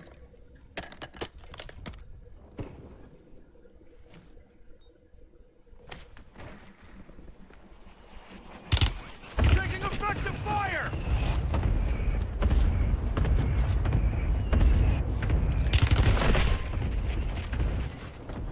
I need medical.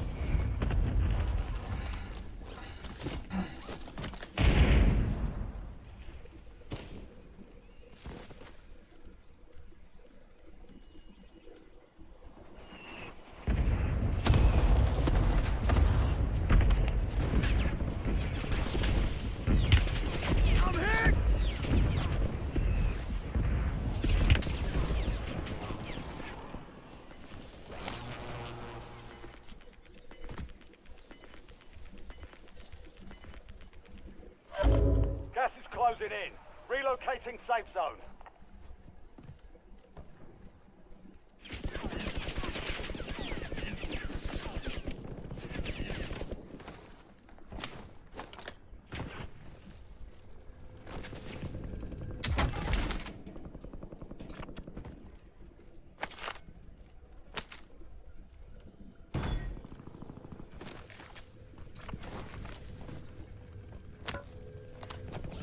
Did someone buy me back in?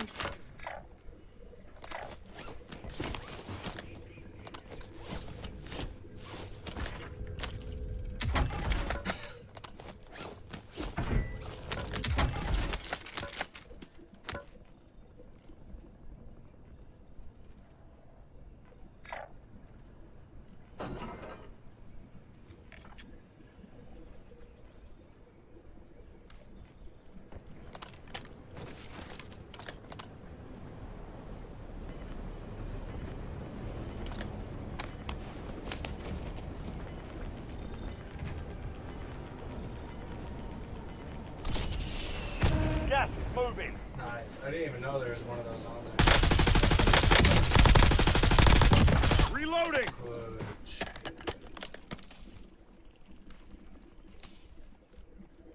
Go pick up his catch.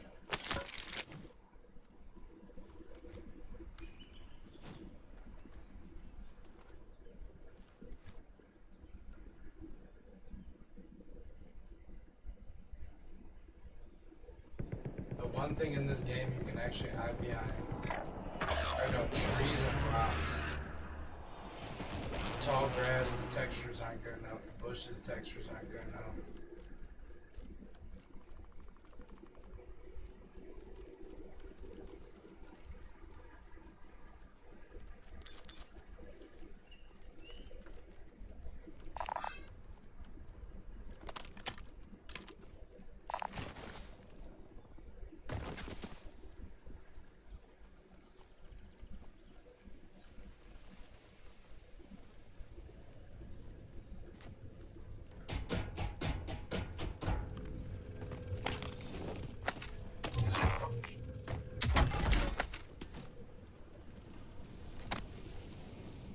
Squad mates located a high-value target. Hunt them down.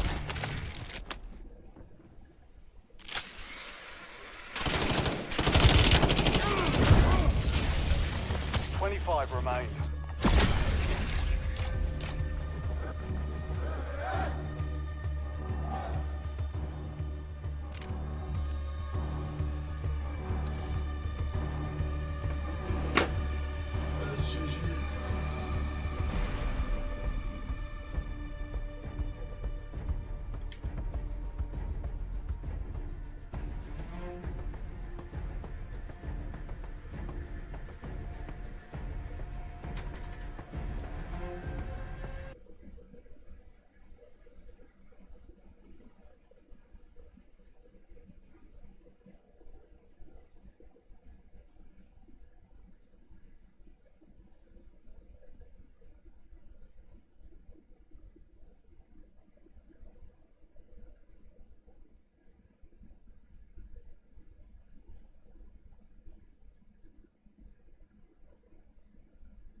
Ooh.